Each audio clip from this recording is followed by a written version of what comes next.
I'd just like to first welcome everybody to the endorsement and resolution committee interview process for the Democratic Central Committee for the San Francisco Democratic Party.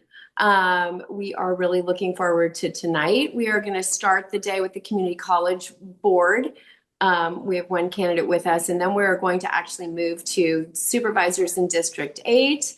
And then I am going to hand the baton over to my co-chair member, Lily Ho, and Lily will take it from there with charter amendments, ordinances, statewide ballot measures, and then I will come back around 6:50, 6:55, depending on how on time we are, and I will pick up with the Board of Education, other members for the Community College Board of Trustees, our public defender, community college board again, and then BART board. It's a little back and forth this time because we had it at, we got to extend, we extended it because of a number of different reasons, but it's a little more confusing tonight than usual. But that being said, it's still gonna be fun. So with that, I would like to welcome Dr. Bunny McFadden, who will be running for the Community College Board of Trustees. Bunny, you are going to have 8 minutes, 1 minute opening, 6 minutes of Q&A, and then a 1 minute close. And the floor is yours. Welcome. Thank you so much. It's really nice to be here. It's truly an honor. I am Dr. Bunny McFadden. My pronouns are she and they, and either is totally fine. I'm a working mom. I am an educator. I taught high school. I also got to teach at the community college level. I have a doctorate in curriculum and instruction. I am running for city college because neighbors told me that a voice like mine with experience in the classroom and my academic experience would be really helpful right now for city college to start dreaming bigger than where we are. I'm so excited to answer all of your questions, but my candidacy is very, very new. So I ask for your patience and grace with me because if I don't know the answer, what I always tell my students is I will find out. Great. That's a good way to start. Okay, so then let's just jump in. So full-time enrollment has fallen roughly 59% over the past decade, from about 22,000 to just over 9,000. What specifically do you think we can do to reverse that? And what do you think we can do to reverse that? I think is the most important question. Full-time enrollment is an incredibly important part of the budget, and it's also important for students to see themselves being able to be enrolled at a full-time level. I will say that as someone who took evening classes and taught evening classes, it is not always possible to be a full-time student.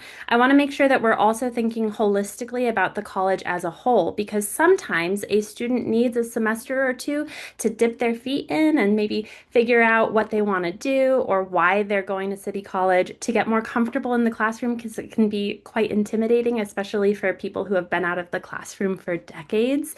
And then maybe they'll turn into full-time students. So I think that having that holistic view of City College is really important.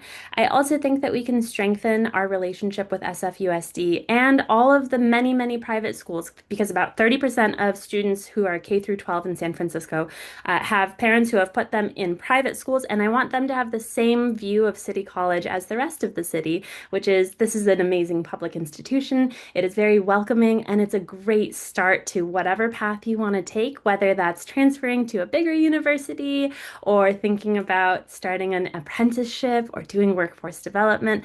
The sky's the limit with City College. You can really do it all. It's also a really good way to meet your neighbors and to get to know the city and be more civic minded, which I think as someone who taught high schoolers, I can tell you is a really important thing to encourage from a young age. Because if you can get them interested in their civic duties on like when they're young, they will turn into lifelong educators, lifelong volunteers, and lifelong voters, which I think is also really important.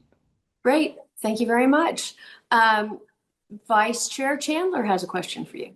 Hi, Dr. McFadden. City College has come perilously close to being disaccredited multiple times. The most recent time when there was an accreditation warning Trustee Martinez sent a letter refuting their claims and risked further accreditation and supported by the faculty union. Can you tell us how you would maintain the governance structure and decorum, which was cited by the accreditation committee as one of the reasons of the poor governance of City College? And do you believe that Trustee Martinez was correct in her pushback to the accreditation committee that they were wrong? Great questions. I try not to speak about people if they're not in the room with me, and I wasn't there when all of this happened. But what I will say is, I myself have felt very passionate about our students and our education, and I can understand why anyone would bring that passion to the fight for City College. That being said, I think decorum is really important, and I have learned that the best way to make connections with people, especially those who have power over or decision making over your survival as an institution, is to start slow, make sure that you're centering the relationship, take things one step at a time, and see wherever you can de-escalate and how you can work together. I work at Yerba Buena Gardens, and I often see a lot of different activity around the city, a lot of different kinds of behaviors, and a lot of different kinds of people. And I think that whether it's someone who might be spending the night on the street or someone who's in town for a really big conference, which we have a couple coming up, I think it's important to treat them all the same with the same level of respect and decorum. I hope I answered your question, Trevor. Okay, thank you. So we have just 1 minute. I am going to ask a real quick question. The mayor's budget preserves free tuition but eliminates the cash grant program that roughly 6,000 students receive. Do you support that trade-off? If not, what would you have to cut instead? And like I said, you've got to make it quick or it's going to cut into your conclusion. Actually, why don't you answer the question and then go straight into your concluding remarks? Got it. Okay, I think that every single investment that we currently have in City College is essential. I think that we need to move away from the mindset that we need to cut more or that we're fighting for preserving the funding levels that we have.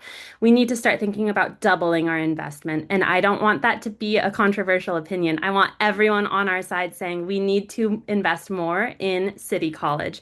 In terms of where I would pull the money from, I don't know. I'm not the mayor, but I do think that there are opportunities to work closely with others to, shall I keep Sorry. on going? Go ahead, keep going. Okay. Keep going. Closely with other city agencies, maintain that positive relationship with Sacramento, and keep on working towards the betterment of our city because our city has a really, really outsized footprint in California and in even internationally. We're a really important place and we all care so much about our future. So there really shouldn't be a question of where do we get the money. We can get the money. We just have to commit to believing in our institution in City College, which I think is the most important institution. So this is my conclusion. I think City College is the most important institution we have, especially in the fight for democracy. We all know what is happening in the White House is totally unacceptable. There's a rise of fascism. There's a lot of people who are feeling afraid to leave their homes, let alone enroll in classes. And City College is one way that we can show that we care about the people who are the most vulnerable in our city. Whatever that looks like, there are people who have all kinds of different backgrounds and different experiences, and we should celebrate that because we're San Francisco. We should care that we're so diverse and so beautiful and that we have all of these different people all under one big tent. Great, wonderful. Well, thank you very, very much for being with us, Dr. McFadden. It was a pleasure, and we wish you the best of luck. Thank you. Thank you. Right. I'm going to go ahead and make sure I configure this timer so that it does not do that weird. I want it to do the chime. I don't want it to do the other things. While I'm waiting for that, our next guest is, I didn't have to promote him up to panelist because he is also a designee for a member of our body. So he's actually already here as a panelist. Mr. McCoy, you are the first of our District 8 candidates. And so let me just quickly fix this timer thing. And then, Michaela, I'll toss it to you to get us started with Gary. Okay, great. Give me one. Hi, Gary. There we go. Beep. I want it to do a beep. All right, great. When you are ready, I Okay. can start the intro. Please start the intro. So, wait. So, Gary, thank you, Mr. McCoy, for being here today. As Bobak mentioned, you are kicking off our District 8 interview process. You will have, gosh, what did we say, Bobak? I forget. Is it 1 or 2 minute intro? It's 181. 1 minute. Okay, 181. All right, great. So, Gary knew better than I did. So, with that, Gary, the floor is yours. Thank you. Not a lot of time in a minute, so I just want to say, I'm running to be the next District 8 supervisor in San Francisco. Thank you for having me here for these interviews, and I look forward to your questions. Okay, great. So, the district supervisor spot's an interesting one because you are helping to run the city. You're helping the mayor, you're part of the actual city government. So we could hit on so many topics: public safety, drug policy, budget, finance.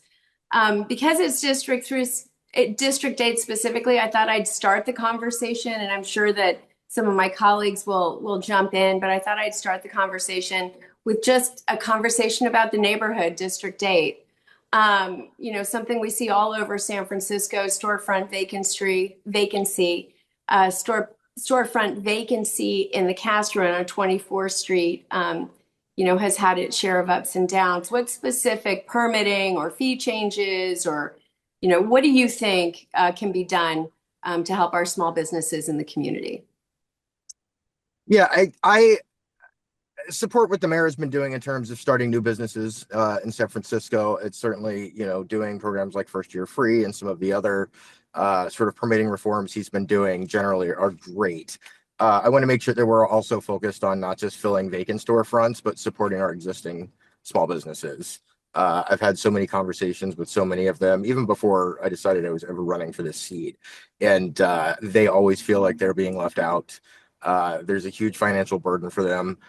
Most of the time it's from outside of San Francisco, but I think there's things that we could be doing in San Francisco that helps them.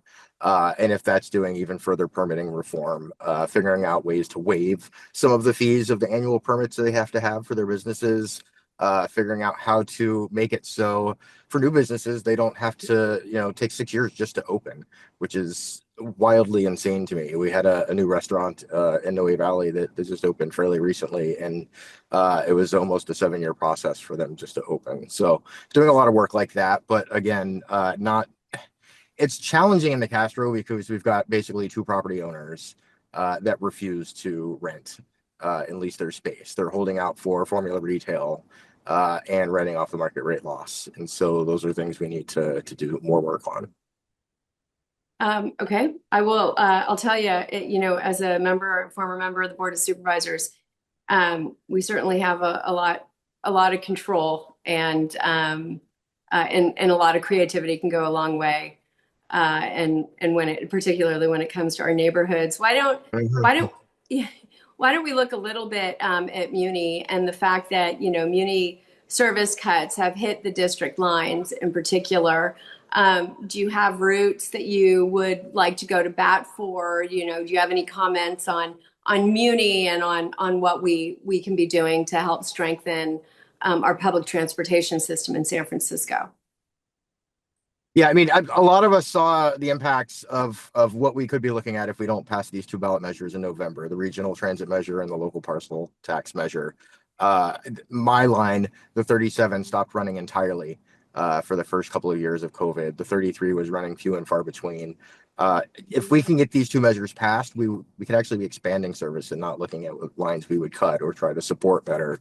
And so I would want to expand service as much as we can, not just in District 8, but across the board in terms of late night and earlier transit opportunities for folks, because that's one of the biggest challenges from some of our small businesses, is that it's hard for them to have reliable staff because staff can't ride buses early morning to work, and they can't stay late for late shifts. And that's also the same for our nightlife, which makes that more challenging.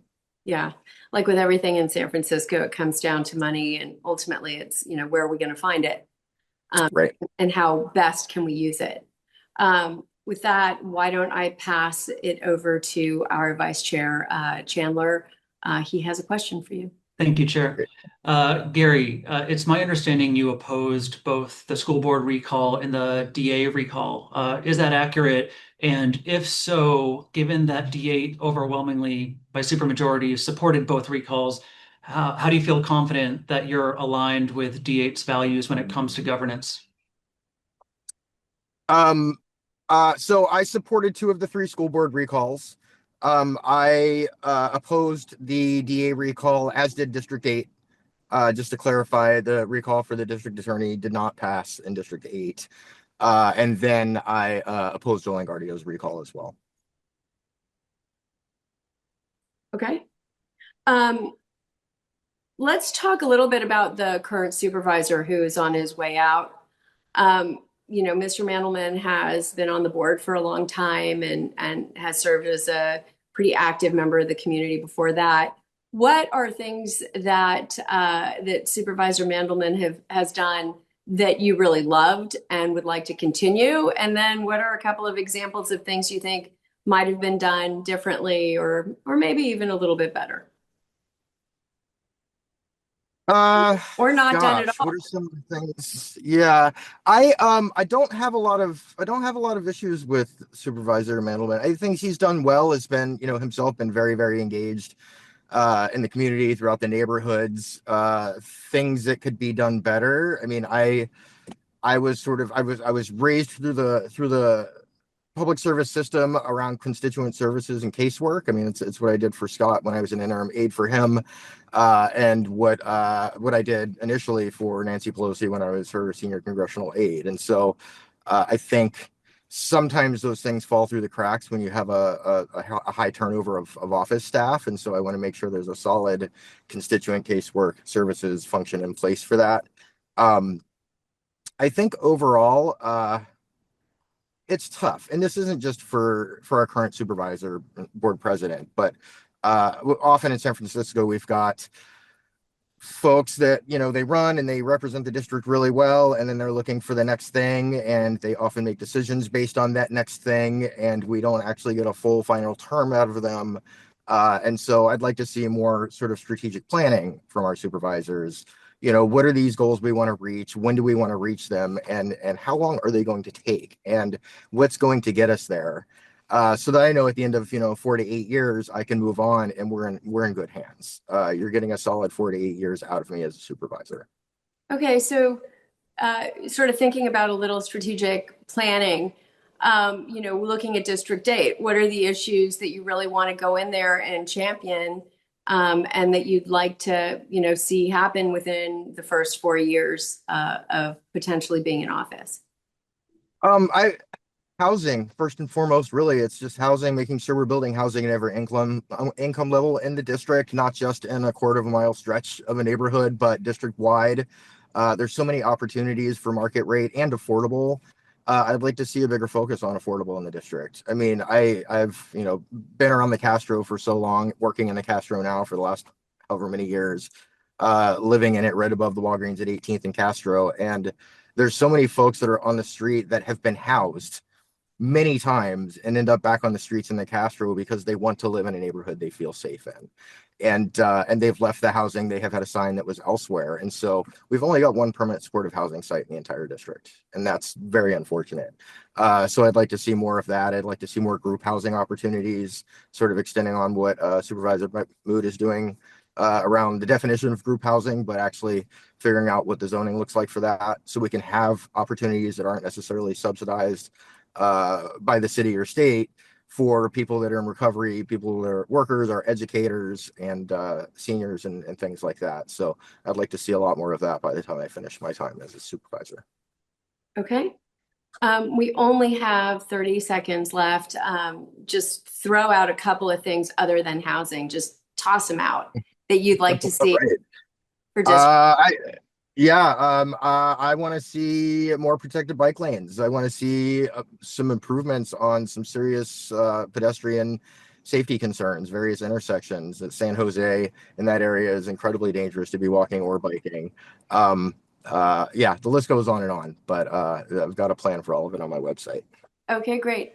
All right, well, with that, you have a 1-minute close. Cool. Well, I would be honored to have the endorsement of the San Francisco Democratic County Central Committee.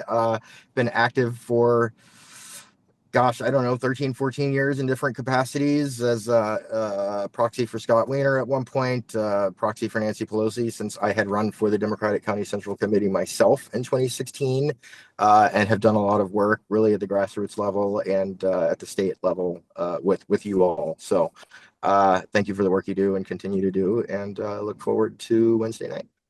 Great. Thanks so much, Gary. Have a good one. Bye. Thanks for joining us. All right. Okay. Thank you, Mr. McCoy.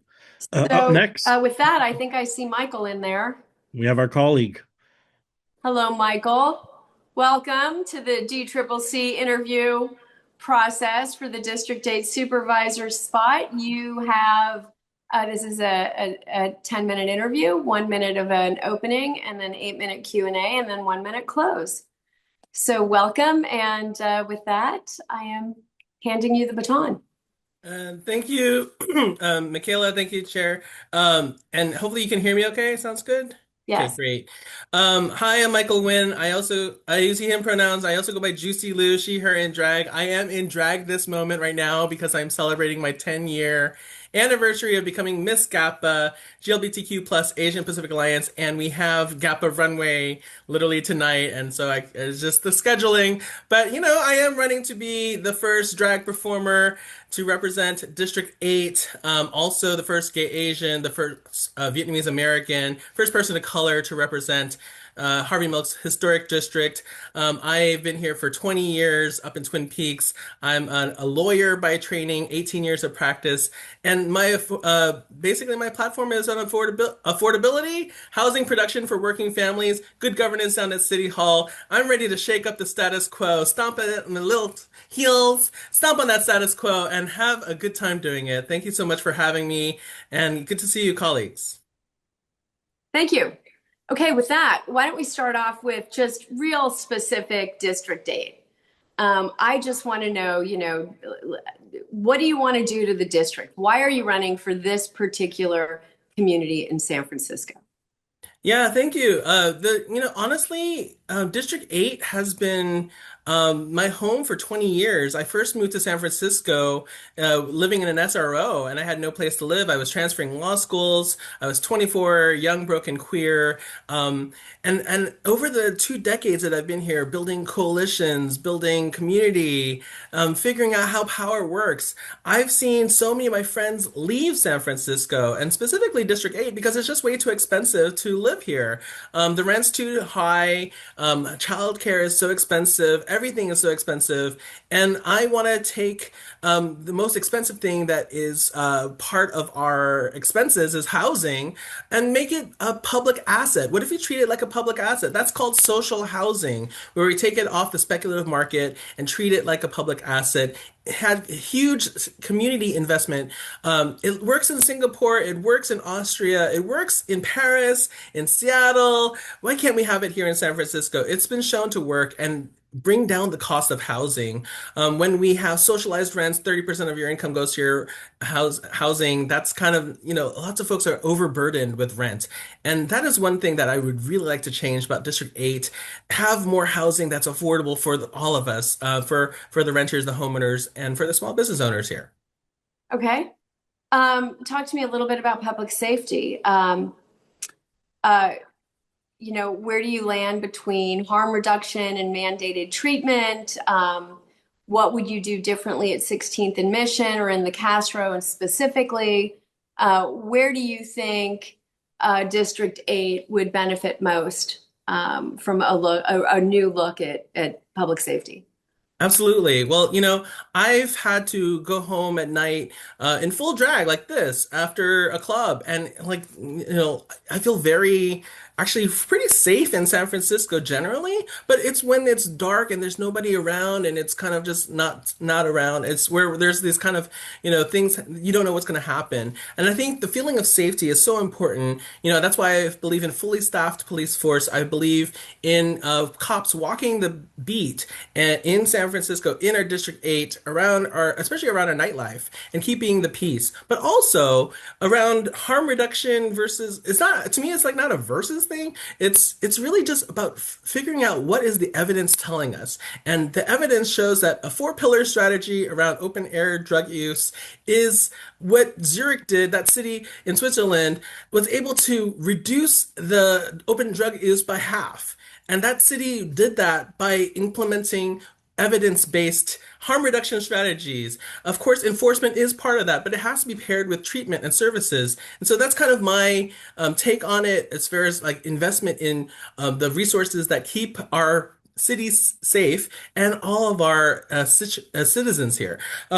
As far as where I stand on mandated treatment, I am a lawyer by training, and so for me it's very hard to kind of take away people's civil liberties. But after a certain point, we want to make sure people have the access to the treatment that they need, and that is, I think, definitely what's happening at 16th and Mission. It's kind of bleeding into District 8. It's coming into what I've heard on the streets. What I've heard at the doors is that folks are very concerned, and they should be. And so what I disagree with our mayor sometimes is around at first couple of years ago, like it was just pushing around people, and those folks were going into District 8. And so that's not what we want. I attended the safety town hall by President Manolin, and I'm glad that, we have centralized services around street crisis response teams. We need to actually invest in peer navigation, folks kind of who have gone through that similar experiences, because a non-police response can be a great way to de-escalate situations. And so that's my take on public safety. Okay.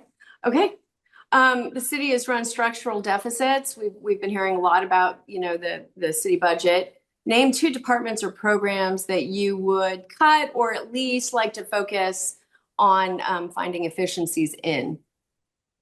Absolutely. Department of, it sounds crazy, but DBI, the building inspection, I've heard a lot of problems with that department, especially around efficiencies and like getting permits out and, when folks want to renovate their homes or maybe create an ADU, create more housing, and that's naturally occurring affordable housing within the district. We don't have to build a whole new building. It's just creating an ADU, a granny flat or kind of thing. That it's so slow and people are taking so long, and especially also new businesses, small businesses that want to fill our 65 empty storefronts have to go through DBI, and they're taking their time and they're saying, oh, we'll push it out. It's like, no, we can have excellent efficiency. We have a world-class city. We deserve world-class service. That is what I'm excited about for District 8 and to deliver outcomes for our residents, especially our small business owners who are fighting, teeth and nail. Just exists. It's so hard to be a small business owners. I'm on the side of small business owners because I know that's how we generate wealth in this city. If I were to tackle another department, I would just kind of really focus on how we deliver public safety and are we at the most efficient use of our public safety and our first responders. I believe in community policing. I believe in recruiting from here in San Francisco. I don't believe in like excessive overtime, and I would be a watchdog for that for sure. Okay, great. Okay.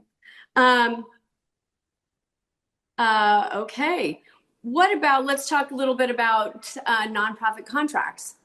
What are your thoughts on that? And would you vote to end one that fails to meet up, even if employees or your supporters kind of like it? I mean, we start getting into conversations about nonprofits and we love them and we love their mission, but sometimes there's some issues with the way that they're spending their money and accountability. Thoughts?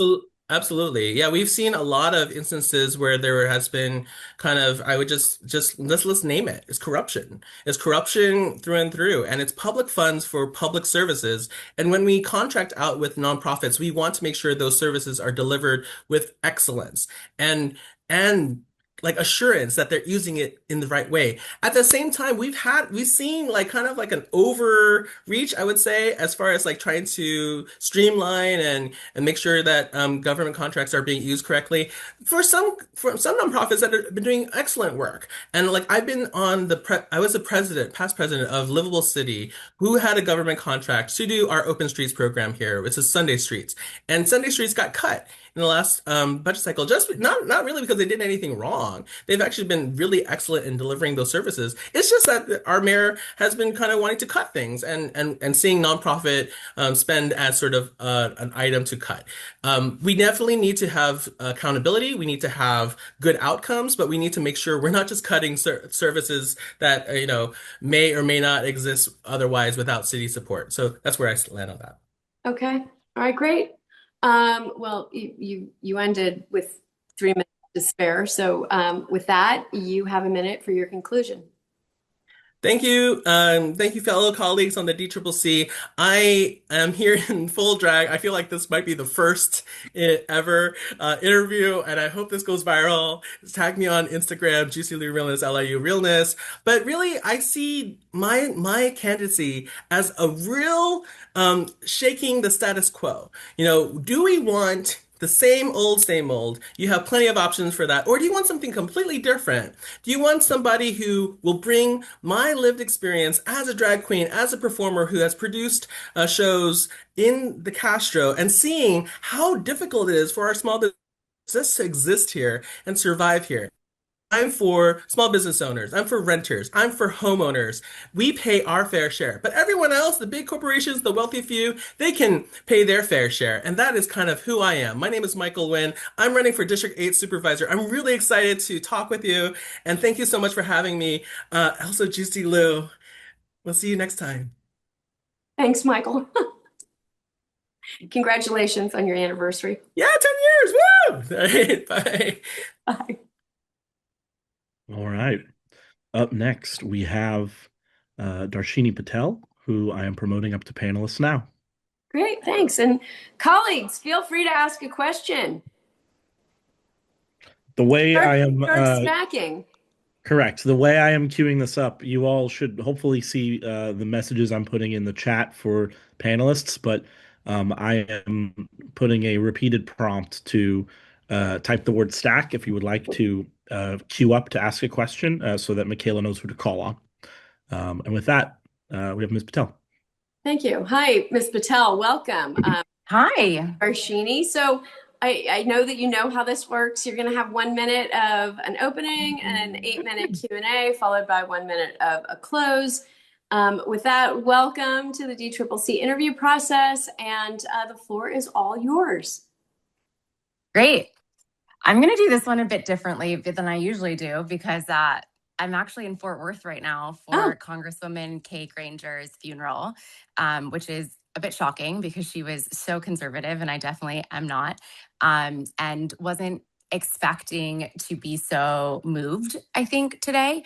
And when I looked around the room at the reception, it was full of teachers and police officers and former interns from when she was mayor, and the community really coming together. And it was, I don't know, a really good reminder for me of like why we're all doing this. And I want to reiterate that I have clear progressive values, but I'm also not running as a moderate or a progressive in this, or clear liberal democratic values, but I'm not running as a moderate or a progressive. And I just want to I'm really focused on the results that people can feel and on creating that community and creating the progress that actually moves people to show up and do things. And so that's why I'm excited to chat with you today. Well, thank you for calling in from Fort Worth.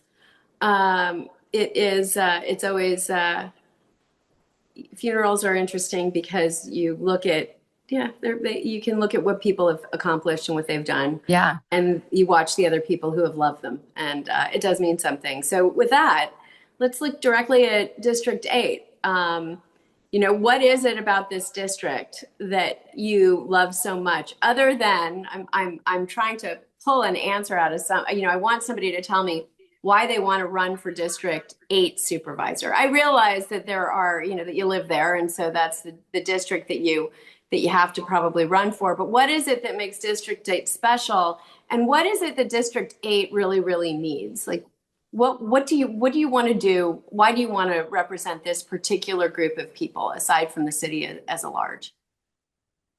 Yeah, well, many people told me I should move because I can't win in District 8. So I've thought about this a lot. I'm a homeowner in District 8, so I'm definitely here to stay in the district, but I've also only ever lived in District 8. I started at 22nd in Valencia as a renter in an apartment that was like $700 a month back when that was still part of D8, and have grown and moved around since then within the district. And there are, like, my family is here. I grew up in the Bay Area, and like there's so much culture there. And I love that Noe Valley feels like a neighborhood, and that walking around the Castro, everyone seems to know each other, and that Dolores Park is a convening place. And, I think when I come back to this like coalition building, not being progressive or moderate, as you look at the district, it's like the values in Cole. I've heard so many things about Cole Valley versus Glen Park versus, Noe and the Castro. And there is a strong sense of like, well, are you progressive or moderate depending on neighborhood? And I think the only way to serve that district is to be able to convey that, like, we can't vilify these ideals. We need to be working together to actually create progress and move things forward, whether it's housing or transit or childcare. And so that's why I'm excited to run for District 8.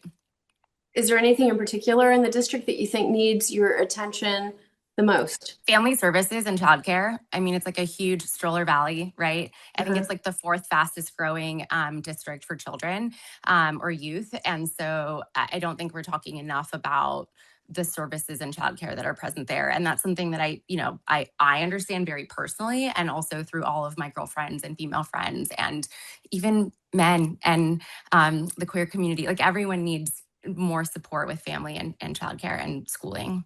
Yes, definitely. Chair Tung. Hi, Darshini. It's nice to see Hi. you. I was really happy to have the opportunity to have coffee with you and to talk over your campaign a little bit during coffee this week. I wanted to ask you because I think particularly when we talk about San Francisco's political climate, there seems to be a person here, a person there, with kind of establishment norms, or people with established candidacies, and then you decided to enter this race maybe a little bit on the later side. And so can you discuss like what you bring in terms of a different voice, and whether or not you feel like the field should just be limited to people who are endorsed by certain groups or organizations? Yeah, I mean, endorsements celebrate and in many ways represent the people who have spent the most time within a specific city building those relationships in that city in a political institution. And I've done that, just not as much specifically in San Francisco within these organizations.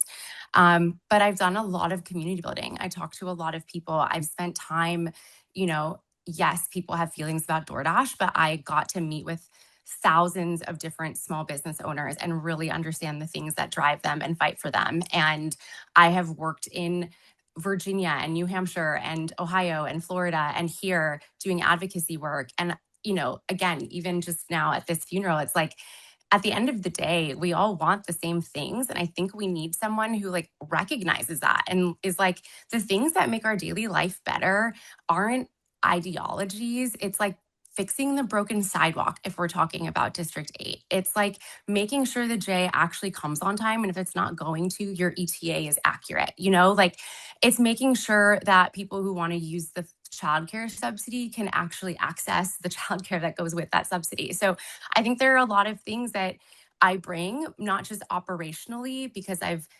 managed large teams, I've scaled companies, I've seen how things break, and I've seen how to re-engage those broken things, and manage very, very large budgets, but also because I've had to talk across all different types of people and get them to kind of see my side. And I understand that compromise isn't weakness. Even today, again, at this funeral, they were like, when she first ran for Congress, the Republican Party and the Democratic Party apparently both approached her. And I'm like, well, I would have had no idea how far we've come. But it just speaks to, like, at the end of the day, it's about like you connecting to someone, it's like actual like visceral needs. And I think that's something that I can do.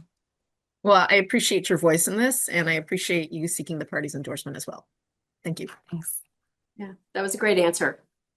I like Oh, it that you're thank you. bringing up, you're talking about things that we're not always hearing about, which I think is what's important about the district supervisor spots, is that you said it. It is about, ultimately, at the end of the day, it's about city services to the people who live there. So it's about potholes, it's about stop signs, it's about being able to drop a child off at childcare at the end of the block, because that's where you're going to be able to pick them up after work.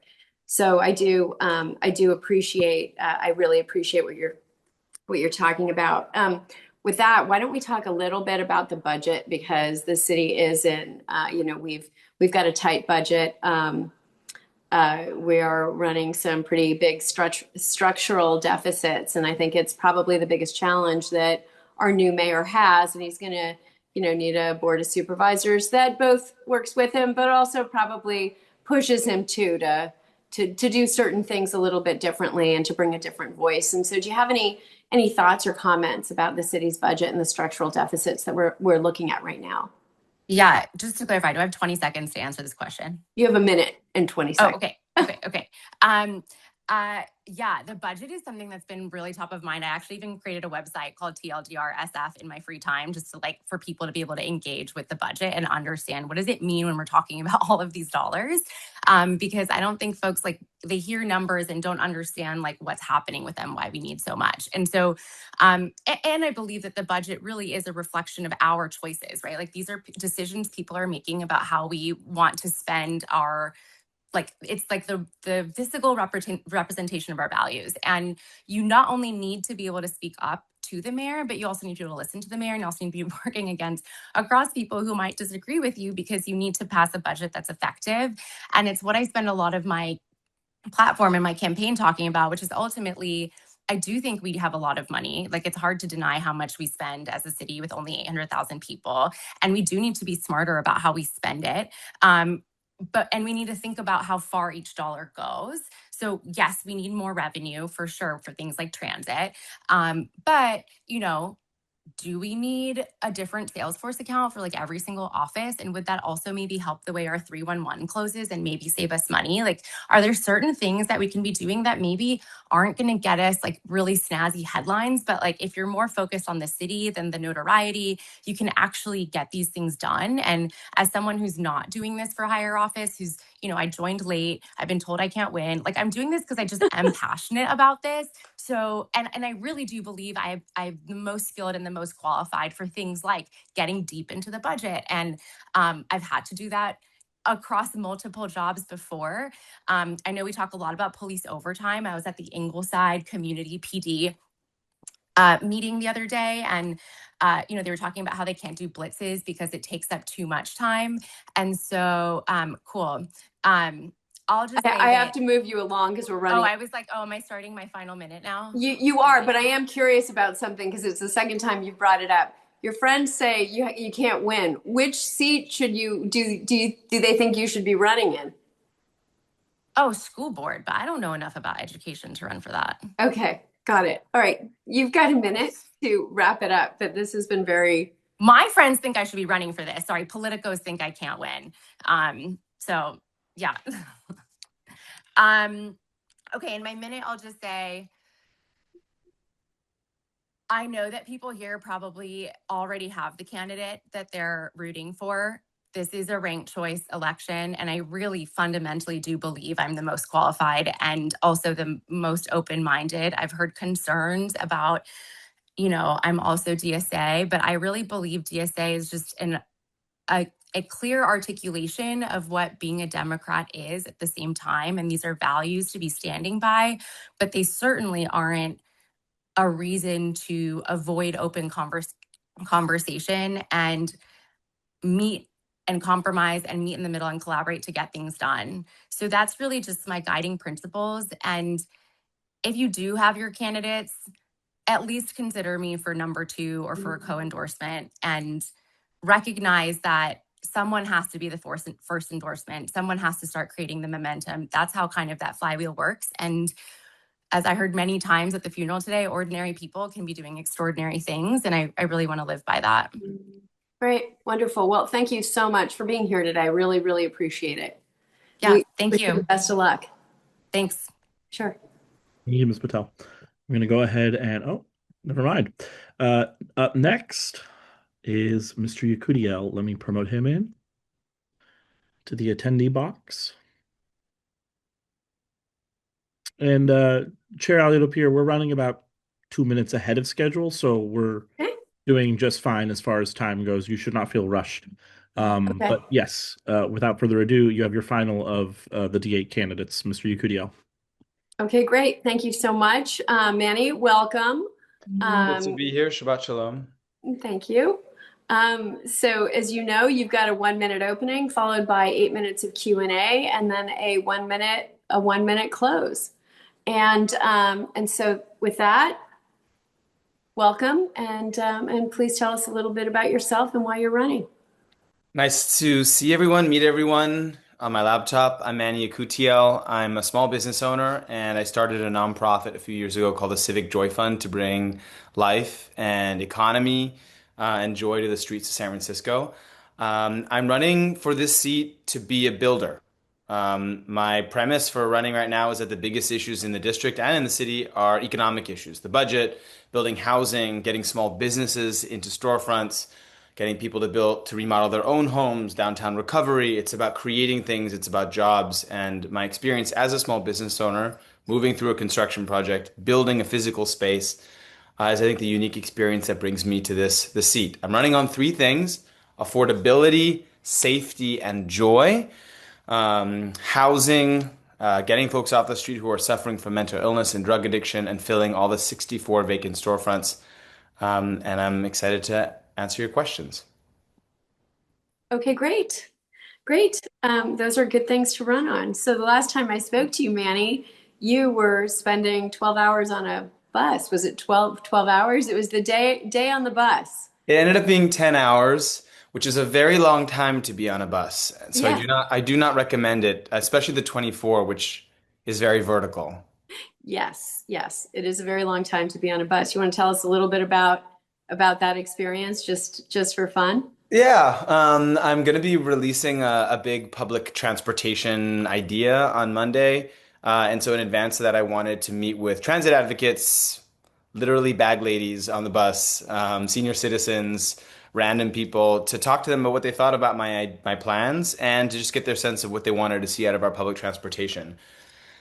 I think it says a little bit about me. Like, I'm a very tactile, in the community person. Like, I own a business. I live on Castro Street. I'm there. I'm in the world of my district. My district raised me.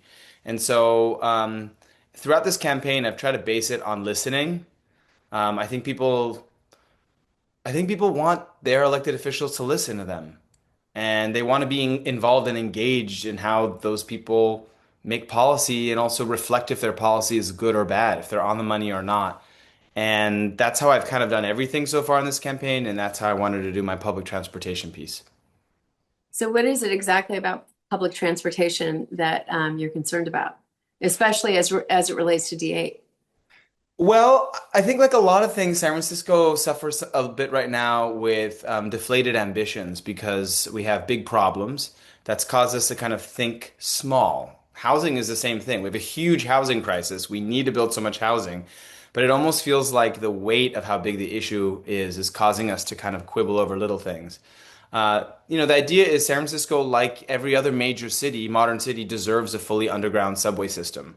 So the idea is to underground and have a new subway line under Geary Street, connecting the west side to downtown, 19th Avenue, connecting north-south, undergrounding the T line, all the way down through the Bayview up to Union Square, and then a Divisadero line. And so it's just about more. It's about more public transportation, not bailing out public transportation. It's about 10,000 new homes in the district, not like every individual home. It's about more small businesses. It's just about believing that San Francisco can build more. I like that. As somebody who was born and raised here, and I'm going to date myself by saying this, but I remember when BART opened. Wow. And yeah, Thanks for the wow there, man. Yeah, and it was a big deal. It was people were really, really excited about it. We watched it happen, and it was it does add a different level of making you feel like your city works for you and not the other way around sometimes. Yeah. Yeah. So that, you said it, you were raised in, you felt like District 8 raised you. Yeah, it So did. talk to me a little bit more about District 8. Why District 8? I mean, forget why supervisor. Tell me why D8.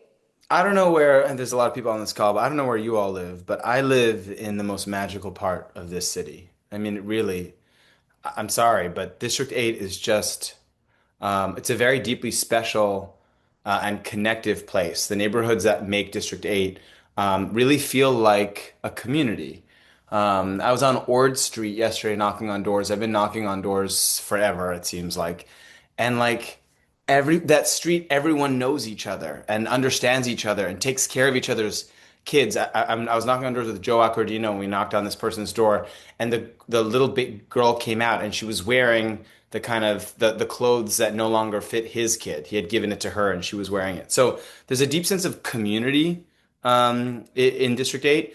As a gay man who grew up in a very conservative Orthodox Jewish family, District 8 also is the place where queer people from all over the world go to find new family. So I was disowned by my father, and I came to San Francisco to be here, to be in District 8, to be raised by many surrogate fathers and mothers. And San Francisco held me. So what does District 8 need from its supervisor? It needs someone to build more housing. We've built about 100 homes a year in the district over the last 10 years. So it needs someone that's actually going to get thousands of new homes built, especially in places like Market Street. The district supervisor needs to be a deal maker and someone that's going to work with the owners of Pottery Barn and Harvey's and Hamburger Mary's and all these very large vacant storefronts in the district and find the restaurants and the retail shops, the coffee shops, the movie theaters that are going to move into these places. And finally, the District 8 supervisor needs to address an epidemic of drugs and social isolation that affect the queer community and also just the folks who are in the district who are dying. So social isolation, that's an interesting thing for someone to bring up. Yeah. I'm running on joy, right? Which is a little atypical. I understand that. It's like, come on, Manny, what about the budget? And the budget is of course very important, but joy is more than just having fun, right? Like last night I walked through the Castro Night Market, which is a night market that the nonprofit that Mayor Lurie and I started, Civic Joy Fund's funding. And there were thousands of people not on their phones, seeing each other, spending money in businesses, creating memory, being reminded of why they love this place. And that experience is not just social good, but it's economic development, it's public health, and it's civic engagement. So civic pride. In a small city like ours that people are choosing to be in, and a city that's so hard to stay in, we need to remind our citizens why they should be here, and it's the people. Well, it's funny because one of the things that Harvey Milk did, he was your quintessential district supervisor, and his big thing, was making sure that people picked up after their dogs. It was the small little things. Yeah. That made him famous across the city. Yeah, we've done 147 house parties in the district so far in the campaign, and I've knocked on over 10,000 doors. And I ask people the same question, what would you want your supervisor to work on? And it's not fighting Trump. It's, can you make it not cost $3,000 to have the building department evaluate whether or not I can replace my window? It's, can you smooth out the sidewalk in front of my house so that I don't trip over it and break my legs? It's the tree that's in front of my house, which the city is supposed to be trimming. They're not trimming, and it might fall down on my house. And so it's that tactile, like people expect that out of their District 8 supervisor because of people like Harvey. And I'm a problem solver. I'm trained in customer service. I'm the son of a small business owner who owned a restaurant, an immigrant from Afghanistan. So I'm here to serve the customers of District 8. Okay, real quick, because we've only got 40 seconds left. Your dad was you said you were a child of a restaurateur? It only lasted a year, so I don't know that he would consider himself a restaurateur. It failed, but like many small businesses, but yes. What would he have wanted? What was the one thing he would have liked his city to do for him and his small business as a restaurateur? Well, my father's an immigrant. Immigrants are very proud people. They don't like a lot of the times they like to help themselves. But I will say that he was able to learn English through community college classes. And that gave him the ability to open up a restaurant, those like basic skills. And so he got that. And it's not lost on me that we need to make sure that we give other people those basic skills. Is that everything? Goodness Great, gracious. great answer. I know these things go fast. It's like My, oh my. speed dating. I know. Wow. So now, my friend, you've got one minute Wow.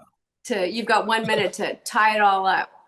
Yeah. I'm relatively new to this body and I'm new to the party more formally, and I understand that. But I'm trying to, I believe that this campaign represents a new kind of leadership, a different kind of elected official and campaign, one that is deeply embedded in the community itself, one that's deeply grassroots, and someone that knows how to make financial trade-offs, someone that's had to make payroll every 2 weeks, to put food on the table, to contribute to community.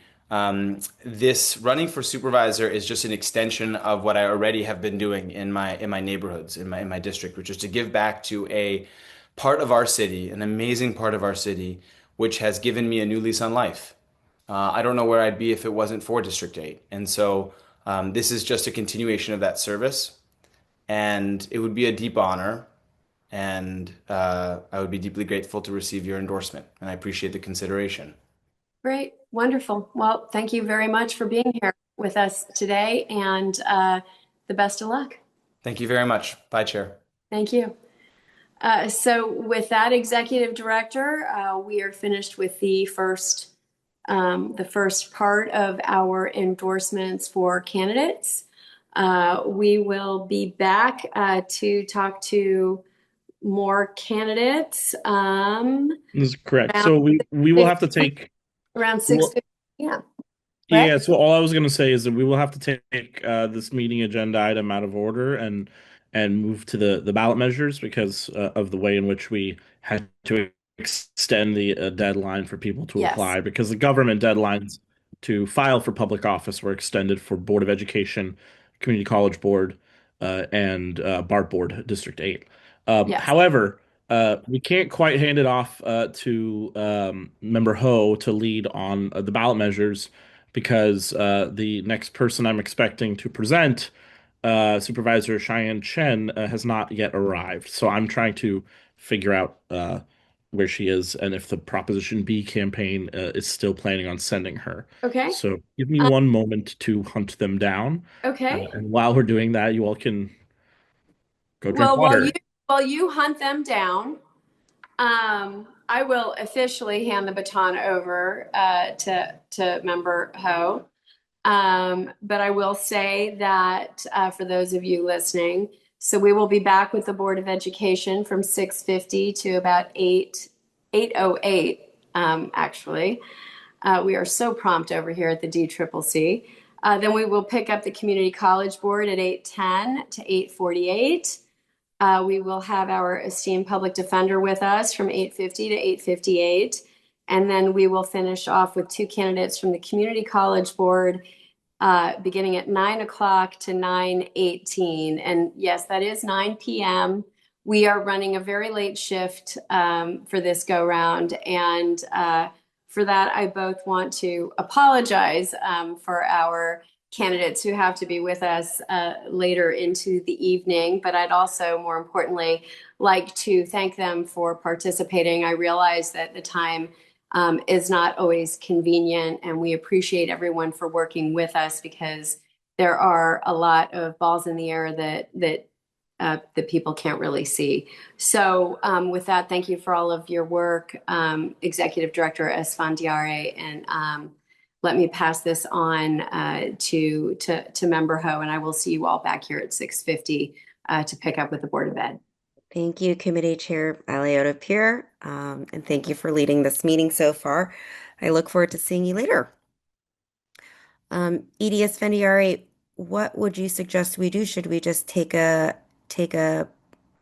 bio break?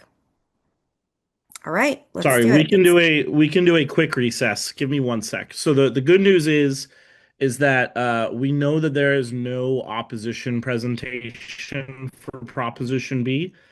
So we have a bit of a time buffer there that I thought I had identified somebody to speak on No on B, and then they fell through, and so we have a bit of time buffer. If you want to take a quick 10-minute recess, you can.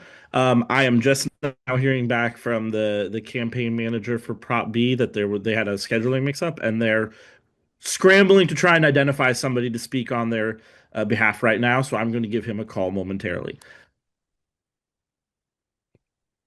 Okay. So you should probably just call a quick 5-minute recess.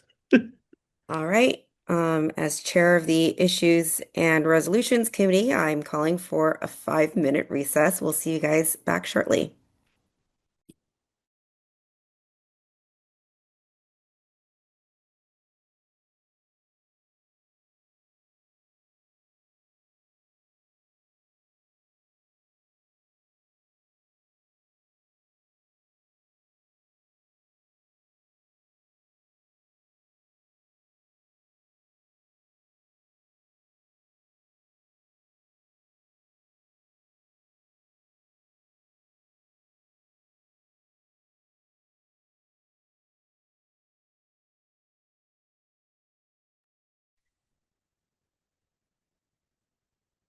All right, we are on recess. We're going to resume at 5:07, and I have identified somebody who will speak on Proposition B. So we're good to go when we come back.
Mr. Anderson, How's it going? good to see you. So people have quickly stepped out to go uh, avail themselves of the 5-minute recess. We are going to resume at 5:07, so just in a few Perfect. minutes. And thank you Thank for you so joining much. us. Of course. Sorry that there was a scheduling No, not mishap that with your not that speaker, but on we're your glad to end. have you. Yes, of course. Can you hear me? Okay. Yeah, you're great. Perfect. All right. Thanks. All right, you got a minute, so collect your thoughts. Perfect. Thank you.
All right, Issues and Resolutions Committee Chair Ho, you have the last couple of ballot measures that we are hopefully weighing in on for the remainder of this election cycle. You have one charter amendment, two ordinances, propositions G and I. Sorry, the charter amendment is proposition B, the two ordinances G and I, and a statewide ballot measure that Chair Tung formally noticed to the body that she wants us to take interviews for and vote on in the meeting, Prop 40. So with that, the first of these propositions is here before us. Daniel Anderson represents the Yes on B campaign, which is the campaign for a public bank. And with that, I'll let you take it from here, Chair Ho. Thank you. Thank you, Edie Esfandiari. Hello, Daniel, Mr. Anderson. How are you? I'm doing well. Thanks for having me. Thank you for joining us. For this interview, it will be 1 minute introduction, 8 minutes Q&A, and a 1 minute closing. And with that, we'll start your 1 minute. Great. Well, thank you so much for having me. I'm here to talk about Prop B for a public bank. This is a charter amendment to create and set like the structure of what a public bank in San Francisco would look like. It will allow us to having a public bank would allow us to unlock funding potentially from other sources, not just from a measure that we might capitalize the bank with. And it's something that follows up on years of work at both the state and local level to be able to create a public bank here in San Francisco. Public banks have a long history, both in the United States. There's been a Bank of North Dakota for almost 100 years, as well as in Western Europe and in China. And what public banks do is they provide affordable loans to help develop affordable housing, to help fund our small businesses, and to help build green energy projects. But it's still a bank that needs to operate with all fiduciary responsibility and actually make money, just keep that money invested in San Francisco rather than flowing out to Wall Street banks.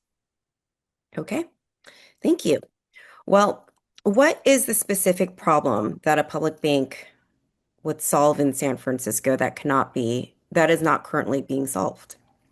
Yeah, so a couple of things. I'd say the biggest is that it would help bring this funding and this financing that we have that exists right now in a lot of different areas into one specific, under one specific, umbrella.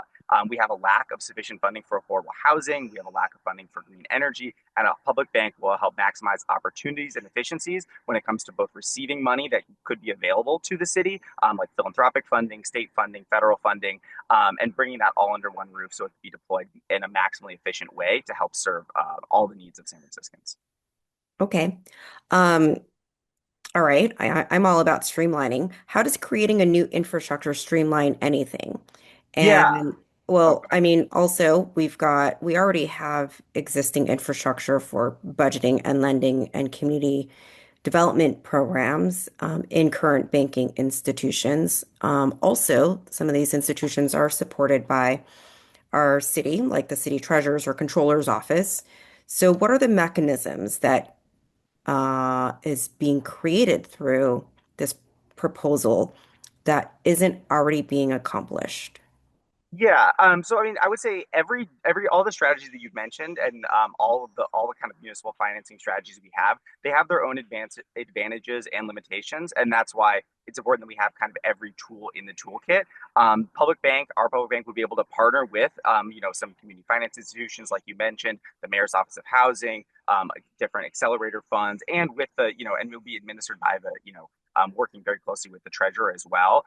So it's not that this is, we're trying to replace things that we already have and that they're doing a bad job. It's just there are funds that could be available both at the federal level and at the state level that maybe could be administered by a bank that can't be administered by some of these other paths. Okay, so what would is it called the Municipal Finance Corporation?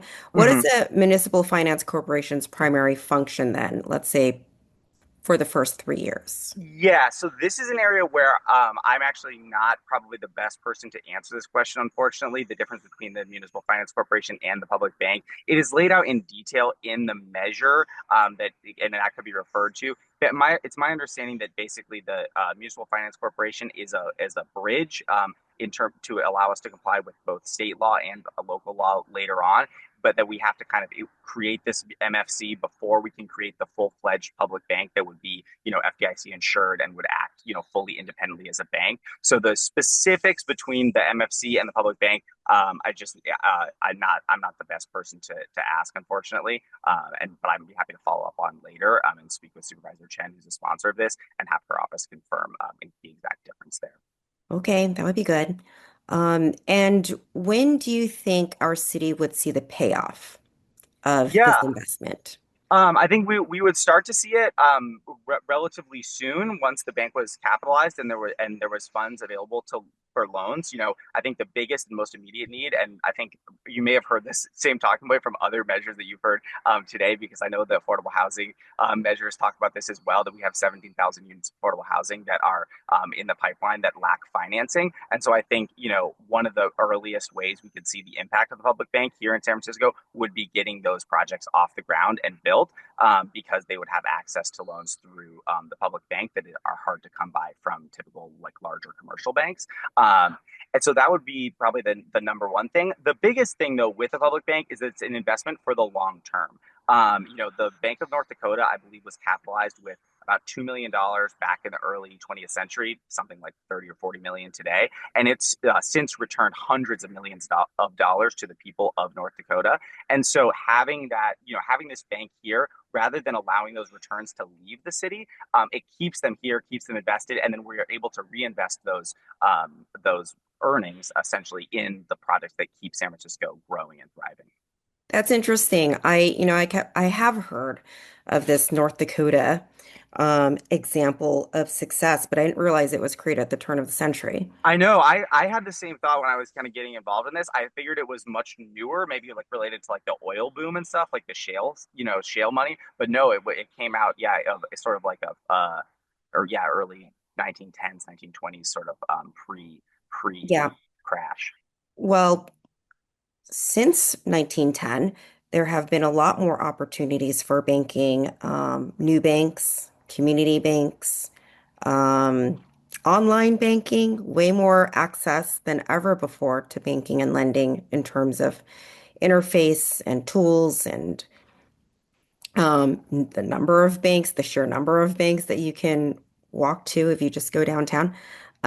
So are there any other examples that you can think of that feel more relevant? Yeah, I mean, well, I think there's a couple of things to clarify. Germany, for instance, has a very robust public banking sector where different municipalities and states or provinces or whatever have public banks that kind of compete with the private sector and offer more affordable terms for projects that really serve the community rather than sort of all comers. I think it's also important to clarify that the San Francisco Public Bank would not ever be like a retail bank, right? It's not like like banks that you and I are going to walk down the street and put our paychecks into to and then use as savings institutions or whatever. There is a very robust competition for those, certainly in America relative to other places. The public bank would be an investment bank with really a mission driven goal to invest in the types of projects around energy, around housing, around small business that serve the greater needs of San Franciscans. And I'd also like to add that, this is a pretty wide consensus measure, right? This got through the Board of Supervisors 9-2. It's been endorsed by members of this body who are on the Board of Supervisors, Supervisor Mahmood, who is a co-sponsor of it, as well as Supervisor Dorsey. So it's not just a very, progressive or very moderate thing. It's really something that's bringing together all the folks from all across the city. Are there specific developers or energy infrastructure companies that you can name of that have tried our traditional banking mechanisms that didn't work for them that would work for them under this public bank model?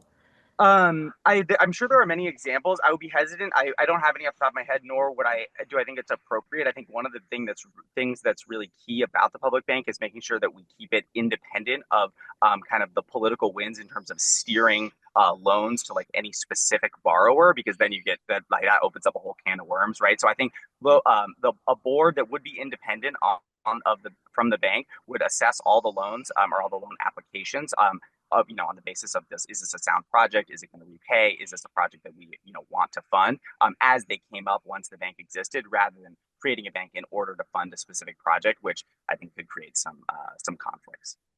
Okay. Well, thank you so much. I welcome your 1 minute closing statement now. In fact, I guess you've got a minute and 15 seconds. Oh, perfect. I saw the counter and I wasn't sure if that included the closing or I'll not. I'll So add I'll add 10 to the clock. it's Go all ahead. no, it's all good. I don't have. I think we've mostly covered all the key things. I don't have all of the endorsements that have kind of come through off the top of my head, but it has been widely supported by a lot of labor groups, by, as I mentioned, a lot of elected officials. Eight of the members of the Board of Supervisors have officially endorsed. It's co-sponsored by, I believe, Chen and Fielder, Walton, Melgar, and Mahmood. And then Board of Supervisors President Rafael Middleman has also endorsed as well. So it is has a pretty wide range of support, and I would urge the body to endorse it at the meeting because I think it's a great priority for Democrats in the city. Thank you, Mr. Anderson. Appreciate you being here with us and Thank explaining to us your positions on this so articulately. Of course. Well, thank you so much for having me and enjoy the rest of your evening. You too. All right. Thank you, Mr. Anderson. I'm going to remove you. There you go. Chair Ho, up next, we have a presenter from, well, let me first back up and say that we were not able to identify anybody to apply on behalf of the No on B side. Let me stop this timer here. So I have no presenter for No on Proposition B. That being said, we are free to roll right into ordinances, of which we have two, Propositions G and I. I am trying to inform the presenter for Proposition G that we're a little ahead of schedule, and he is welcome to dial in early. He has not yet responded to me, so I apologize. I know we try to synchronize this entire thing so that it's a very tightly set block of times for everything, so that we're able to stay on track. I'm waiting to see if Mr. Correa will respond to me. In the interim, yeah. Should we go to, is there anybody else available that we could hop to? Nope. No, they're all kind of, they all have their time slots, and they all have been told to dial in 10 minutes prior to their time slot. And so Mr. Correa is just running a little late, but Are we ahead? we are ahead of schedule. Yes, that's part of it. Other than that, though, yeah. Proposition B is a charter amendment. We've taken care of that. And we have two ordinances and then one statewide ballot measure. All right. Well, I don't know if there's. Is he running late to 5:26 or is he going to be here at 5:26? So he should have dialed on a few minutes ago. So as seeing as he didn't, I'm just trying to get him to dial on now. Is the opponent, and the opponent isn't here either? No, he won't. The opponent won't be here until 5:28. Okay. Well, let's take a 5-minute break. Yeah, my apologies to everyone. I do my Thanks best for to try sticking and around. block these out. Yeah.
All right, Chair Ho.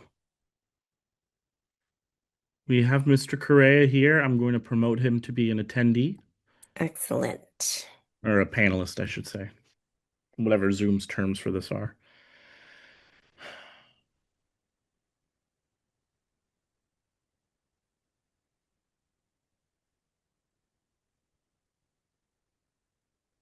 All right.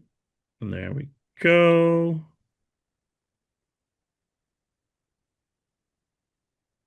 Mr. Correa. Yes. Wonderful. Glad to have you here. I know we're a handful of minutes early, but thank you for joining us. That was me that called you just now, so glad to see you're here. Yeah. And with your presence, we can begin hearing the proponents' arguments for Proposition G. Chair Ho, I'll let you take it away. Thank you. Hi, Mr. Correa. How are you? Lily, call me Richard. Okay, let's be less formal. Go ahead. As I understand it, I do a minute, then it's up to 8 minutes, and then a minute to close. Is that the format? That's correct, Richard. You'll have 1 minute to open, 8 minutes for Q&A, and another minute to close. Okay. Are you ready to begin? I'm ready if you're ready. Let's get to it. Please go ahead. The floor is yours.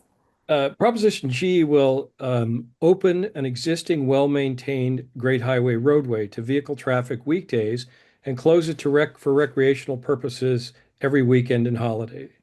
We return to the dual use that we all enjoyed so much. Let me say that the impacts of the closure have been real. The 14 to 18,000 cars a day diverted into neighborhoods have made us less safe, more collisions, congestion. The opponents would deny these lived experiences, and quite frankly, I find that galling. I'm so tired of people telling us that we're out of our minds, that we're not actually sitting in traffic or feel less safe. Anyway, it didn't have to be this way. We had a working compromise, and Proposition G is the voters' first opportunity to present the opportunity for a compromise to the electorate. There. Thank you, Richard. The opponents will say that this is $10 million that the city doesn't have to spend to turn this back into a roadway, and it'll cost a lot of money to take sand off once it becomes a road, if it were to become a road again. What do you have to say to that? The numbers are out there that the cost for removing sand in some instances have been higher as they keep it, the roadway has to be kept clear now. The first part of your question is $10 million. I think somewhere over 9 million of that are for the signals that were there already and that were torn out in the beginning that had reached the end of their useful life. So if we're really talking about, the cost of returning it to a roadway, it's never stopped being a roadway. The cost to remove or move amenities that encroach slightly on the roadway is $750,000. So I'm saying that they are giving you half-truths here about what this number means. Remember, most of it is for signals, and they needed to be replaced anyway. Thank you. Yeah. Okay. What do you say about the opponents saying that the roadway will fall into the ocean and it won't be here in a couple of decades anyways because it's falling into the ocean? That's a lie. There's no question about it. The Great Highway that we're talking about is loaded with PUC infrastructure, the entire length of the Great Highway, and it has somewhere, I'm going to say, over 70 entry points into this giant tank that's there. That is required as part of our waste system in the city. So the answer to the question is the Upper Great Highway roadway between Lincoln and Sloat is going to stay there. There's a long retaining wall that's been put in years ago, a seawall. What they do is they try and bring in the Great Highway extension down at the end where that is presenting some erosion complexities, but it's not part of the question here. It isn't included. So the truth is, let me say the truth is that that roadway isn't going anywhere. I can't speak for 20 or 50 years from now, and maybe things will change and we need to plan differently. But right now, that's not a risk. What would you say to the opponents who are saying that your claims of congestion are imaginary and that studies have shown that traffic has only increased by 1 or 4 minutes? Well, you know, at least they admit there's an increase of congestion. The lived experience of folks, and I encourage any of you that don't get out here maybe that often, is to try and take Chain of Lakes Drive or get onto 19th Avenue at any sort of commute time. And listen, I met a woman today who told me it took 30 minutes to get her kid across park to George Washington High School on the first day of school. Um, you know, statistics are not completely helpful here, but let's note they do say that there is more congestion. How they measure that, what it means, it's difficult to say. But if you look at it, the lived experience, there's a lot more congestion. And in the middle of that, when cars are slowed down 4 minutes, ambulance and fire engines are slowed down also. So are the police. I know that from 35 years in that business. So um, statistics are helpful. They admit that there's congestion. The question is how much. Um, Come out to the West Side sometime. People are making decisions about how to live their life based on can they get where they need to go in a time frame that works for them. And that's the lived experience that that the opponents to Prop G would say, oh, well, prove there's no congestion. I mean, prove that there's congestion. Very difficult to do. You got to come see it. Speaking of first responders and accidents, has there been statistics around increased accidents, or have the roads been safer since it's turned into a park? Well, accidents have increased. You know, it used to be rather easy to go into the MTA's database and tease out figures. Some of that has changed. However, Supervisor Wong did a study that came out maybe 2 months ago, where he pointed out that there were significant increases in injury accidents on the west side of San Francisco since the closure. In some areas, it's 30% more. In some areas, it's 40. I think on Sunset Boulevard, it went from 3 to 30, no, to 20 in the period. So there have been more injury accidents.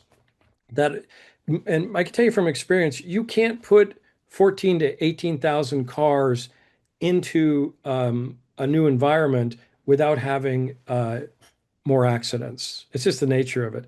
But yes, there are studies. I can send them to you. It's been put out by the Yes on G campaign. But yeah, and pretty good graphics on how the changes in accident rates. And the opponents will say, well, you're wrong. Okay, well, we're not wrong. We're right here. Let them, it's again a statistical game. The truth is there have been more accidents. Thank you, Richard. We're coming close to time. So how about I hand off the last minute, or sorry, 2 minutes plus one for your closing statement? Oh, I have 2 minutes? Yeah, you've got actually 2 plus 43 seconds. I'll reset the clock if you're just moving on to the closing statement. Well, So I I'll prepared- make it 2:45. I prepared for a minute, so this could okay. put you all ahead of schedule. Listen, so I'll be a little more relaxed here. I've been speaking very fast to you all. I'm engaged in this thing because Prop K, well, let me go through, since I have a little extra time here, I can digress, but Sunset Dunes is not a park. Read Prop K. It's closed to private vehicles. It has to be maintained as a roadway according to Prop K. Prop G doesn't close anything. The opponents will say, oh, it closes the park. It doesn't close the park. The recreational amenities that are there, the promenade, the beach, the dunes, the walking paths, they all remain 24/7, just like it was during the compromise and just like it was for decades before. So this closure argument that we're somehow closing something is just wrong. We want to share it. We think it should be a shared resource. Now, the voters feel disenfranchised by Prop K. And as I said, this is their first opportunity to present the notion of dual use compromise to the voters. And some will say, well, we've asked the question a billion times and it's decided. Well, district election of supervisors took 10 times to the ballot box, and there are other examples. Anyway, I'm a lifelong Democrat. I'm speaking for 16,000 volunteers and signature and signers to a petition who put Prop G on the ballot to resolve the question once and for all in a thorough, transparent citywide election, an election to determine the will of the voters. What I'm asking and what we representing Yes on G is that you all take no position on this. And out of respect to the 16,000 voters, 98% of them are Democrats or whatever the number is in the city, that feel excluded from the decision-making process and about how to best use public resources.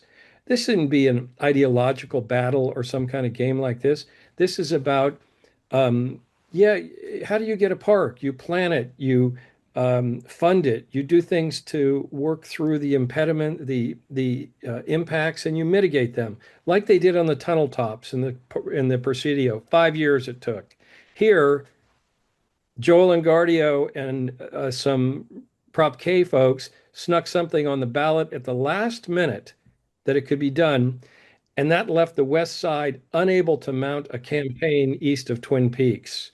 So I'm asking, please take no position on it. Let the voters feel like this is their chance to go one way or another without the yoke of partisan politics or ideological warfare, complicating the issue. Thank you so much, Richard. Sure. All right. Thank you, Mr. Correa. Bobek, I can't pronounce your last name, so excuse me for not doing it, but no worries. You run a tight ship. Every one of these things I've gone on, they're 40 minutes late, and you guys were early. All right. Bye, Lily. We're trying our best. Thanks, Richard. Sure. See you later. Thank you for joining us this evening. Thank you. Bye-bye. All right. Change roll back to attendee. And up next, we have the No on G campaign proponent, Mr. Lucas Lux. I'm promoting him to panelist now. And yes, as Mr. Correa said, we're running a tight ship. We're trying to run a tight ship here. You are running a tight ship. So we're 2 minutes ahead of schedule. Again, people should not feel rushed. We're good on time, but I do want to try and keep people to the allotted time slots that we have. With that, you have the No on G campaign before you, Chair Ho. Excellent. Hello, Lucas. Mr. Lux, how are you doing today? Good. How are you? And thank you for your time. Terrific. So you will have 1 minute for an opening statement, 8 minutes for Q&A, and a 1 minute close. And if you're ready, we can start now. Yeah? Yeah, let's go. Oh, all right. The floor is yours. All right. Well, nice to meet you. I'm Lucas Lux. I'm the volunteer lead of No on G. So 2 years ago, voters approved converting part of the Great Highway into Sunset Dunes Park. In its first year, the park logged nearly 2 million visits, making it full-time and adding park features like a skate park, art, and seating has already turned it into one of San Francisco's most used parks. And right now, a playground designed by builders from the Exploratorium is being installed. Prop G asks you to spend $10 million to go back in time by closing the park and removing all park amenities to reopen a road that frequently closed due to sand. The rationales offered by Prop G's backers have been debunked by third parties. They claim Sunset streets are more dangerous, but an analysis by the Frisk confirms that crashes are down since the park opened. The Chronicle and MTA have also confirmed that traffic is flowing as predicted during Prop K. Prop G is not a compromise, it's a park closure and demolition, and there's simply no actual problem that justifies closing one of our city's most thriving parks. So we respectfully ask for your No on G endorsement. Thank you. Proponents of Prop G, Mr. Lux, continue to feel their community is being harmed by extended congestion and traveling times for them to get around their day. Um, what would be your opposition to returning it to a compromise where travelers or people who have to go to work and school can use the park during the weekday, Monday through Friday, and have it remain as a park where people from all over the city can benefit from and take advantage of on the weekends? Yeah, so I appreciate that question, and it touches on a couple of things that a lot of my neighbors in the Sunset have asked about. And with respect to the compromise, I'd point you to Gordon Marr's recent op-ed, where he explains that the compromise was not something to just split the baby. It was about learning whether there was appetite for the park. And we learned during the pilot period that there was a lot of appetite. But then transforming that into an actual park allows a couple of things to happen.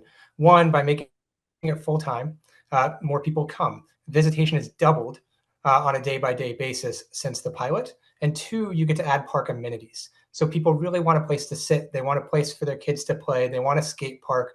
And all the things that the city's been adding have drawn more people out to make this one of the city's largest attractions, where people can enjoy the coast in a way where you can linger for a couple hours rather than zoom by it quickly. So I do take issue with the premise that this is a compromise, and I think it was a compromise for a pilot. This is a park closure at this point and dismantling of all the park features. But I do want to acknowledge the continued questions about traffic. I think living on the west side, it was very fair for many of my neighbors to have concerns about what would happen by closing this roadway. And we're fortunate that now we have 2 years almost of experience and data showing that actually the change has not been that significant.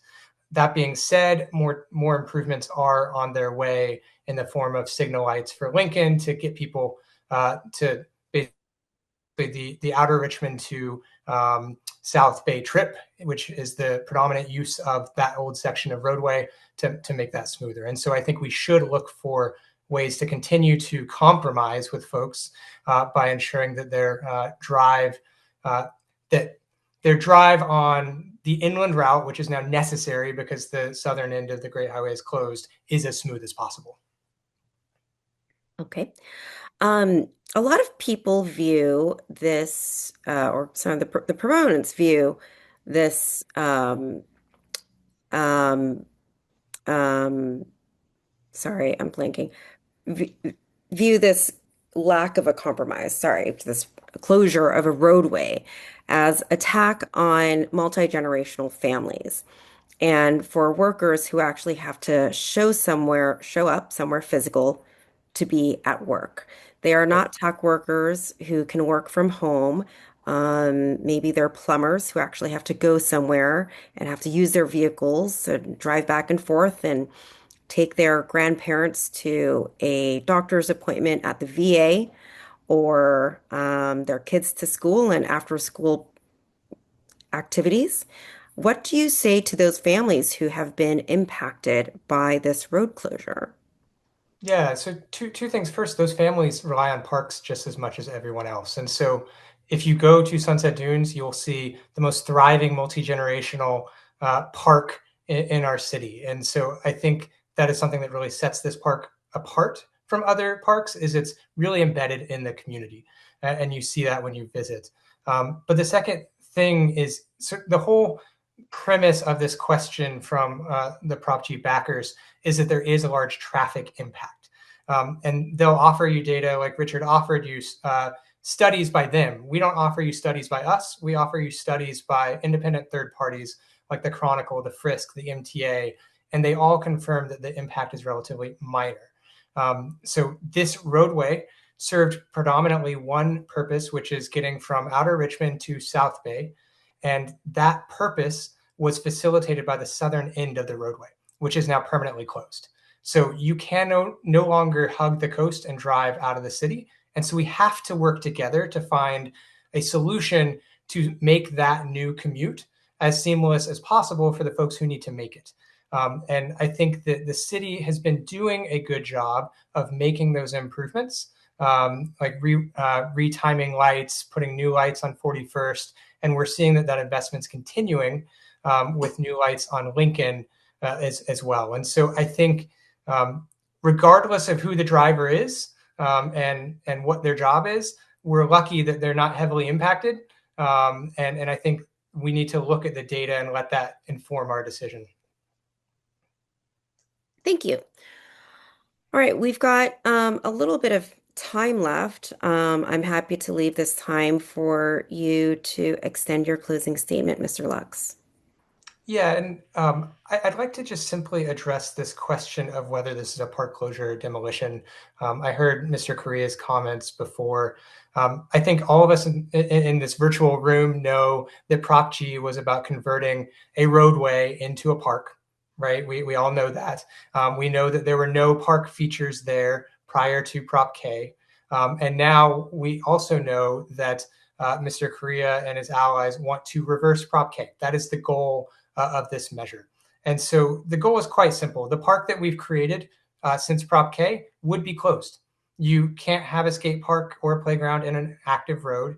You can't have a hammock in a median a couple feet away from cars going 35 to 40 miles an hour. Our coast would forever be locked in to be a road, and that road would close a couple days on weekends. That to us is a park closure. We do not think that is a compromise. We do take their traffic concerns seriously, and we do want to compromise on how we can find ways to continue to improve West Side transportation, both for driving commuters as well as public transit. But that is where we think that the city's efforts and financial resources on compromise make the most sense. This measure, as proposed, you'd burn $10 million off the top and added $2 million every year to maintain a road that we know from experience closes frequently and now doesn't get us exactly where we need to go. And so we think that's a poor investment at a time where our city is making layoffs. And then the last thing I would urge you to consider is just what is our role in San Francisco, and in particular as a Democratic Party nationally right now? If we passed Prop G, this would be the first major American city to close a road, to close a park to turn it into a road in recent American history. And I think in this time in particular, it is important for us as Democrats in this city to be environmental leaders and to show the rest of the country the positive change that we can make to our major cities with changes like Prop K. And then show them, show folks locally that we can make these large changes and still work together on the ripple effects, because commutes have changed, right? We're lucky it's not much, but that doesn't mean we shouldn't continue to work together. So I would urge you respectfully to endorse no on G, because it's the best outcome for our city, the best future for families in our city. And I think it's the outcome that we can be proud of as San Francisco Democrats. Thank you so much, Mr. Lux, for joining us this evening. Thank you so much for your time. All right. We are fueling our being ahead of schedule by a few more minutes. Thank you, Mr. Lux. I will promote you back to the attendee box. And then Chair Ho, our next presenter is the proponent campaign for Proposition I, which I believe is titled the Affordable Housing Guarantee Act. I am going to go pull them up and promote them into the panelist box. Thank you. Lost you. As a reminder to everybody on the committee, anybody can ask questions, not just the chair. Just please type stack in the chat, and I will flag for Lily the names as they are coming up so that she knows who to call on. With that, we have Jacob Matta from the Yes on I campaign. Chair Ho, go take it away. Thank you. Welcome, Mr. Matta. How are you this evening? I am wonderful. How are you? Thank you. Good. Well, thank you for spending your evening with us. And I believe you are here as the opponent. Proponent. You are the proponent for Yes. the Affordable Housing Guarantee Act. Yes. For this interview, you'll have 1 minute for opening, 8 minutes for Q&A, and another 1 minute for closing. If you let me know that you're ready, we can begin. Okay, All right. I'm ready. Let's go. Okay, the floor is yours. Awesome. Hi, everyone. My name is Jacob Mata. I am the campaign manager for Yes on I. I really want to open this with saying we need to build housing. I think we can all agree that our problem is that we don't have funding for housing. As you all know, we have to spend quite actually billions of dollars to get out of the hole that we are in, or we risk losing our own control over our development, like locally from the state. As you all know, we have to build 46,000 units of affordable housing in 4.5 years by January 2031. Proposition I creates a mechanism for that and creates a fund to do that. This measure also restores the will of the voters and gives voters the oversight of this fund through mandatory reporting. And we also are cutting the transfer tax on any residential family construction for the first 5 years to incentivize development so that we are not further de-incentivizing it. And I'll stop there for my intro. Okay. I guess my first really basic question is what makes you confident that this helps to produce more housing rather than simply fund existing programs? Yeah, well, there are mechanisms. 60% of the funding that goes into this measure, or 60% of the funds that are raised from the transfer tax, have to be spent on housing construction specifically. And we already know that there is 17,000 units of affordable housing in the pipeline, and they just need funding. This will create a fund about 100 to almost $200 million a year, depending on if Prop J passes and how city revenue is in a given fiscal year to create and construct affordable housing. We know that it has been done because in the first 2 years after this measure was passed, the Board of Supervisors and the mayor had dedicated this money to building affordable housing and also upgrading elevators in SRO units. And so this will go and has been proven to go to building and constructing affordable housing and maintaining our affordable housing stock. Okay, that's great. All right, my question here is why lock this money away from the general fund? The city says that dedicating this revenue will help reduce flexibility, general fund flexibility, and increase potential deficits. Why is affordable housing important? Why do we need to protect this funding from competing needs like public safety or health or services or transportation or a number of other services that our city provides? Fair question. We need to protect this funding because voters passed it, and that was their intention in 2020. It's clear as simple as that. There are people out there who want to use this money for other reasons. But to be quite frank, that money was never intended for those reasons. This money was not passed to fund public safety. It was not passed to fund the general bills that we have as a city. This tax was passed in 2020 with the explicit intent and was voted unanimously by the Board of Supervisors and supported by the DCCC. And if you looked at the voter handbook, every piece of messaging around this tax in 2020 was specifically designed to fund affordable housing. That's what voters had thought it was going to do, and it simply has not done that for the last 3 years. If Prop J passes, that funding that comes from that will bring in an additional $100 million from the transfer tax. That will then negate any sort of money being taken out of the general fund from this measure. So in reality, like I mentioned to everybody that asks me this question, this money was never intended for other purposes other than constructing affordable housing, and it's simply about restoring the will of the voters. Thank you. I don't have any further questions. Bobak, we don't see any other questions in the stack. Can I actually in the stack? But go ahead. Can I say one more thing on that last question? I think it's Yeah. also really important that this money is dedicated because the mayor has explicitly said we want to use this for other stuff, and I think that directly contradicts, right? the will of the voters from 2020, but it also it proves our own point that this money is not being used in the way that it was supposed to be and is being actively threatened to either be used for something else that it was never intended for, or as we know with the Build Act, potentially repealed. So the idea is that this money is either used for affordable housing or it's lost for good. Um, we know that because intentions of a few board members and the mayor have said that they want to revisit the Build Act. All right. I do have one question in the queue. This is from Chair Tung. Chair Tung, please go ahead. Hi, thank you for joining us, Jacob. Of course. I just wanted to ask a little bit about the structure of Prop I.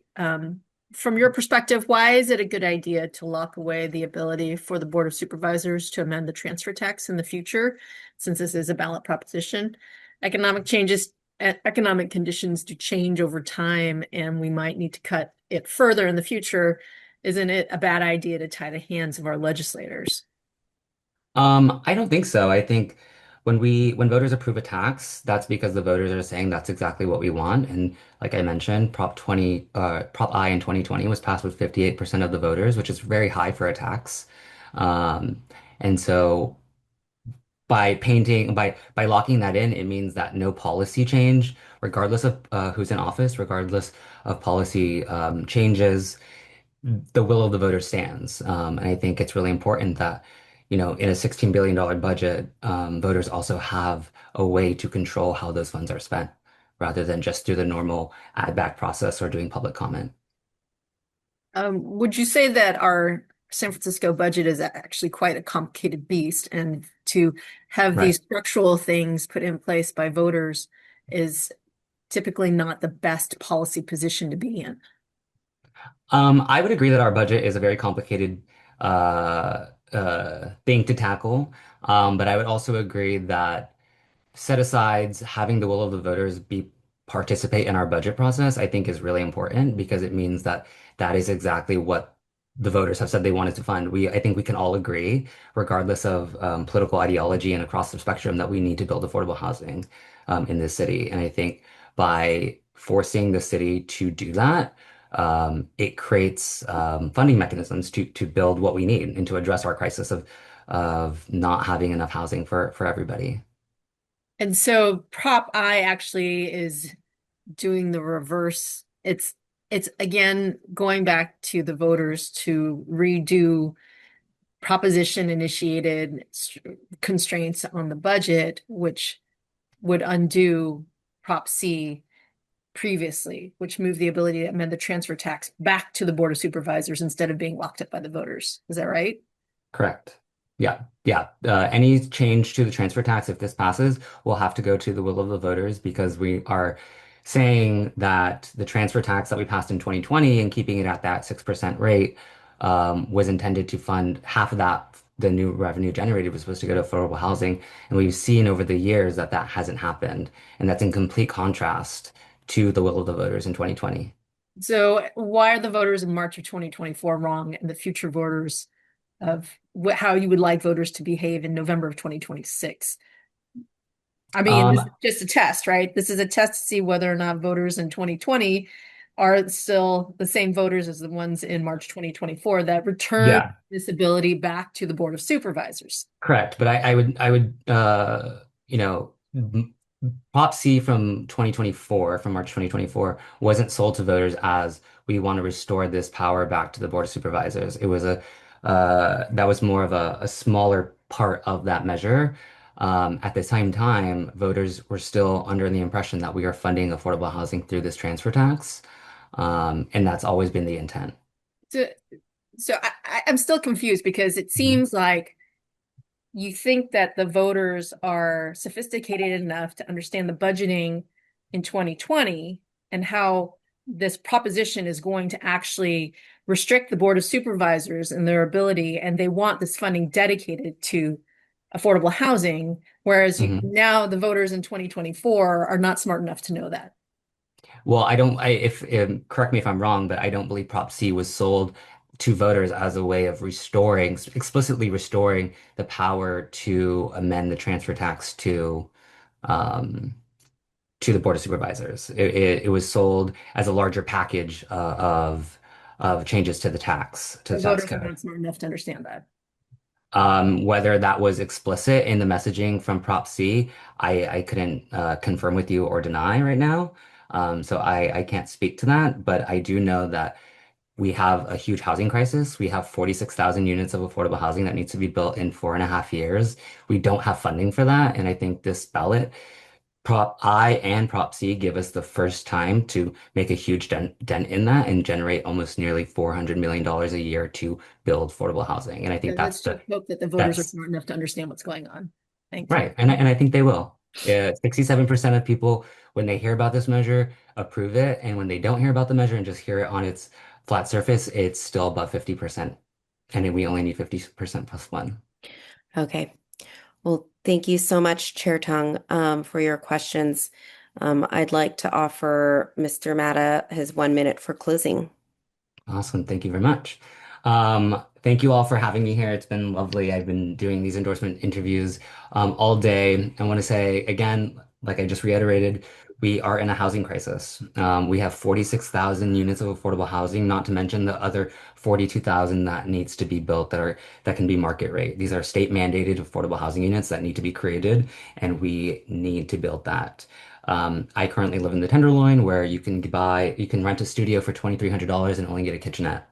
That's really unsustainable for most people, and proves why we need to be constructing and funding affordable housing. I don't think there's any sort of disagreement on that across the political spectrum, that we just don't have the funding mechanisms. This is a long, decades-running issue, and San Francisco is stepping up this time and saying we are going to create a specific fund so that that housing continues to be built despite administration changes or policy changes or changes to the board. And I would highly recommend you guys support Yes on I. Thank you so much, Mr. Matta, for joining us and sharing your views. Of course. Thank you. Take care. All right. Thank you so much. I'm going to move you back to attendee. Oh, there you go. And up next, we have the No on I representative. It is someone we've heard from before, Mr. Former Supervisor Asha Safai. I'm promoting him to panelist now, unless he declines, in which case I have to do it again. There we go. I think sometimes the prompt catches people off guard. Mr. Safai, welcome. Hey, how you guys doing? Doing good. Glad to have you. We're in the thick of our endorsement interviews. Chair Hope, take it away. This is the No on I. Thank you. Hello, Mr. Safai. How are you this evening? How you guys doing? Good. Good to see you. Thank you for joining us. You'll have 1 minute to open and 8 minutes Q&A and another 1 minute to close. And if you're ready, we can begin. Sure. All right. Terrific. The floor is yours. Great. So I'll be fast, 1 minute's short, but essentially, working with the building trades, the mayor, and those that really understand how to build affordable housing, we're strongly in support of Proposition C. Think that the Housing Trust Fund is the right way to go to build affordable housing. It doesn't take anything to the general fund. It's a reauthorization. Prop I, on the other hand, is essentially robbing Peter to pay Paul. It will be taking at least up to $120 million out of the budget for things like abstinence-based treatment for those in recovery, after-school programs, senior programs, childcare programs. The list goes on. Those are all the discretionary funds that the city has and has been able to do innovative things. Without those, it's bad. It locks it in. It says it's going to build affordable housing. 70% of it is locked up. That has nothing to do with building affordable housing, and it's misleading to the voters. It's essentially a slush fund for the nonprofits that wrote it. Thank you for that, Mr. Safai. When you say that 70% of it's locked up, how long is it locked up for? Permanently. I mean, 25% for acquisition for a very restricted income range of type of housing. So you could go out and you're going to have to compete in the private market. When they can't find that, it goes back into the fund. 10% of it goes for eviction defense. We already fund eviction defense in our budget. Again, 5% for administration, and then 30% for tenant managed, tenant governed social housing, which is a very restricted definition. It's not traditional affordable housing. So when you add that up, 30, 25, 10, 5, that's 70% of the money that will go into a very, very restricted pool that cannot be adjusted. And the only way that this could ever be amended is that you have to go back to the voters.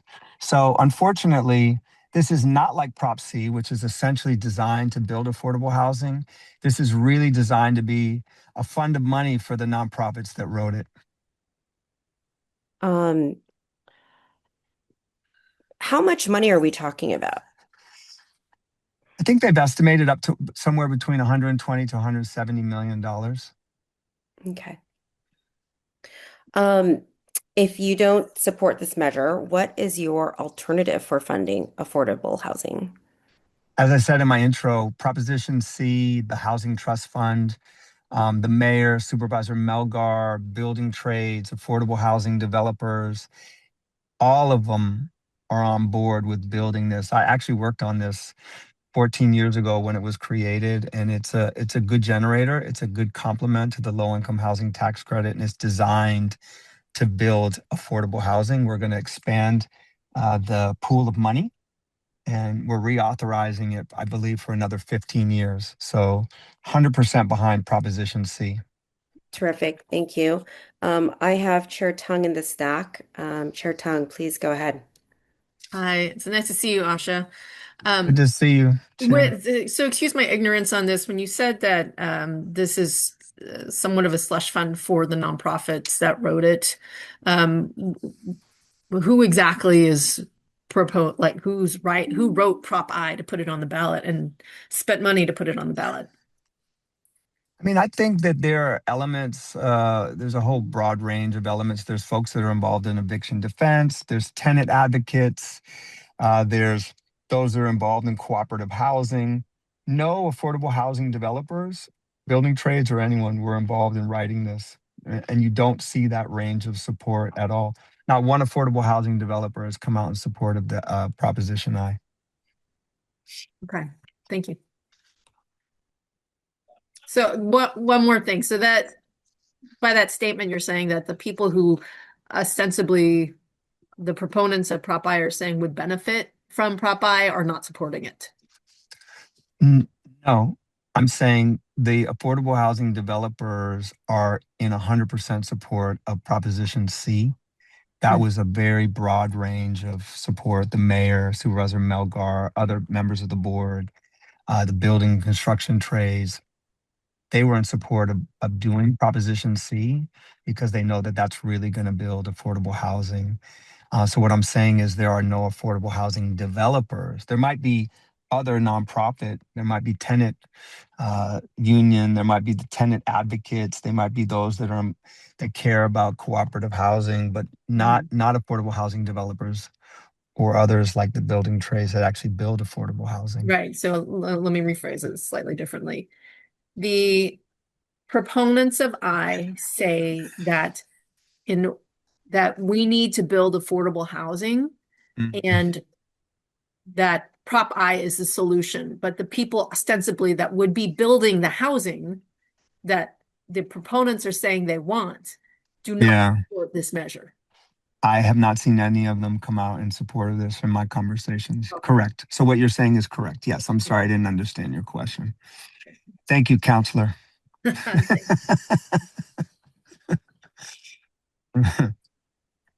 Thank you. Well, we have no other questions in the queue, Mr. Safai.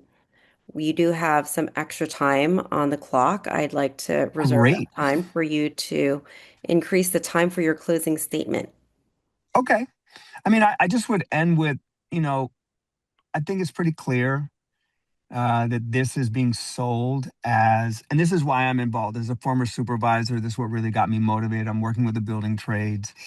It comes across as something, it's like, oh, Guaranteed Affordable Housing Act. But in fact, that's not what it really is. And it's really misleading the voters. And I have a problem with that. The proponents will argue that this is what was sold to the voters in 2020. However, that's not 100% accurate. What was sold to the voters was a general purpose tax, and that general purpose tax went into the general fund.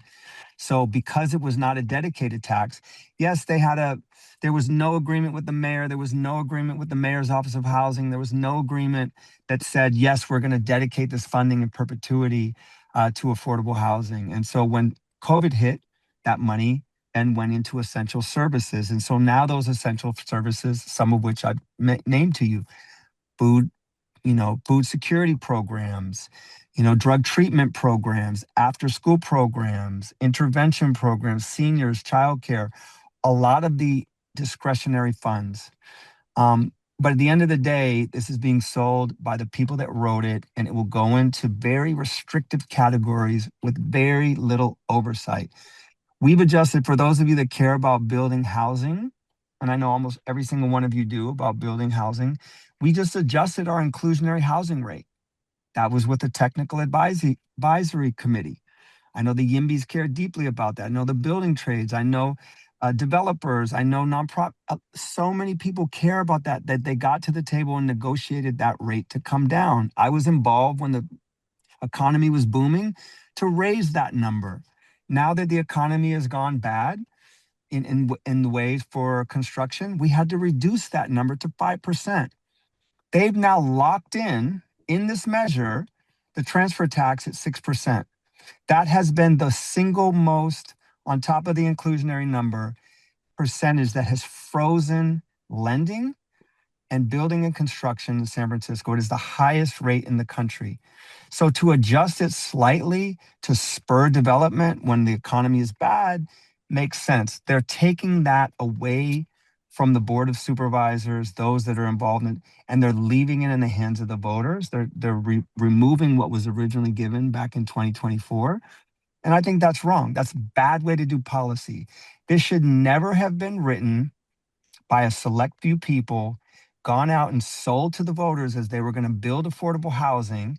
70% of it is going to go into very restrictive categories with no oversight and really won't generate a lot of affordable housing. So at the end of the day, this was poorly written, should not have been put in front of the voters, should have gone through the legislative process, and is literally misleading the voters for a fund that is written for the nonprofits that wrote it. Thank you so much for joining us this evening, Mr. Safai, and sharing your great opinions and insights. Can I add one thing? I'm sorry. Can I just add like 10 seconds? I just want to add one thing. The mayor, many members of the Board of Supervisors, a whole host of labor, from the janitors to the food and commercial workers, for the building and construction trades, for all of their affiliates, to the carpenters, all say no on I. Thank you. Thanks. Have a great night, everyone. Evening. All right. Thank you so much. Bye-bye. All right. We are again running a few minutes ahead of schedule. We have a good amount of buffer. Let me turn off this timer real quick. With that, we have made it through our local propositions. Chair Ho, and the last ballot measure for you to administer an interview for is a yes on 40 and no on 40, the statewide ballot proposition that Chair Tung called for us to take up in our August meeting. So with that, we have the proponents of Proposition 40 here in the queue. I'm going to promote up Ms. Williams to the panelist box. Hello, Ms. Williams. Give it a minute. There you are. Wait for it. There you go. Now we have Joy Williams here with us. Hello, Ms. Williams. How are you this evening? Hello, I'm well. How are you? Good. Thank you for joining us. Thank you so much for having me. For this endorsement meeting, you'll have 1 minute to open, 8 minutes for Q&A, and another 1 minute to close. If you let me know that you're ready, we can begin. Okay, I'm ready. Okay, the floor is yours.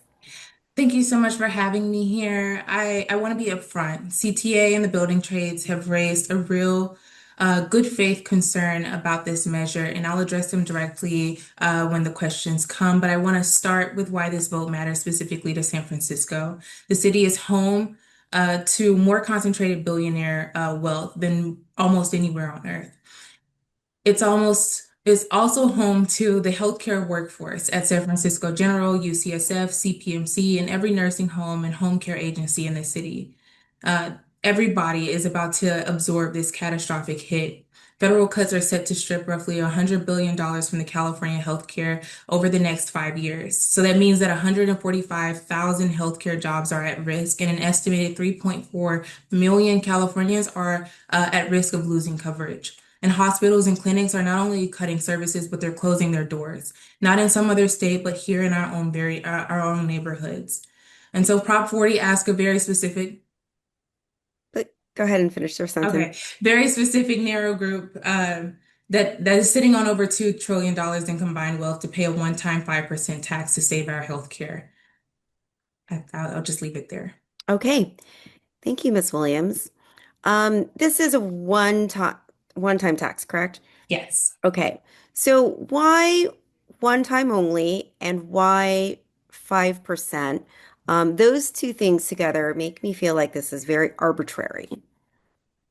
I understand your concerns, and the truth is this, it's a one-time 5% tax because we're hoping that over the next 5 years, right, that there's a regime change within our leadership, our nation's leadership. And so that's why this is an impending this is imminent. It's an emergency. That's why it's one time and why we're not calling for a systemic change and just shifting the tax code. Okay. I think I see a name. I just want to clarify, Chair Tung, is that you in the stack or is this from the previous? That was from the previous. Okay. All right. And if I might add just a little bit more to that, if that's okay. Please. I just wanted to say essentially that this is not necessarily meant to, completely change our healthcare infrastructure.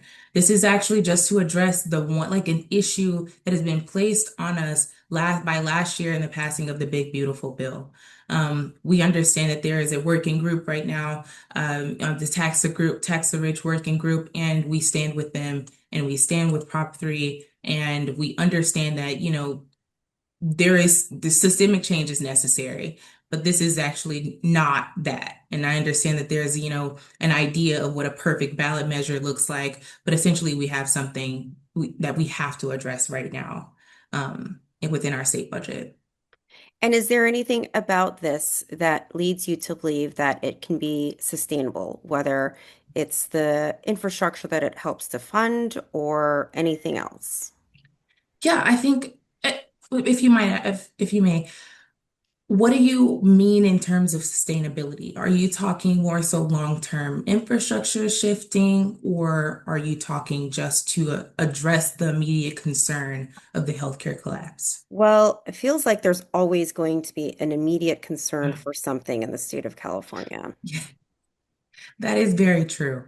I say every year that this is the most important election of our lives, and I think that we will continue to see that every single election cycle until we break this cycle, until we break the curse. But it's called a cycle for a reason.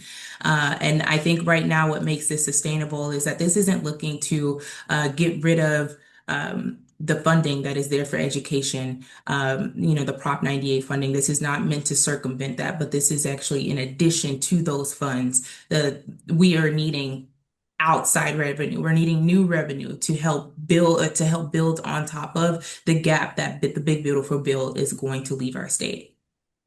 I hope that answered your question. Sure. I know this is a weird question, but billionaires tax themselves all the time. But are there billionaires who support this measure? That's a good question. We do have some billionaires that have endorsed Prop 50. Unfortunately, I do not have that list prepared right now, and I'm happy to share that over with you guys. Sure.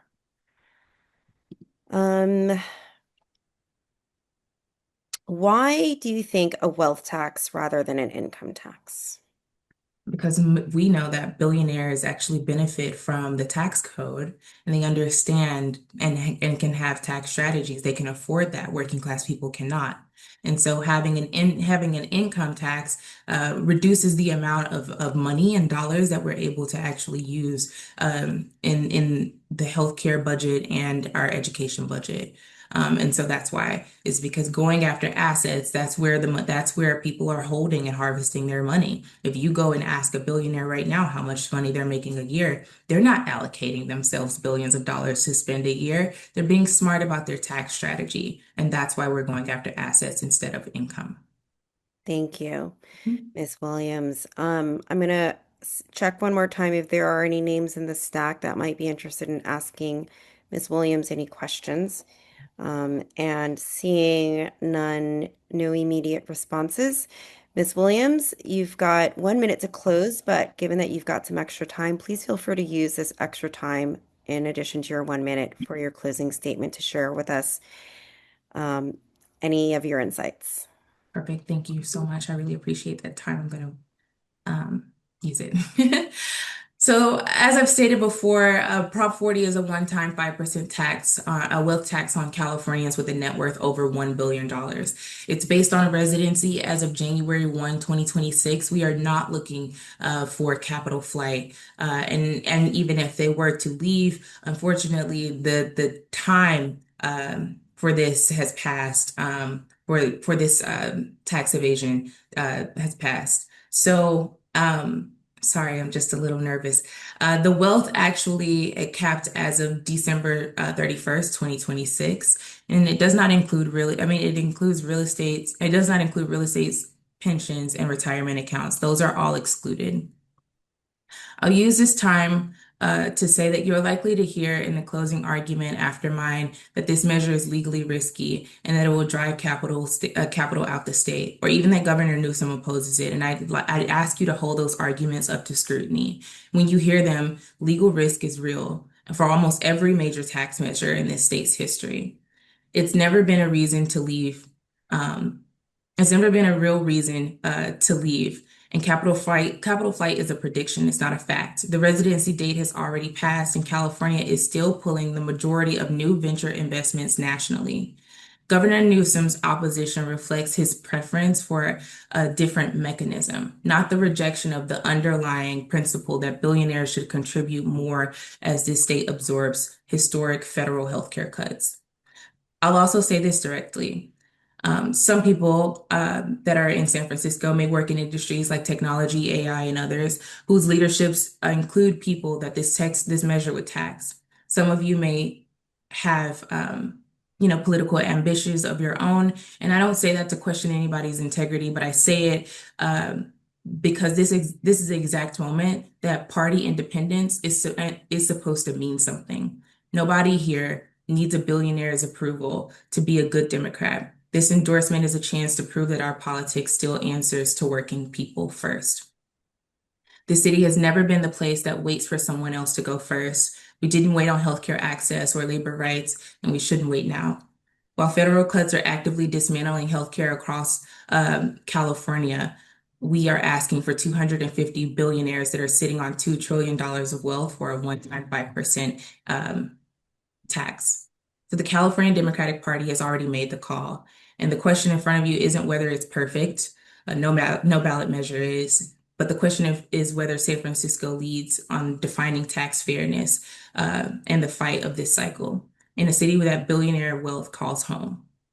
So I'm asking for you to vote yes on this endorsement. Thank you. Thank you very much, Ms. Williams, for joining us this evening and sharing your insights. Thank you. All right. We are, again, a little over time, but that's okay. Thank you for joining us, Ms. Williams. I will move you back into the attendee box.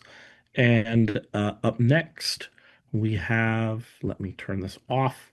We have the proponent, or I should say the opponent of Proposition 40, a man named Mr. Nick Hardiman, who I am promoting to panelists now.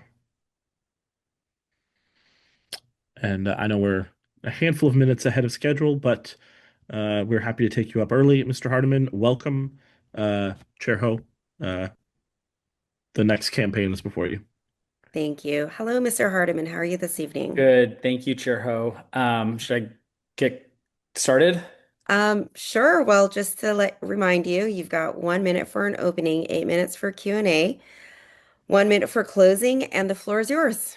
Okay, thank you, Chair Ho, and members of the San Francisco Democratic Party. Really appreciate it. My name is Nick Hardiman. I'm the political director for the State Building and Construction Trades Council of California. And I'm here to respectfully ask that you oppose Prop 40. We all agree, listen to the proponents, and do not doubt for a second that we need new investments in healthcare in California. The question, though, before us is whether Prop 40 is the right way to do that. We believe the answer is no. Why? Because first, the fiscal risks are simply too significant. Independent economic analysis have already estimated that Prop 40 could cost the state approximately $25 billion. Second, Prop 40 threatens our public schools. The measure exempts itself from Proposition 98, that's California's school funding guarantee, shortchanging California classrooms by more than $3 billion annually. Third, there are serious concerns about whether Prop 40 actually delivers the healthcare protections it promises. This is a one-time tax. California healthcare needs require sustainable, ongoing funding, not funding for one-time purposes. And that is why the California Primary Care Clinics Association and California Medical Association oppose Prop 40. Thank you, Mr. Hardiman. California is at inflection point. Actually, our whole country is, with a whole bunch of new minted billionaires that we're expecting. Why not have billionaires pay a little bit more to our general fund? There's a measure on the ballot right now, Proposition 3, that would make California billionaires pay the highest, continue to maintain the highest tax rate in the country.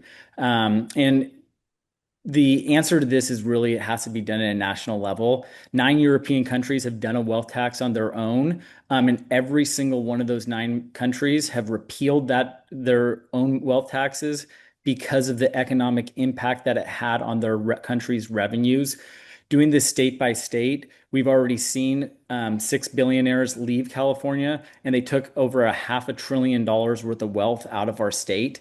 Don't doubt for a second that this will be litigated, but I think the net effect of if this law were to go into effect, and whether someone had left prior to that cutoff on January 1st, 2026 or not, you're going to see massive flight and massive loss of investment in the state. Thank you for that. I have a name in the stack. Chair Tung, please go ahead. Hi, Nick. Thanks for joining us today. So one of the questions I have, I mean, you're here with the building trades. Planned Parenthood has come out against Prop 40, Governor Newsom, Secretary Becerra, the California Teachers Association. Why is this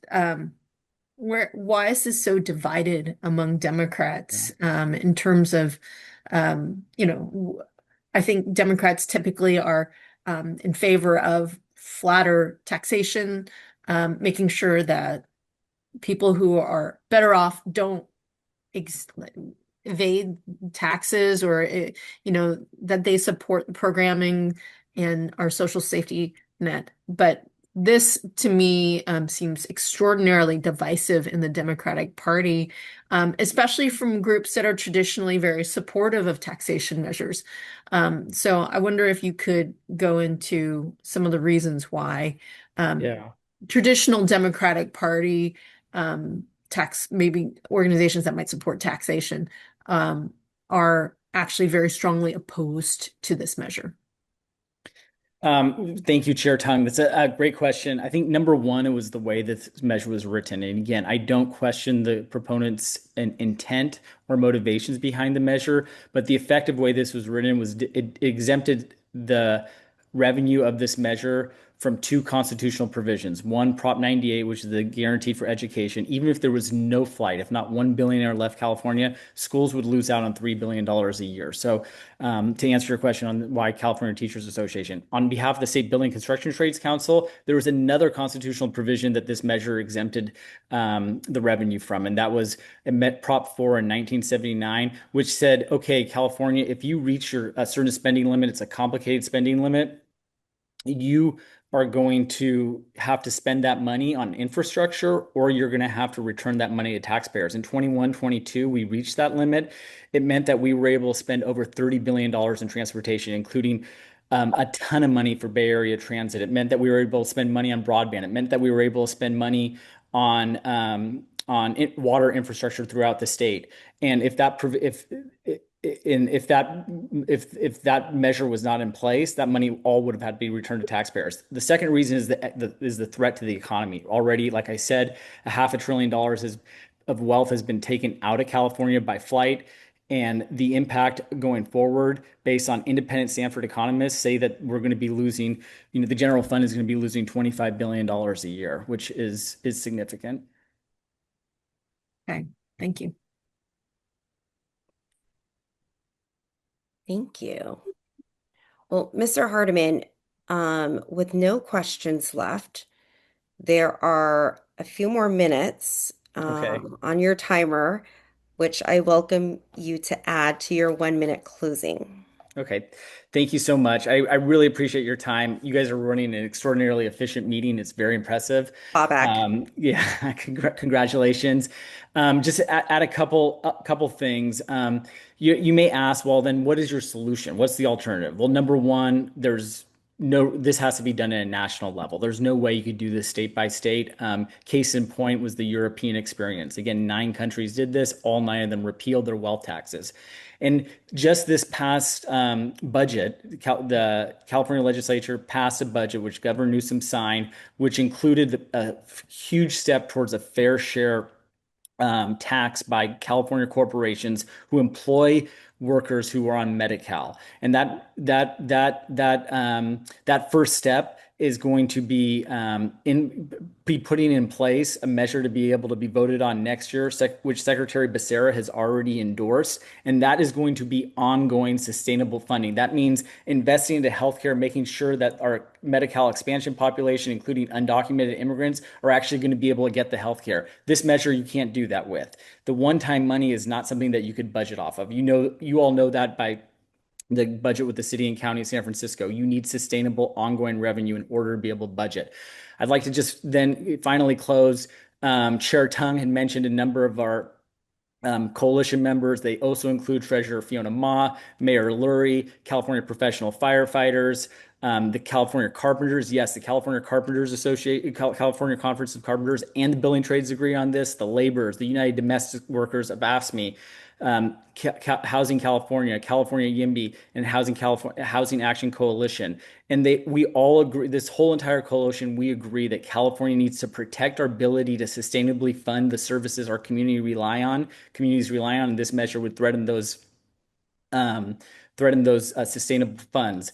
And then I'll just close by saying Los Angeles County Democratic Party has already recognized these concerns, and they voted earlier this week to recommend and oppose to Prop 40. And we respectfully ask that San Francisco Democratic Party do the same when you meet next Wednesday. Thank you so much for your time. I really, really appreciate it. Thank you, Mr. Hardiman, for spending your time with us and sharing your insights. Thanks. All right. Oh, I didn't even need to remove him. He removed himself. Okay. So here's what's going to happen next. We're going to then call back up the first agenda item of this meeting, the remaining candidate endorsements. But first, we are both slightly ahead of schedule. And on top of that, I did bake in an actual proper 10-minute bio break for recess. So to keep things aligned and so that the candidates who I have lined up next, we kind of get back on schedule and we're not early. My ask, Chair Ho, is that we recess until 6:48 p.m., which is a 17-minute recess for people to go get food, use the restroom, etc. And then we will reconvene and hear from the first of many Board of Education candidates with Chair Alioto here.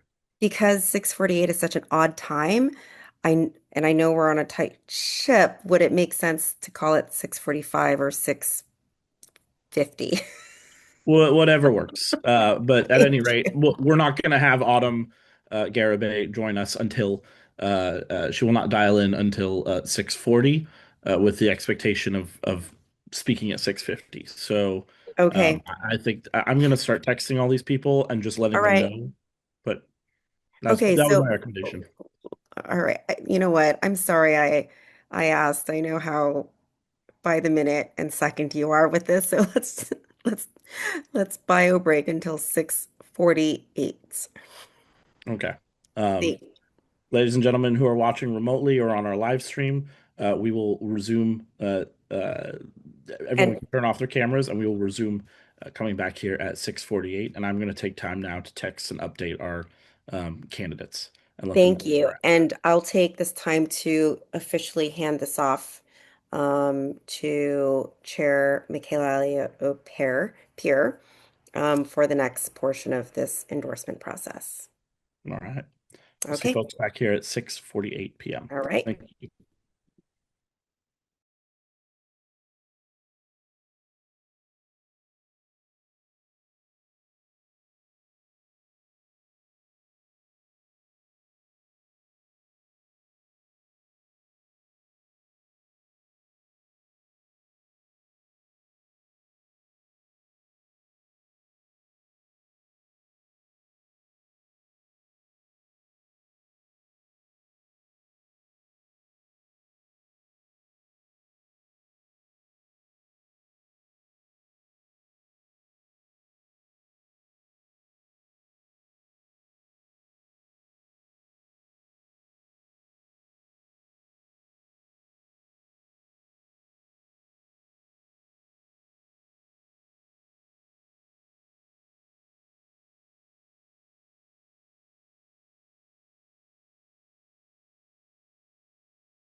Just a brief reminder for anybody who's joining us, we are currently on recess for the next 8 minutes.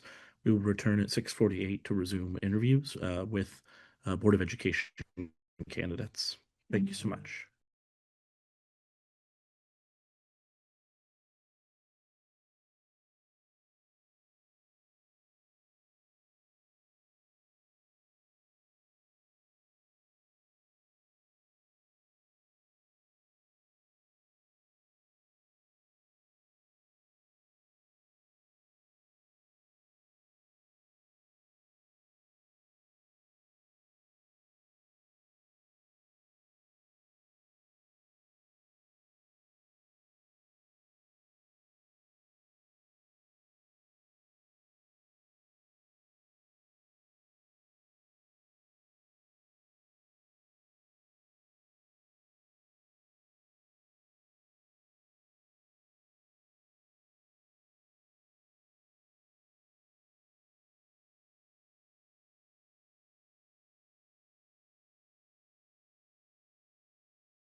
Right.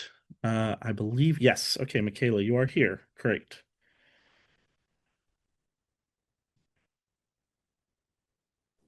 I'm here. Wonderful. We can proceed with going back to, let me just double check the exact number. We can proceed with going back to agenda item 2C, which is we took some items out of order, but basically we're going to the Board of Education candidates next. And without further ado, we have the first of your Board of Ed interviewees in the attendee box. So I will promote her up to present. Does that sound good to everybody? Need to do any last? Just give me one sec. Last chewing? Exactly. Hold on one second.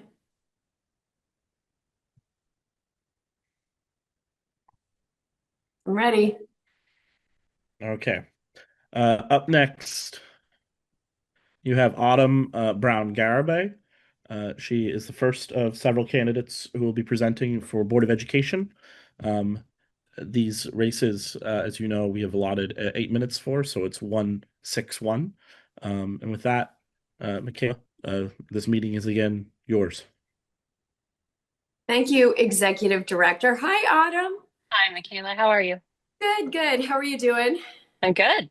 Good. Okay, so for everyone who's coming back and rejoining us, we are now starting off the second half of our interviews for candidates, starting with the Board of Education, followed by the Community College Board again, and then the Public Defender, and then the Community College Board again, and then we're going to end this with the Bar Board District 8. So Autumn, you are going to kick us off for the evening ahead with the Board of Education. We are having 8-minute interviews. First minute is an introduction. The next 6 minutes are Q&A, followed by a 1-minute conclusion. And so with that, thank you for being here with us this afternoon, and the floor is yours. Awesome. Thanks, Michaela.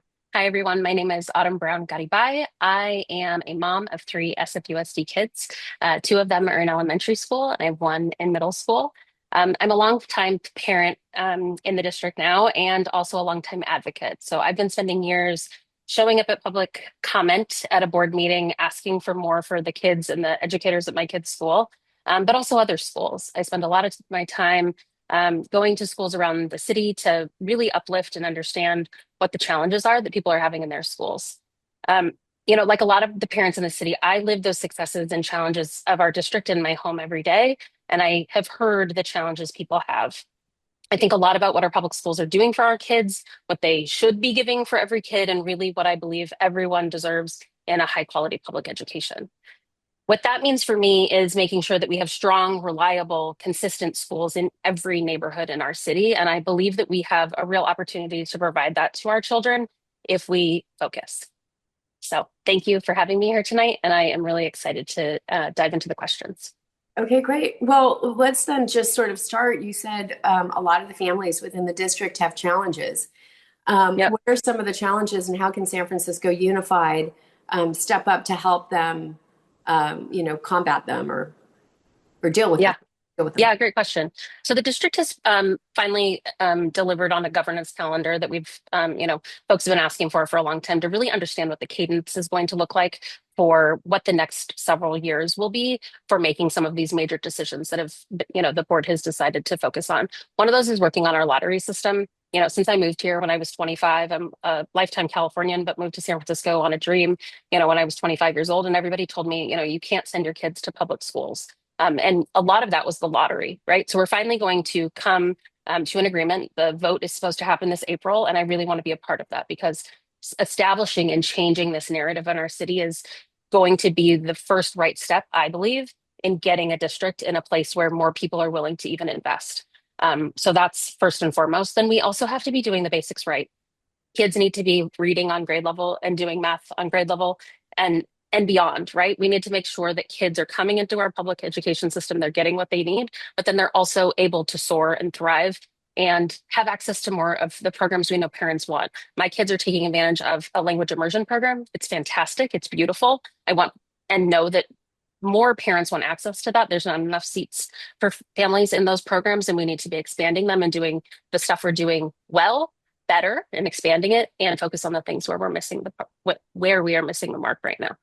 Yeah. I think that's great. Which immersion program are they in? My kids are in Spanish. My husband is Mexican. His family did not teach Spanish intentionally because of some challenges in the Sacramento area in the 60s, and so it's a restorative language for my kids, and it's been really, really special to be a part of. That's great. That's great. Yeah. Different cultural backgrounds. Yeah. Made different. Yeah, it's really special. Yeah. So I'm, one of the issues that's sort of near and dear to my heart, probably because I have a disability, is just the way we integrate children with disabilities into our school system. I've had friends with kids with pretty severe disabilities who considered moving to Marin. This was 10 years ago. I'm just curious, what are your thoughts on that and how we might be able to step up with those challenges? Yeah, we have some real room for improvement around IEPs. I have a child with an IEP. I should have had an IEP and was never identified as a kid for a math learning disability. We need to be doing better for these kids with their needs, right? We need to identify them early, make sure that they're getting the services, make sure that we are taking responsibility for those services and doing the work, right? Oftentimes I talk to families where they're supposed to be getting speech, but they don't hear whether or not their kid actually gets pulled out for speech. Like, what does it mean to make sure we're doing all of the things that are supposed to be federally mandated that this kid is going to get? And then what does it mean to also make sure that the parent knows that those things are happening? And on top of that, doing more holistic education in the classroom. I think some of our schools are doing this really well to make sure that kids understand neurodivergence and differences in learning and physical abilities, so that kids also understand how to be better citizens to the kids that they're in school with. Yeah, I think it's one of the reasons a couple of my friends like the Marin, what they were doing in Marin, because the kids were integrated in the classroom and it was good for their children who didn't. It's good for everybody. Right, exactly. Yeah. Exactly. Okay, so let's just talk fiscal solvency, because San Francisco is having its own things that it has to deal with, and the city does give the school district some money. We don't control it, but we do give some to the city. And so what are your thoughts on, let's see, roughly 114 million was stripped from the annual budget. Which of these cuts do you consider permanent, and which ones were one-time maneuvers that'll resurface? I think some of this, well, one, the district has gotten in a much better place financially over the last several quarters, which is, I think, really lovely to see. They're hoping to get out of full fiscals, into full fiscal certification. And that's great. It's really, I think, encouraging to see us moving in that direction.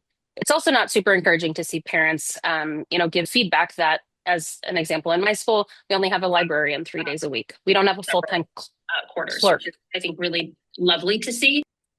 Oh, I think someone's there was some audio. Feedback. That's okay. All good. Families want fully staffed schools, right? And so we pulled back in a lot of ways because we need to get our house in order. And now we need to reevaluate what this portfolio looks like and get into a space where we can actually serve all kids really well. We have opportunity to do that, but we're going to need to make some tough choices and to also reestablish what we understand in San Francisco to be a really solid school, so that fiscally we are responsible, but also we are providing an excellent education for our kids. And so two things have to be true to get there, but it's going to take some work. I agreed.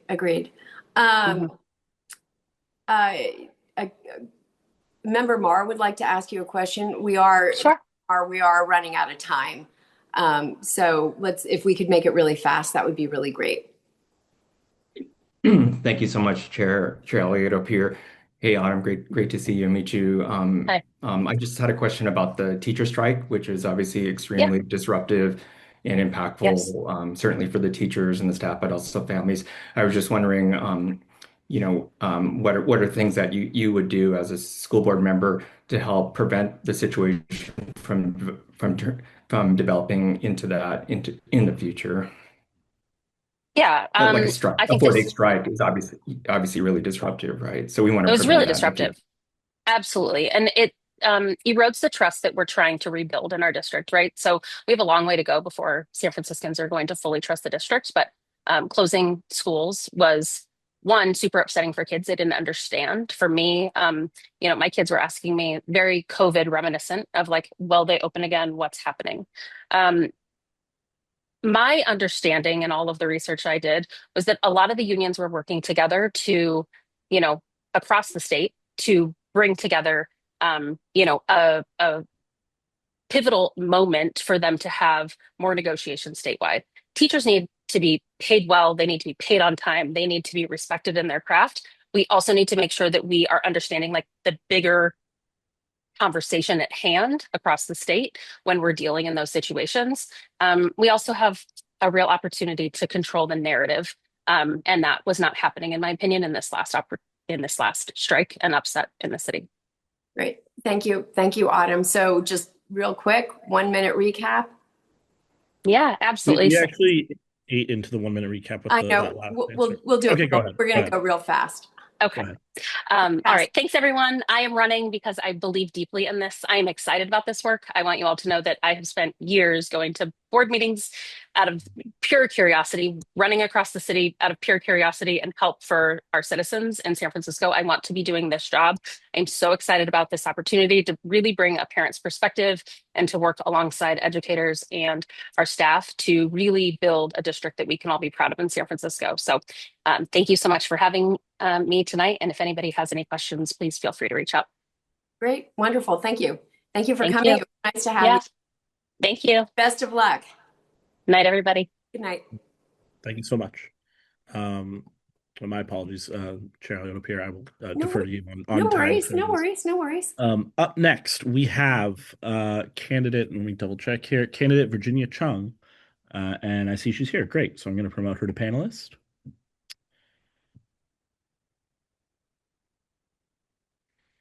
Ba-da-ba-ba.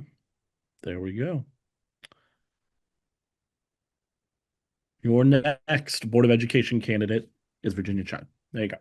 Hi, Virginia. Welcome to the DCCC endorsement prot interviews. I'm Michaela Elliott up here. I'm your chair tonight. This is going to be quick. It's going to go by faster than you know. So you've got 1 minute of an introduction, followed by 6 minutes of Q&A, and then a minute to tie it all off. And so with that, the floor is yours. Excellent.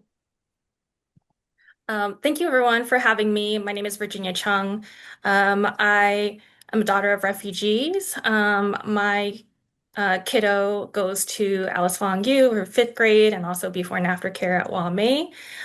Because of my family's experience, I started school mute, and I was mute for much of elementary school.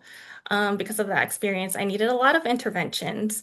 And I was very lucky. In kindergarten, I had that support. A teacher took my hand and provided the supports that I needed for me to become the first in my family to graduate from college. In contrast, my brother was the first when my parents came expecting and didn't have a home. And that impacted his development, and he dropped out in high school. And now, as a parent, I know that a child's future should never depend on luck. For the past 20 years, I've worked in service to children and families, from maternal health to early education and intervention programs. That's great. Can you tell me a little bit about, how your work experience, you were just starting to get into that, how that plays in, running for a seat on the BOE? Absolutely. I think there is so much opportunity to build an education system from cradle to career. Brain development starts in the womb, so taking care of our mothers. From my 8 years working in early childhood development and the largest Head Start provider and family service provider in San Francisco, we know that brain development is happening in the first 5 years. And that's when kids learn language and foundational skills that impact their learning in school and in life. And I co-founded an organization called Give a Beat. We provide music education in schools, juvenile halls, and prisons. And now I'm at Open Door Legal, where I'm fighting for universal legal access, so nobody has to worry about access to justice. Based on my experience, I know that interventions and trauma-informed practices are critical and essential to learning to reduce chronic absenteeism, to improve student outcomes, and to break cycles of poverty. So I've in San Francisco, I've delivered expanding education programs, crisis prevention programs, passing Baby Prop C to make childcare accessible to all our families. I supported educators, small business providers, mostly women of color who have childcare operations in their homes, strengthen the workforce across San Francisco to retain and recruit early educators, fought for livable wages for our workers, all to improve kindergarten readiness for our children, to make sure that we are closing achievement gaps where it can make the most difference. And now I'm running again because as a parent, it was very concerning. The lead up to the strike, the first strike in nearly 50 years, when I stood at the picket line with fellow parents and my kiddos' teachers, I was hearing about the conditions that had deteriorated to the point where this had to get to bring us to a strike. Supports for special education were woefully Virginia, let lacking.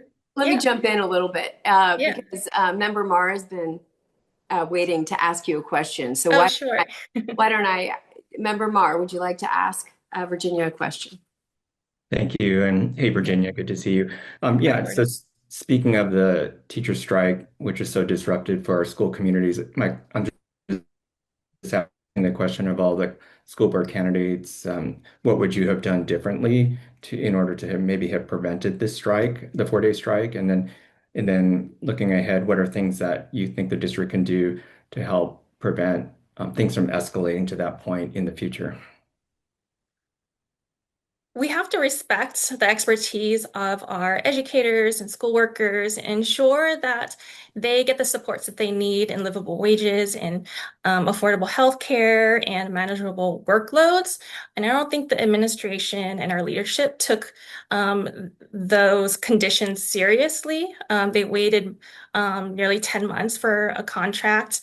And as somebody who has worked alongside many different organizations and coalitions, I know how hard it is to build consensus among so many diverse communities. And I was very impressed that they had 98% consensus both times to decide to go on strike and forego their pay. And when I was on the picket line, I heard the despair and disappointment from my kiddos' teachers that they saw how inequitable the system was.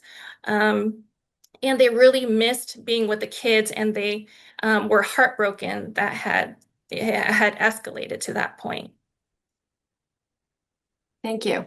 So real quick, because we only have about another minute, what do you think are the top 3 challenges right now facing the school board? We have to make some big decisions, including the enrollment process. We have to continue to bring revenue into our district. So we have to have excellent programs in order to do that. And we have to have excellent programs across the city and not just in some neighborhoods at some schools. I just saw the Hoodline article where we have lead at Haight Elementary, and environmental toxins impact brain development, and it impacts student outcomes. That is absolutely unacceptable. We need excellent operations, facilities, financial accounting, so that we are spending down the dollars that we have appropriately to ensure that those dollars are actually reaching our kids and they're not showing up at school without a teacher, without their paraprofessionals. All very true. So with that, Virginia, you have 1 minute to give us your concluding remarks. I would be honored to earn your support. I have spent my life working in service to children and families. I understand that the full spectrum from which there are opportunities to ensure that our children don't fall through the cracks. Because ultimately, if we do not protect and fully fund our public schools, those downstream costs are going to be exponentially more later. So our public schools are a foundation of our democracy. It is how we're building future leaders, our workforce, and making sure that our children are ready to lead in a global economy. I see where there are many opportunities to close those gaps, including in early education, expanding supports in transitional kindergarten, and many more, and many other opportunities to improve program delivery at our district. Great, wonderful. Well, Virginia, thank you so very much for being here with us tonight. We obviously wish you the best of luck in your campaign, and we look forward to seeing you soon. Thank you so much, and have a great evening. Thank you. You too. Good evening. All right, I'm moving it, Virginia, back to attendee. Up next on the list, I have candidate Alida Fisher, and I should say current Board of Education member Alida Fisher. So I'm going to go ahead and promote Alida up right now. There we go.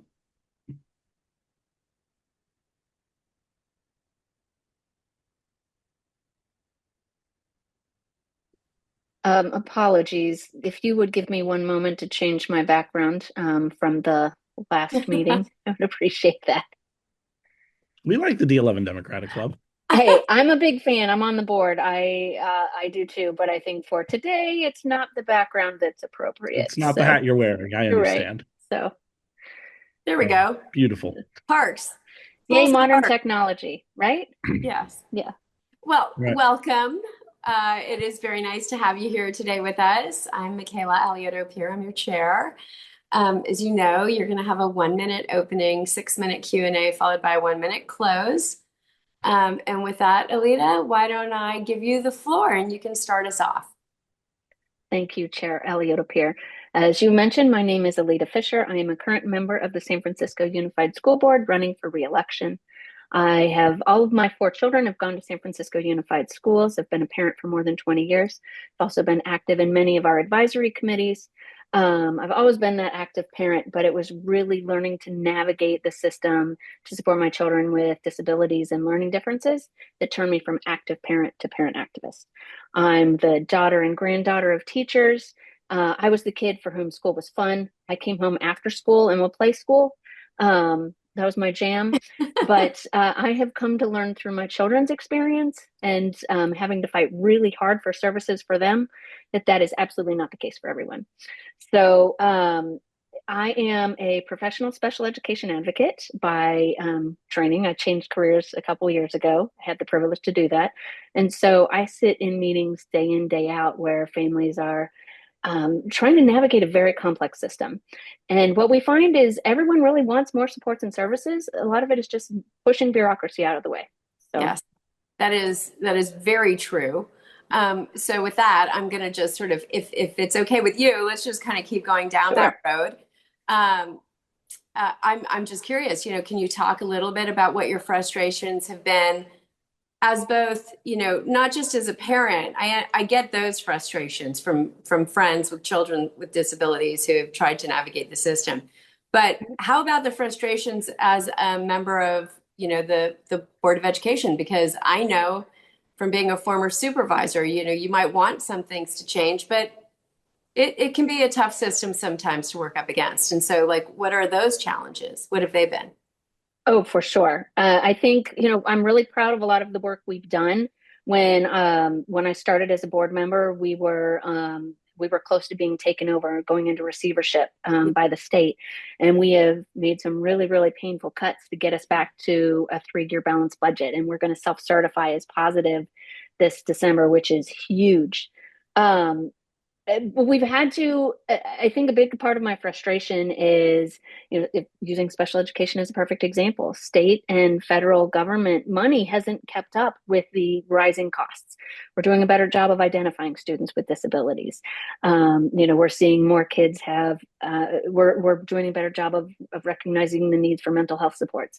So there's a lot of extra demands on our funds that, not to mention also our COLA, our cost of living adjustments here in the city, what we get from the state doesn't keep up. So there's a lot of ways in which we're continuing to get squeezed, and we still have a mandate to not only support our students, but pay our educators a living wage, because as our educators will say, their working conditions are our students' learning conditions. So I know I only have 6 minutes, but I could go on a lot about the budget constraints and the hard decisions we're making. I think one of the things we have to talk about moving forward, we made some really painful cuts. And now there's some spaces where we've overcut, frankly. What do we need to do to restore services to help support getting kids to school?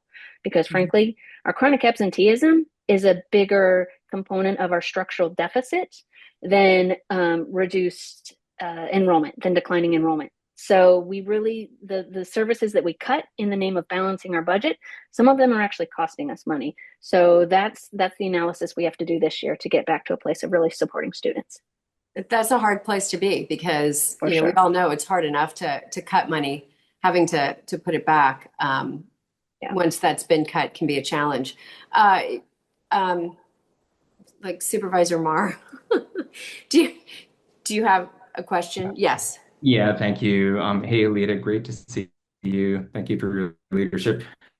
I've just been asking all of the school board candidates about the teacher strike, which, as you very well know, was the first one we've had in the district in nearly 50 years and was extremely disruptive for our school communities. So I just wanted to see, reflecting back on that, are the things that you think that the district could have done differently to prevent or shorten the 4-day strike? And then also looking ahead, what are the things that the district would need to do differently to try to prevent this from happening again? I appreciate the question. Yes, I think it was preventable. And actually, Commissioner Alexander and I were the only 2 members to vote against strike preparations, and we're stating publicly to get back to the table. Our educators had frustrations about us not responding to their requests, not passing written responses back to them. And some of those went on for 10 months. That is completely disrespectful. That's not okay. There was a huge lack of clarity around $429 million that was either in reserves or unspent. And some of it was for good reason, because we have an unrestricted fund and a restricted fund, as you know, Supervisor Mar. But the lack of transparency and accountability was very frustrating. And in the end, we gave our educators just about everything that they were rightfully asking for. The dependent health care that we're providing, I'm so excited. That is actually going to help us attract and retain teachers, which is great. And I think there's some ways where we didn't go far enough. Going back to special education, which is my wheelhouse, we still have our educators who are asking for more supports. That, like, we need to move to a workload model instead of a caseload model to actually bring ourselves into compliance with the work we're supposed to be doing in special education, and to give our teachers and our educators the time they need to actually support our students. So I think there's a lot yet to be done. Carrie Barnes, proxy for Eleni Kounalakis. Carrie, we've got only 1 minute. Make it quick. Well, Alida, hi, how are you? Hi, great to see you. Twofold, super quick. One, what is the most important attribute you think that will translate into a very successful school board member? And 2, are you welcoming of non-establishment candidates? We just saw, for instance, D8, and I was sort of impressed with some of the new, fresh faces. And I was wondering how you feel about that, and should the school board and the city welcome new faces? Thank you. Absolutely. Our schools actually are one of the very welcoming places to our newcomer families and our newcomer students. Our schools strive themselves to be a place of strive to be a place of belonging. We actually have 2 student delegates that sit on our school board, which I think is a great opportunity to start to learn leadership. We have a student advisory council. So yes, I think, and frankly, I'll stop in a second here. Just my last point is, when we're talking about commission reform or charter reform at the city, there's an opportunity to raise our school board, and I believe our city college board, pay from $500 up to closer to $3,000.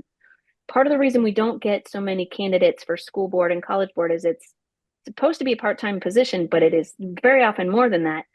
And for a lot of families, it's not feasible to do it on $500 a month.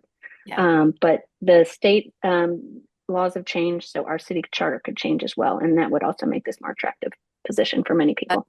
100% true. We've been talking about that since I was on the board 15 years ago. So with that, why don't we start the clock over, and you have 1 minute to give us your concluding remarks. All right. Well, thank you so much for your time here. Like I said, I'm really proud of the work that we've done.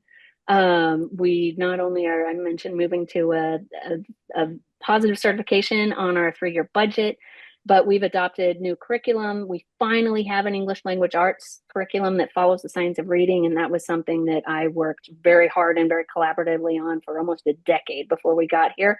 So I'm so excited about that. We have math, social studies, history, ethnic studies, all kinds of new curriculum that is aligned with Common Core standards.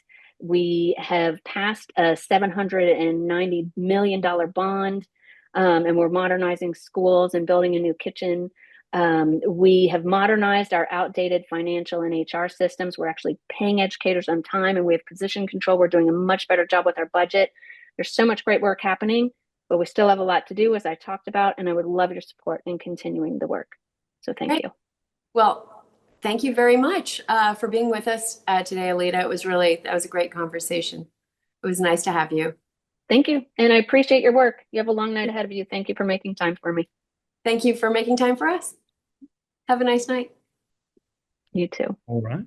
Up next, I have Mr. Ryan Hazelton. So let me go ahead and pull him up from the attendee box.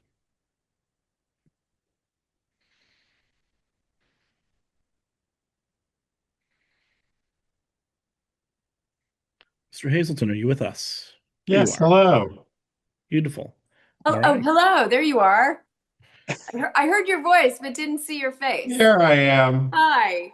Chair Alida here when you're ready. I'm your chair, Michaela Alida here for the next 8 minutes. As you know, you have a 1 minute opening followed by 6 minutes of Q&A and then a 1 minute close. And with that, thank you so much for being with us here today. Ryan, the floor is yours.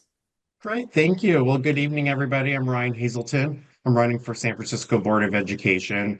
I currently chair San Francisco's Child Care Planning and Advisory Council. And there we successfully have advocated and partnered with Mayor Lurie's office to get the Department of Early Childhood to release a plan to use over $550 million to subsidize childcare access to families earning up to 200% AMI starting this fall. And also in this role, I've been working on the Universal Pre-K initiative, including the expansion of TK, transitional kindergarten, in our city. In my day-to-day work, I'm the executive director of Mariposa Kids, where we provide after-school programming for students at SFUSD schools. And it's here where I hear about how parents love their schools, but they are so frustrated with the district. And then also we saw that their lunchtime recess programming wasn't adequate to serve the kids correctly. And so I've launched a free service through Mariposa Kids to provide play engagement there. And so it's through that in my 15 years working with children and families in San Francisco that I'm excited to be a candidate for this race. Great. Well, we're excited to have you. So you have a different background than a lot of people who come to us. You kind of touched on it a little bit, but I am sort of interested, being the person that you are and spending 15 years in the industry that you've been in, what do you think are the biggest challenges that are facing the school board, but directly, as they relate to the people that you're talking to and the people you're dealing with on a daily basis? What are you hearing? What challenges do you think can be fixed? The biggest one as an after school program provider that I hear is the lottery system. And Uh-huh. so we hear every spring when those lottery results are announced. My organization's getting called by families, particularly the TKK families, trying to understand where their kids will go, how the wait lists work, and then how to plan their whole child's day. Because after school and before care programming is pivotal for families. And so they can't even plan their full child's day because of this lottery system. There's no predictive nature to it. And then later on, when school does start, a lot of the after school programs also are balancing out wait lists. And it is really challenging for a working family, to figure out where their kid will be. So for me, what I hear and see the most is the support of families through the process and how they engage with the district, particularly in this lottery process. Yeah, well, that's something that has been a conversation in San Francisco since the 60s. My Yeah. grandfather, who was the mayor back started in 1968, this was a big issue he tackled with, and we're still all these years later still trying to figure out what the right solution is. But hopefully we will figure that out soon.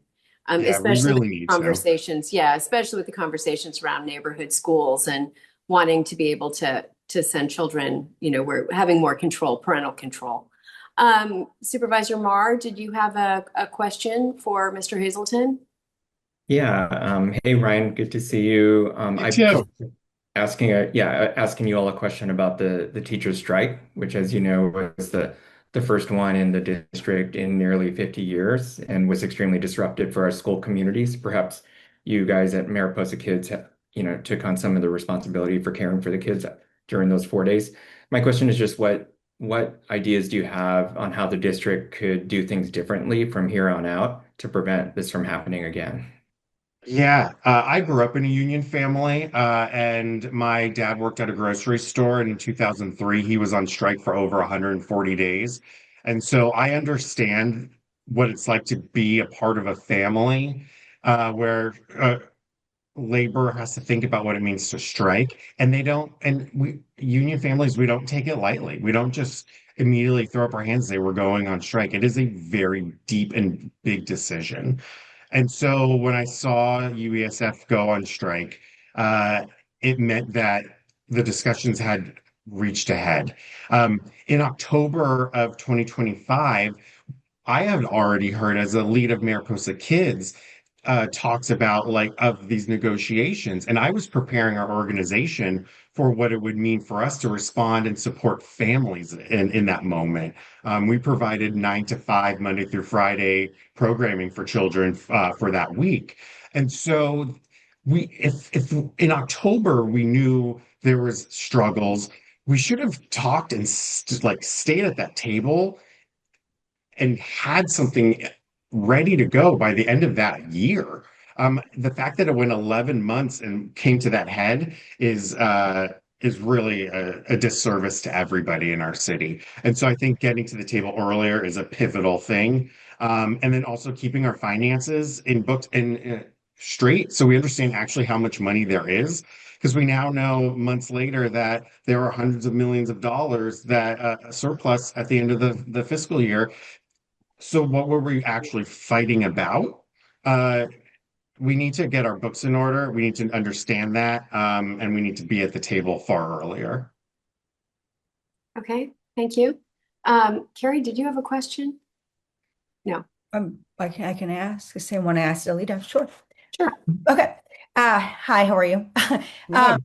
I had a question, twofold. One, what do you think is the most successful attribute or the most important attribute that a school board member would need in order to be successful? That's one. Two, do you think that there needs to be endorsements by the establishment in order to be a successful candidate and to run. We have some new faces in certain districts I was impressed to see, but there is this sort of establishment focus in our city where you line up endorsements by particular organization, by certain officials, and then you're sort of launched.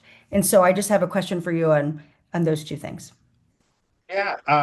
One thing I feel I bring that makes it for a good board member for a board of ed is the fact that I've volunteered on nonprofit boards and have been a chair of a nonprofit board. So I know how to hold an executive accountable, and I know what it means to stay away from operations, which is the role of that executive lead, and govern. But as an executive director of a nonprofit, I also know what it means to report to a board of directors. And so understanding both sides of that fence, I think, is a really strong attribute that I can bring to the board, because we know that the dynamics between a board and superintendent can make all the difference in success. As it comes to bench building, I would love to see the ability for more people to be able to run for office. I just spoke with the Young Democratic Club earlier today about bench building. Having all of the ins and outs of the city, knowing that all the politics of it to run for office can be a barrier. And if you don't have those social connections for whatever reasons, if it's social economic background of your family, it is unfair. And it would be great to see more people without those connections being able to run for office. Okay, great. So Ryan, real quick, I'm only going to be able to give you about 40 seconds because we ran over. Is that okay? So if you could Yeah, of course. tie it up, that would be great. Yeah, you got it. Like I said, for the last 15 years, I've been working for children and families. I worked at Safe and Sound, where we were working on child abuse prevention. I worked at Holy Family Day Home, where we provided families earning low income with free child care. And now I'm at Mariposa Kids, running an after-school program for kids in the district. I know what it means to hold executives accountable for nonprofits. I know what it means to report to them. I believe every child deserves a school that sees them. And it's the way I needed to be seen when I was a child growing up gay in San Diego. And so we need to build a system that supports our families, our educators, and our students. Great, great, wonderful. Thank you so much for being Of here course, with us. thank you. It was a great interview, and we appreciate you taking the time. You Good luck. got it. Thank you for your time. Good night. Good night. All right. I'm going to move Mr. Hazelton back to the attendee box. And then up next, wait for it. Up next on my list, we have current board member Phil Kim. Promote to panelist. Mr. Kim, are you with us? Hello, yes. Let me just get my camera on. Beautiful. All right. This is the fifth. We're more than halfway there with Board of Education, but this is your fifth candidate. Meeting is Great. yours. Thank you. Hi, Phil. Thank you for Hi. being with us today. Thank you for having me. As you know, this is an 8-minute interview. You've got the first minute as an introduction, followed by 6 minutes of Q&A, and then followed by 1 more minute to tie things up. And so with that, so we can stay on time, I am going to pass the baton to you, and the floor is yours. Thank you so much, Chair. And to members of the DCCC, I want to just take the first moment to thank you for your support in the June election. I was incredibly proud and grateful to receive the party's endorsement, and I have no doubt was a big contributing factor to my win in June. And I'm really grateful to be serving out the rest of this term. I'm excited to continue on the work that we are doing on the board to improve our outcomes for our students. I'm really proud to have led the board in closing our structural deficit, cutting over $114 million last year. Painful, but we are now in the positive fiscal certification from the state. We'll still self-certify in December, which I'm excited about. And through that, we were able to settle every single labor contract we have with all our labor unions in SFUSD, while protecting classroom staffing with over 96% of classrooms fully staffed on day 1 this year. We brought back algebra into 8th grade for all middle schools starting this year as well. And I'm really most proud of having led the board back in October 2025 to name enrollment, namely our lottery system, and our portfolio of schools as our two biggest things that we're tackling this year, which I'm really, really excited we've started to engage on. So thank you so much. Great. Well, with all of the things that have thus far been accomplished, what do you think, what are the things that you're most excited to be working on now that you still want to see through? Yeah. I was really, really proud that our board unanimously came together to give direction to the district around finally addressing our lottery and our unsustainable portfolio of schools. I think I shared this last time when I was interviewing, and I just, plainly said, we have 14,000 empty seats across our district. We have to do something about that, in addition to just kind of head-on addressing the kind of challenge that everyone keeps talking about our enrollment system and our lottery. And so we just began literally our first study session this past Tuesday to talk about this, and it was a very enriching conversation. I'm really, really pleased that we're on track to be able to produce a new policy by April of 2027 that will impact our schools starting the following fall.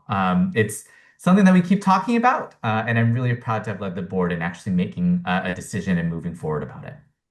Okay, great. Supervisor Mar?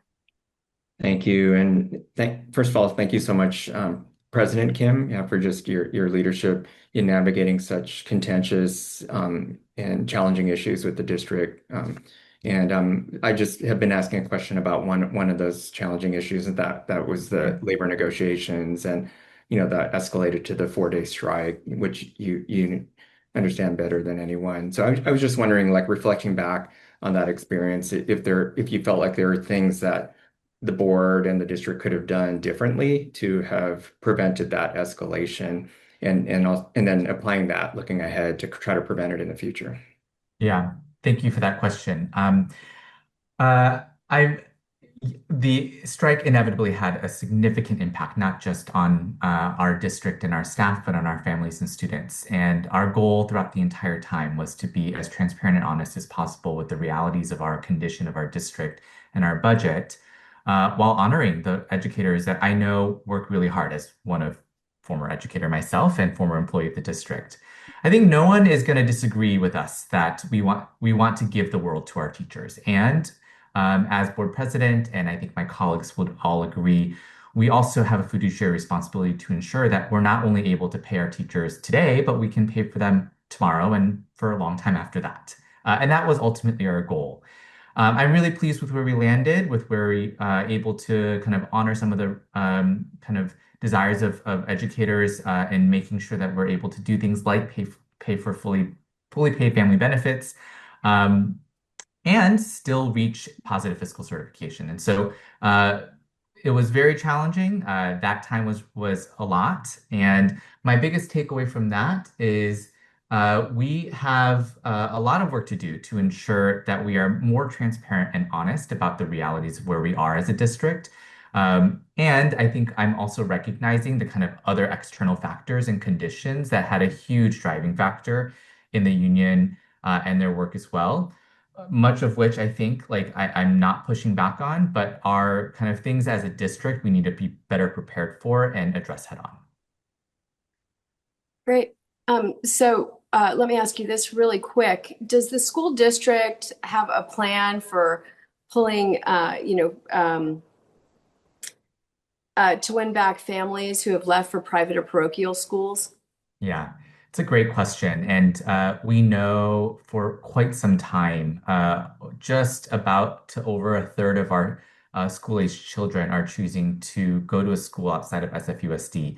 And that has been consistent for a long time, and it's something that we should not be okay with. We should be doing everything we can to attract and recruit and retain our families.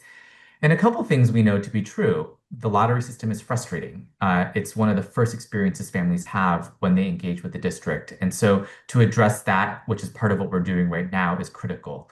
We also know that we have a huge drop off in 6th and 9th grade in particular around our enrollment. And I think that may have to do with our enrollment. I get my sense, and based on the information that we have with the district that we're still engaging with, that also has to do with how families see the quality of our schools in middle school and high school. And we have a lot of work to do to ensure that families in the city see SFUSD as not just a top tier institution for the city, but for their own child. And that is a conversation as an educator myself, having taught. Talking about the quality of education in our classrooms and in our schools is something I'm really, really focused on and believe is a huge component to attracting and retaining families, is to be able to demonstrably show them that, yes, when you send your child to us, we will take care of them, not just holistically, but we will demonstrate that to the outcomes that we have. And you said that was matriculating into sixth and matriculating into ninth. Correct. That's where you're seeing it. I guess that makes sense because a number of the private schools, the class sizes that get larger, it's sixth grade, and then ninth grade, it's the whole school issue. Mm-hmm. Exactly. Carrie, did you have a question?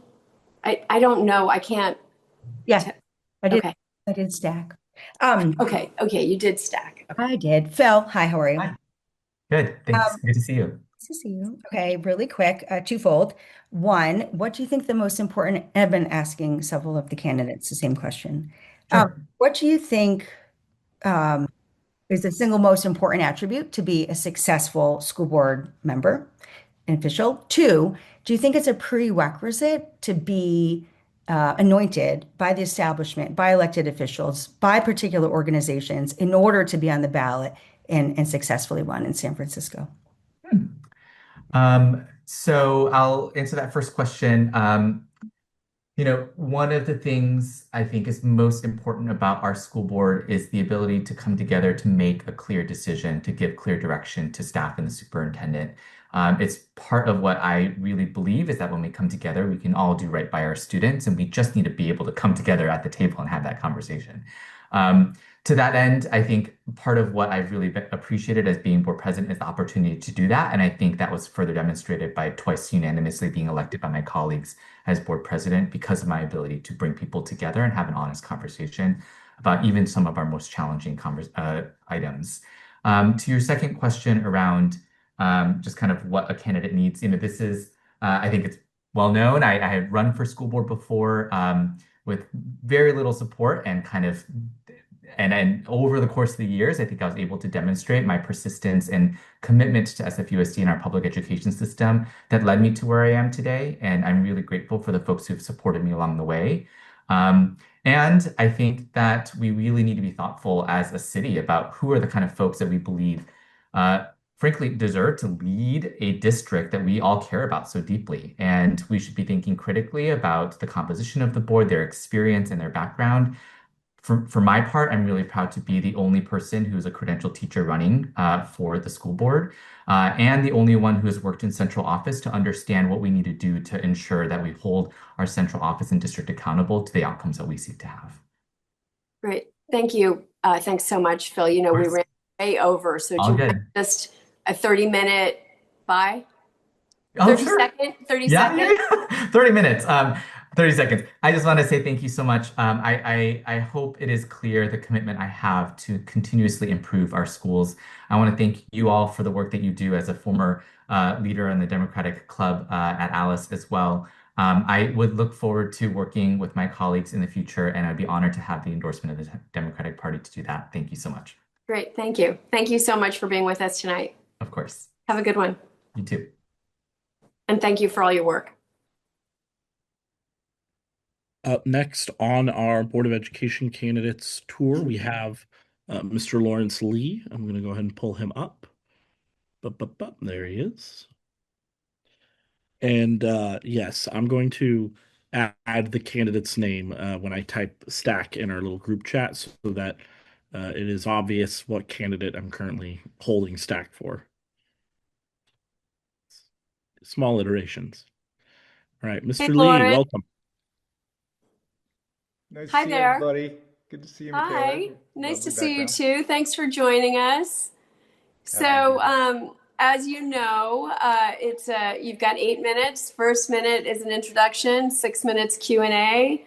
If it goes long, it will go into your conclusion at the end, which is a minute if it doesn't go long. But with that, tell us why you're running for the school board. Okay. Well, everybody in this race for school board wants great neighborhood schools in San Francisco. The question is whether we know what it takes to get there. I'm Laurance Lee. I'm a graduate of San Francisco Public Schools, and public education here really changed my life. And I'm dedicated to making things better for current students. You guys know I'm the vice chair of the Bond Oversight Commission for the schools, as well as a volunteer in the schools weekly at a Bayview Elementary School helping kids with literacy. The thing is that what I've learned over the years is that you really got to get a sense of where the biggest concerns are. And I found that sitting next to a student who's trying to read.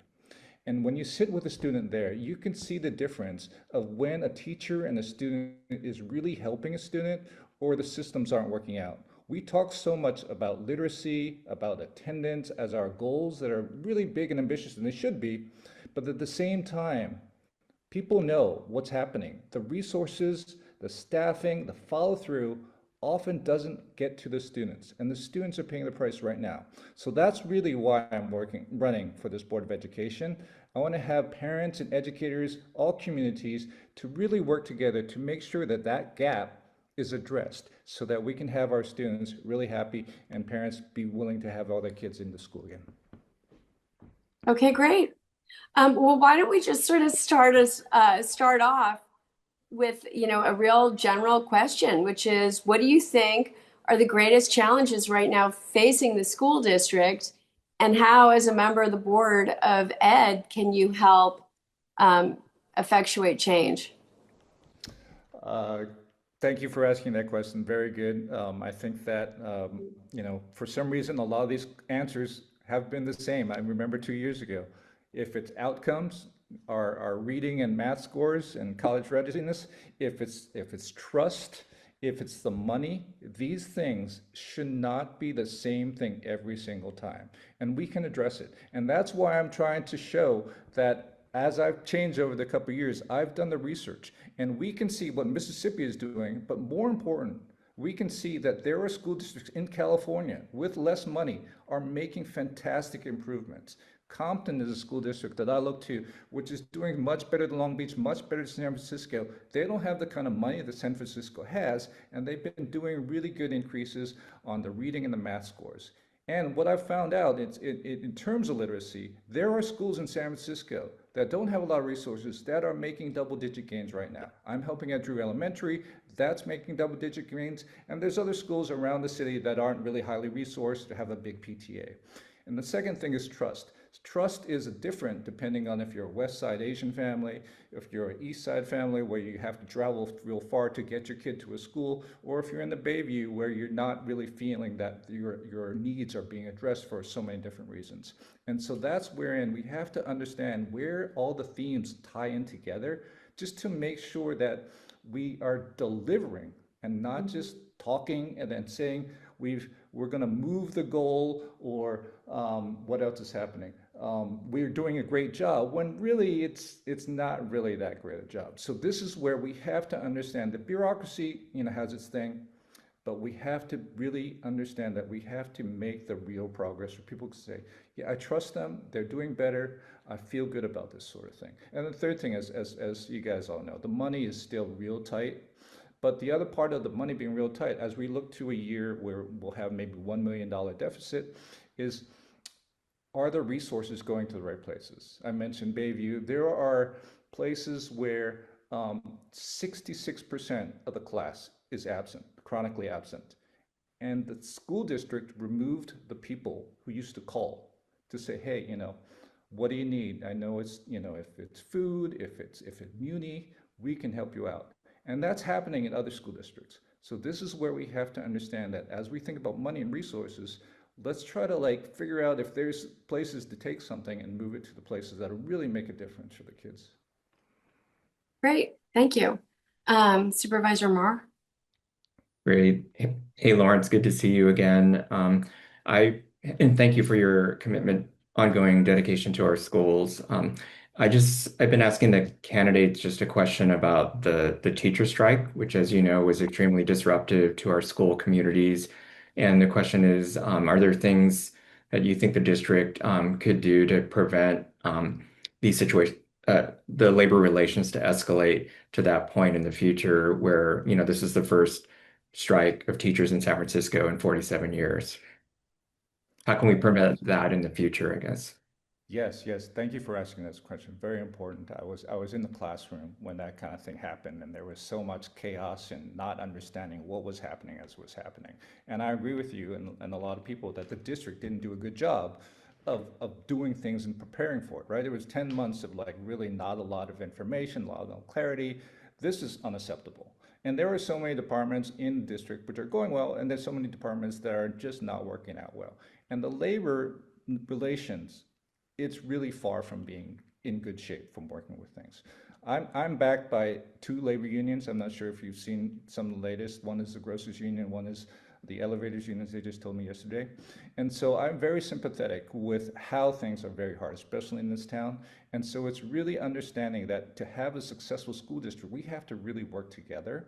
And that's wherein you have to have this sort of understanding of trust and knowing that having this kind of thing that's going to overhang of a strike is going to be massively disruptive, and it's going to, ruin like every sense of scheduling for the families and sense of payment for the educators.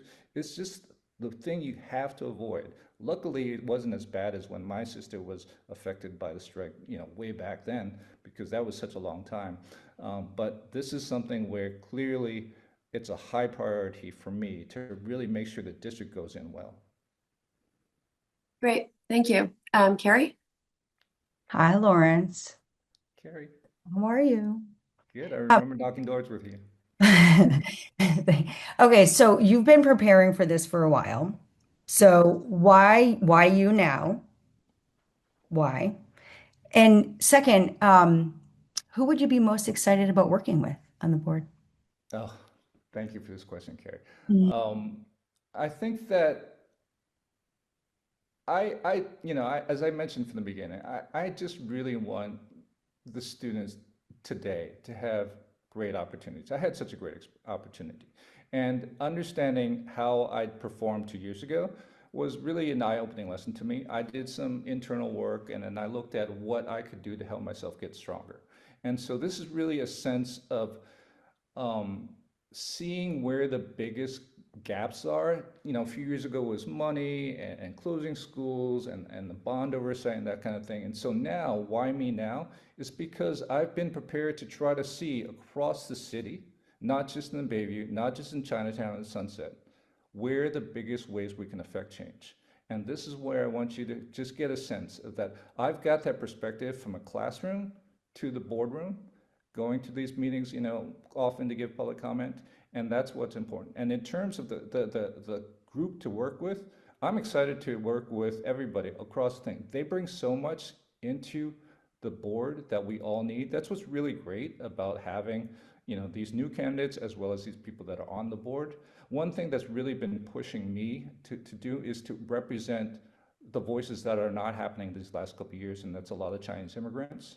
And so this is where we have to look at the full picture and see that like this is where we all have to contribute and work as a group, because individual parts of town, individual families, they have their thing, but at the same time they can unite and have common themes with other people. So Laurance, why don't you give us just a quick 20 seconds, because you completely went into your minute. Oh, I'm sorry. Well, No. This is kind of not a surprise to you, but my close is there are double-digit gains in schools around San Francisco, and that's a very good thing.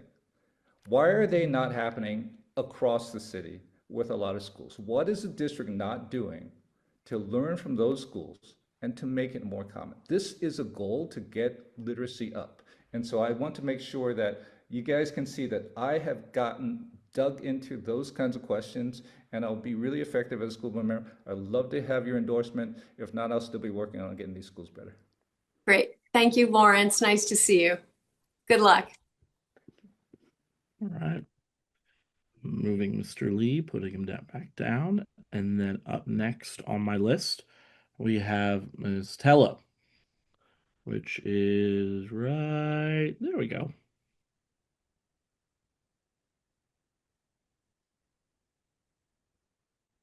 Your next candidate is Reina Tello. Take it away. Can you hear me? Yes, we can. Hi, Ms. Tello. So you have, this is an 8-minute interview. It's going to go by quick. You have 1 minute of an intro, 6-minute Q&A, and then 1 minute of a close. And if your Q&A goes over into your 1 minute of close, then you may not have a close. I'll take your own time. Okay, great. So the floor is yours. Thank you for being here today. Thank you for having me. Good evening. My name is Reina Tello, and I'm a native San Franciscan. I attended Daniel Webster Elementary School, Everett Middle School, Thurgood Marshall Academic High School, and I graduated from Mission High School. I'm the proud parent of a rising 8th grader at James Lick and a recent graduate from Jim Jordan School for Equity, who's just moved to university. I'm running for school board because for years I've lived the negative impacts of mismanagement by the district leadership. Trust was broken during the failed RAI process. The disconnect was embarrassing with more questions than answers at every meeting. And I firmly believe that our schools should be serving our students for their betterment. This spring, we all felt the negative impact when our educators were forced to strike. And quite frankly, 11 months of wasted negotiations is completely unacceptable. And as a school board member, I would use the skills that I've learned as a community organizer to hold all of us accountable to make sure we provide our students with the best schools. Well, I think this is a perfect actual segue into Supervisor Marr's question. Great, thanks. And hey, Reina, good to see you. Just wanted to follow up on your point about the teacher strike that was so disruptive to school communities. What would you do? What things would you do as a school board member to help prevent the situation from escalating to the point that teachers go on the first strike that they've done in 47 years? What would you do to prevent that from happening again? I have to say that as a former union member myself, I know that nobody wants to go on strike because that means a loss of wages. It means instability, and you're risking a lot without knowing what you're going to get in the end. And so I have to say that, in listening to all of the demands that the educators had, they were fighting for healthy classrooms for our students. And everything that was on the demands list was very reasonable. And in the end, we ended up with a surplus. I would also like to say that in my experience as a community organizer who's been fighting the city budget to ensure our social safety net is intact, or that we could save as much of it as we could in such a dire budget situation that we have at the city. We just adjusted and started early. We don't start when the official budget season starts in February to get our ducks in a row and get our planning. I think the school district should be starting now. Why are we not in negotiations now and figuring out how to make sure that we have as much time as possible and being ready as possible to see if we can afford whatever the demands are and get them met so that way we can avoid all of the disruption and all of the unnecessary anxiety and stress that it caused all of San Franciscans, to be honest. Great, thank you for that. Carrie? Hi, Reina. Nice to meet you. I was curious. I did emerge a couple of years ago, and as you know, it helps women run for office and framing your argument, or your why. And I was just curious, what was the tipping point for you that motivated you to run for office? Definitely, this was not part of my plan. I did have aspirations to be on a commission, and so I prepared for that. I went to the Boards and Commissions Leadership Institute and graduated. I think for me, the first strike was my son spent 4 years fighting school closures to ensure his school could stay open. We brought up very good points to the district leadership and no answers as to why the school was listed. It was only one of 3 high schools that had an autism track. And so being the only one serving the southeast side of the city where most school age kids live, that was frustration upon frustration. And then I would say that the second one was the strike. I feel like it was an inefficient use of negotiations to not even know and show up at the last hour and ask for an extension because they didn't know what the cost of the demands was. I felt like that was an insult to the families that trust SFUSD. Born and raised SFUSD student right here that trusted both of my children into SFUSD. And I felt like there shouldn't be games played with our students. So that right there, my kid asked me before going to college, Mom, we need to make sure that the school stays open because my youngest is on the spectrum, needs these special services, and this school will provide that for them. And so we need to make sure it stays open. And so I took that very seriously, and that's what motivated me to run. It's a pretty good motivation. The highest motivation that I've ever had. Yes. To do anything. Yeah. So looking at that, like, what do you look at when you see San Francisco unified and when you see some of the personal challenges that you've had? What do you think are the larger, challenges for the city? I mean, closing, one of the only, did you say autistic schools certified in that, I am assuming? Yeah. Certified teachers? It seems. I have to say that all of our teachers are accredited and are amazing educators. Yes. Right? I think we just don't have enough of them. Yes. We need fully staffed classrooms, for sure. And I'm sorry, could you repeat your question? Oh no, it was you're starting to answer it. It's like, well, then what are the biggest challenges, and how do we rise to that moment? I think that a true partnership with the school sites and with the community of the school sites really needs to happen. And I think that's my expertise, right? I am consistently working with community members to uplift their needs, to make sure that they create the solutions and that they can put those forward in a proposal.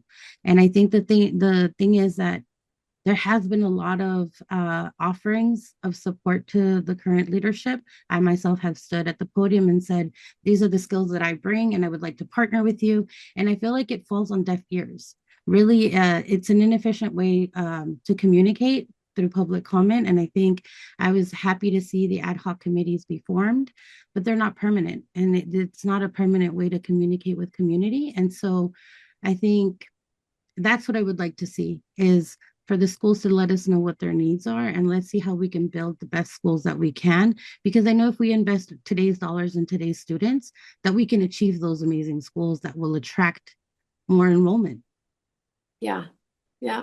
I think that's a good, I think those are good points.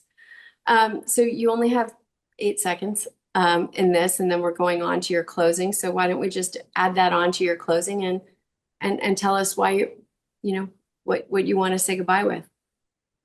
I just want to say that I'm not looking for upward mobility.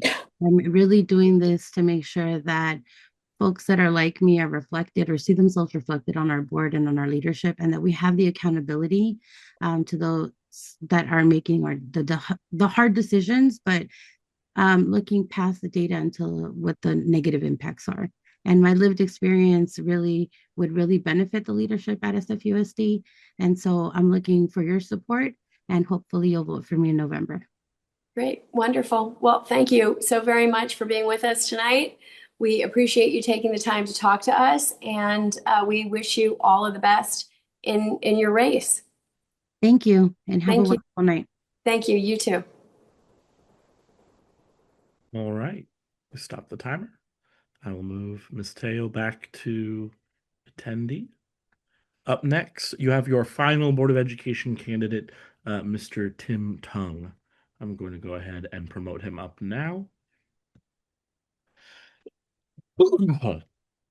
And again, I know we're marathoning this, but good job to all of you for Hi, Tim. the stamina. Good evening. Hello. Tung, welcome. So welcome to the DCCC. I am your chair, Michaela Alioto-Pierre. It is really nice to have you here with us tonight. So I think, as you know, it's going to go by really quick, but it is an 8-minute interview. You have the first minute is an introduction, 6 minutes of Q&A, and then 8-minute conclusion. And so with that, welcome. The floor is yours. Thank you, and good evening, Chair Alioto-Pierre and members of the committee. I bring something this board urgently needs: 20 years of public finance and governance experience, combined with firsthand perspective of an SFUSD parent and school leader.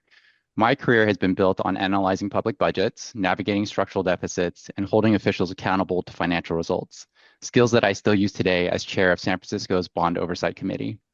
But I'm not an outsider to the organization. My children attend SFUSD schools, and I see daily how administrative decisions impact their classrooms. Our district is at a critical juncture, and we have to be able to deliver on the promise of a high-quality public education. In order to do so, we have to move past good intentions and be able to execute. We need financial stability, strong academic outcomes, and disciplined accountability. After watching dozens of SFUSD board meetings over many years, I know that I have the financial expertise, data skills, governance experience, and personal commitment to help the board make difficult decisions and ensure the district actually produces results. I'm running because I believe in public education and because I have the experience to make our public schools work better for every San Francisco family. Great. Well, why don't we start off with Supervisor Marr? Supervisor Marr and Executive Director, I don't see the clock up. Yes, I just realized that I screwed So, it up. Go ahead. That's okay. Fair. Great. Hey, Tim, great to meet you. Thank you for stepping up for our schools. I've been asking all the candidates a question about the recent teachers strike, which, as you know, as a parent, was extremely disruptive to our school communities. So, my question is, what would you have done differently to prevent or shorten the 4-day strike? And what does the district need to do differently from here on out to prevent this from happening again? Yeah, that's a great question that has been on the top of mind for a lot of folks as I've been talking to people on the campaign trail. And so I believe that the most important lesson from the teacher strike is that labor relations cannot be treated as a crisis that begins when a contract is about to expire. So as a board member, I would push for much stronger year-round relationships between the district and our educators and our other employees, and then make sure that we have regular discussions about compensation, working conditions, staffing shortages, special education workloads, and teacher retention. So that way we can identify these problems well in advance and address them before they become a crisis. We also need to have much greater financial transparency between the district and its bargaining groups, because in this last round of negotiation, it seemed very clear that both sides were working from perhaps different positions or different sets of numbers. And in order to have an effective negotiations, we really need to be able to have a conversation about what the ground truth is, so that way we can understand what SFUSD can afford and what it cannot afford. So for me, having my public finance background, it would allow me to help the board clearly understand those trade-offs and have an interface with the administration to the extent that there's questions about the size of the deficit, for example, or the size of reserves or where reserves are held. Finally, I think that we need to have a sustainable long-term compensation strategy. So our educators deserve competitive pay, but we also have to make sure that we are making commitments that are supported by recurring revenues and that we continue to have a structurally balanced budget. We absolutely cannot backslide into a state where we are subject to state oversight, because we've seen that the challenges that state oversight can impose on the district. For example, a couple of years ago when the district needed to hire special education teachers. So we need to make sure that the district stays in position where it's in positive certification so that it can make those decisions that are right for the district, its families, its employees, and its students. So the board should, in summary, the board should set clear financial and policy parameters. Clearly, the superintendent is responsible for maintaining that constructive relationship with labor. And so my goal would be to build enough trust and transparency so that strikes become far less likely to occur in the first place. Great, thank you. Carrie? Hi, Tim. Nice to meet you. Nice to meet you. What do you think, and about asking candidates some version of this, Sure. what do you think is the most important attribute to be a successful school board member? And I mean, in the city, we tend to anoint and or usher in established candidates who sort of been supported by a particular organization or elected official to sort of bolster their case and usher them in. I believe you're an outsider. I want to know how it's going and what your perspective is on running a race of this nature, and what you think could help you, what would help you to gain an edge, or what you wish you had. Yeah, I think that's a really great question. So for me, it's been a very interesting being a first-time candidate and learning a lot about politics in San Francisco, and being able to navigate some of the processes in order to gather endorsements and build a base and so forth. So it's been very enlightening to me. In terms of board attributes, there's so many, but I think that the most important attribute for a successful board candidate is to have good judgment. And that includes, for example, the ability to listen, understanding the facts, consider competing perspectives, and being able to make those difficult decisions based on what is best for the students and also the long-term health of the district. And so a single board member can't simply represent the loudest voices in the room. We have to make sure that we have a balance of the needs of the students with families, with educators, with the taxpayers. And often there's no easy answer to those questions. And so as a board member, being able to exercise that judgment requires having independence, humility, and willingness to sometimes have a naive perspective and follow the evidence where the decision leads them, even if it's an unpopular decision. And so regarding the establishment and endorsements and so forth, I don't believe that you have to have establishment endorsements in order for it to be a prerequisite for running.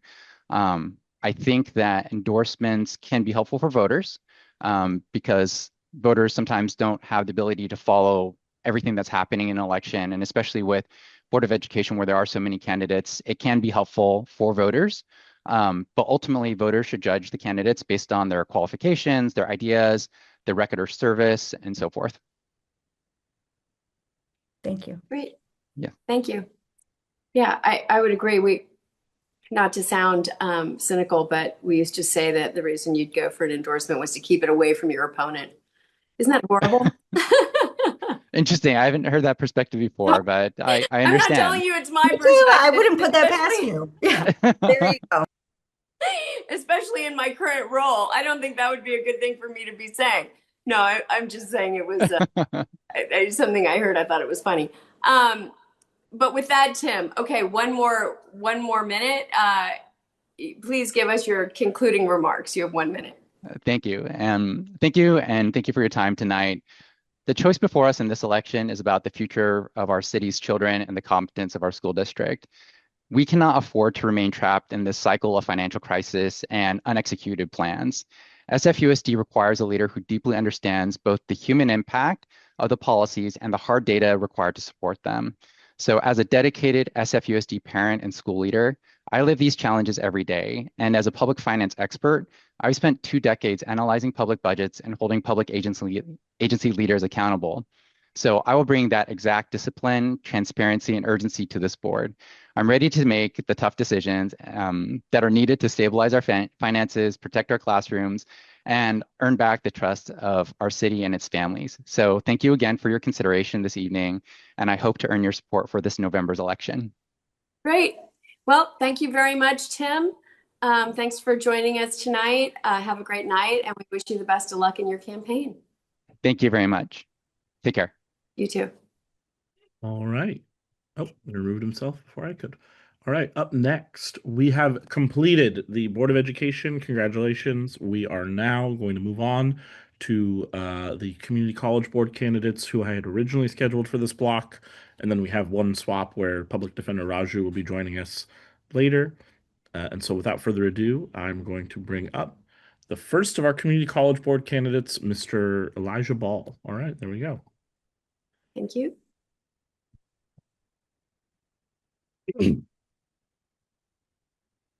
Mr. Ball. Oh, hello. I think I got this going. All right. Hey, it's Hi. working. Look at Yes. that. Hi, I'm Michaela Alioto-Pierre. I'm your chair for the evening. As I think you might know, this is a quick 8-minute interview 1 Yes. minute of 1 minute intro, 6 minute Q&A, 1 minute conclusion. I just want to say welcome, Elijah. It's nice to have you here with us. We are looking forward to hearing what you have to say. And with that, the floor is yours. All right. Well, thank you for having me today. My name is Elijah Ball, and I'm running for the Community College Board of Trustees.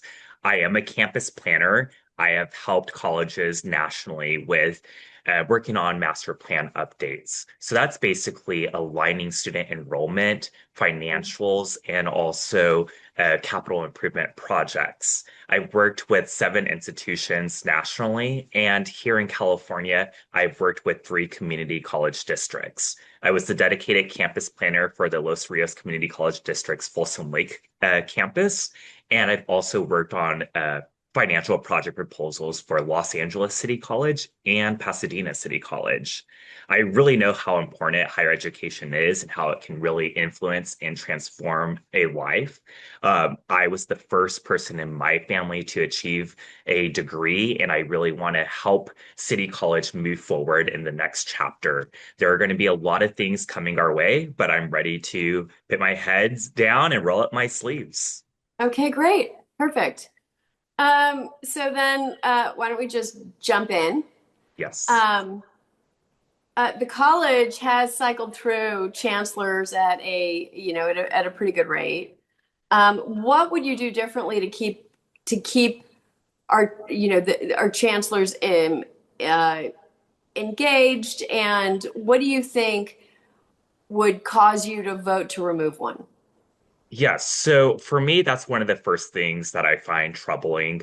When I've been working at the state level, I heard that City College in San Francisco is kind of the black sheep of the community college district. And that's because of a time period when there was so much turnover with the chancellor. I am a planner and I have to think long term. And for me, when you have so much turnover, there isn't a leader that's able to step in and actually carry through a lot of plans. For example, we have the Student Enrollment Management Plan. That was a 2-year plan between 2024 and 2026. We just had a chancellor that's been in for only a year. I think Dr. Messina is leading the way right now, and I'm excited for her. And for me, I think the best thing that I can do as a trustee is to work with my colleagues and making sure that we're setting up our chancellor for success. So her success is actually the success of the institution. And I've been seeing a lot of the communications and partnerships Dr. Messina has been making, such as the SF Chamber of Commerce and even Joaquin Torres. Last weekend, they had a family wealth management conference. And I think that's the type of work that our chancellor should be pushing for. In terms of evaluation, there is specific board policies where we hear written evaluations from different groups, including the union, like AFT 2121. For me, my evaluation and what I would really focus on is making sure that we're focused on student enrollment and being financially responsible. So we have an opportunity to look at the goals and see, are we being successful? And that's going to be how I'm going to focus on the chancellor's work. I have to say that it has been officially 1 year since we've had a guaranteed transfer pathway between City College students and San Francisco State. I think that was a great improvement. There was success on SFSU's side and for City College. Yeah. Yeah. So looking at that, just, when I was on the board, we had a program that I had established. It was a film rebate biotech payroll tax exemption. This is a long time ago. But the biotech payroll tax exemption, we passed at the city level.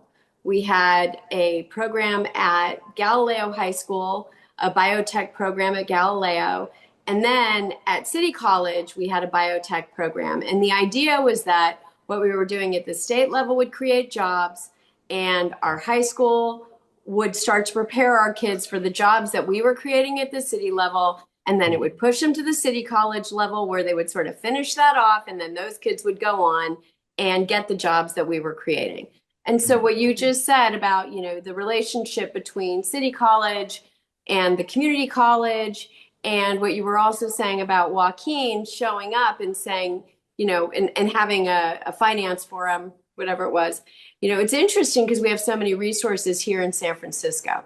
Have Oh, you yes. thought to other things that the city could be doing in that Yeah. type of partnership capacity?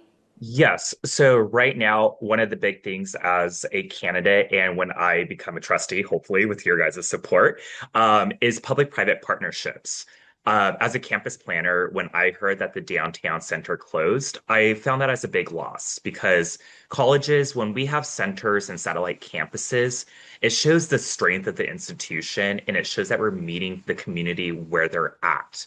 The fact that no jobs were eliminated and no programs were also eliminated, it showed that there was a misalignment for some years. So we still own that parcel. And for me, what I would advocate is for public-private partnerships where that 8-story building, we can have long-term leases for specific tenants where we can start generating revenue in a sustainable way.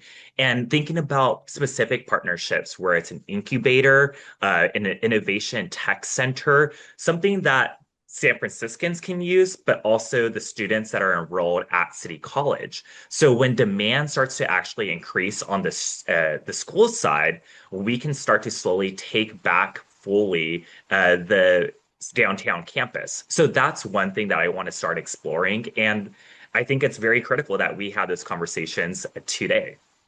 I like that. Supervisor Mar. Hey, Elijah, great to meet you. Thank you for stepping up for our college. I had a question actually about the historic mission of City College of San Francisco that was fairly broad. It was more of a community college. It has been instead of a junior college, but a lot of that has been starting to go away or decline due to the state funding directives and the accreditation situation as well. So I just wanted to see if you support the broad mission of City College of San Francisco and ensuring that certain student populations like older adults, English language learners, or even workers that want to upgrade their job skills through vocational training, whether you think that's important, and if so, how can we maintain that? Time's up, so I'm going to be really quick. No. I'm good. Oh, sorry. You're right. Go ahead. Okay.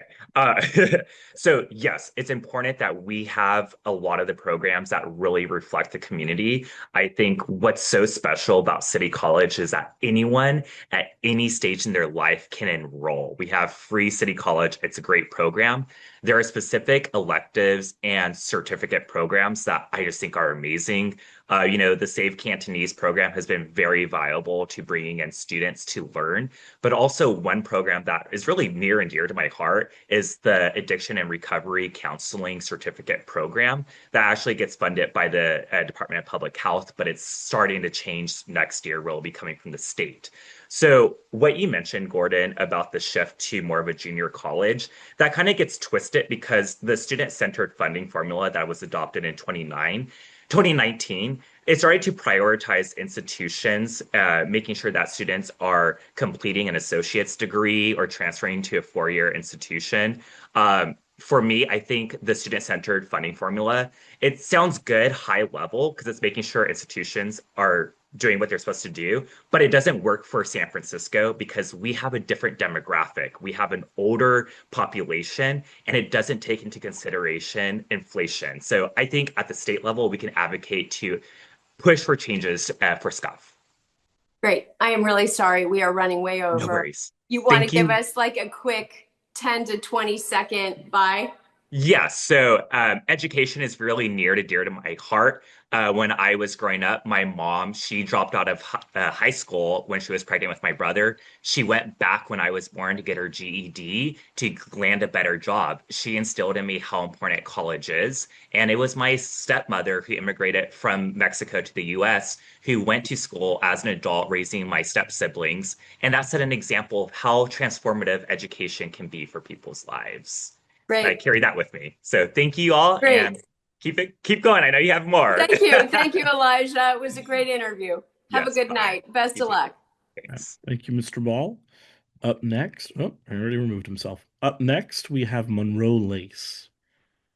I promote up Ms. Lace.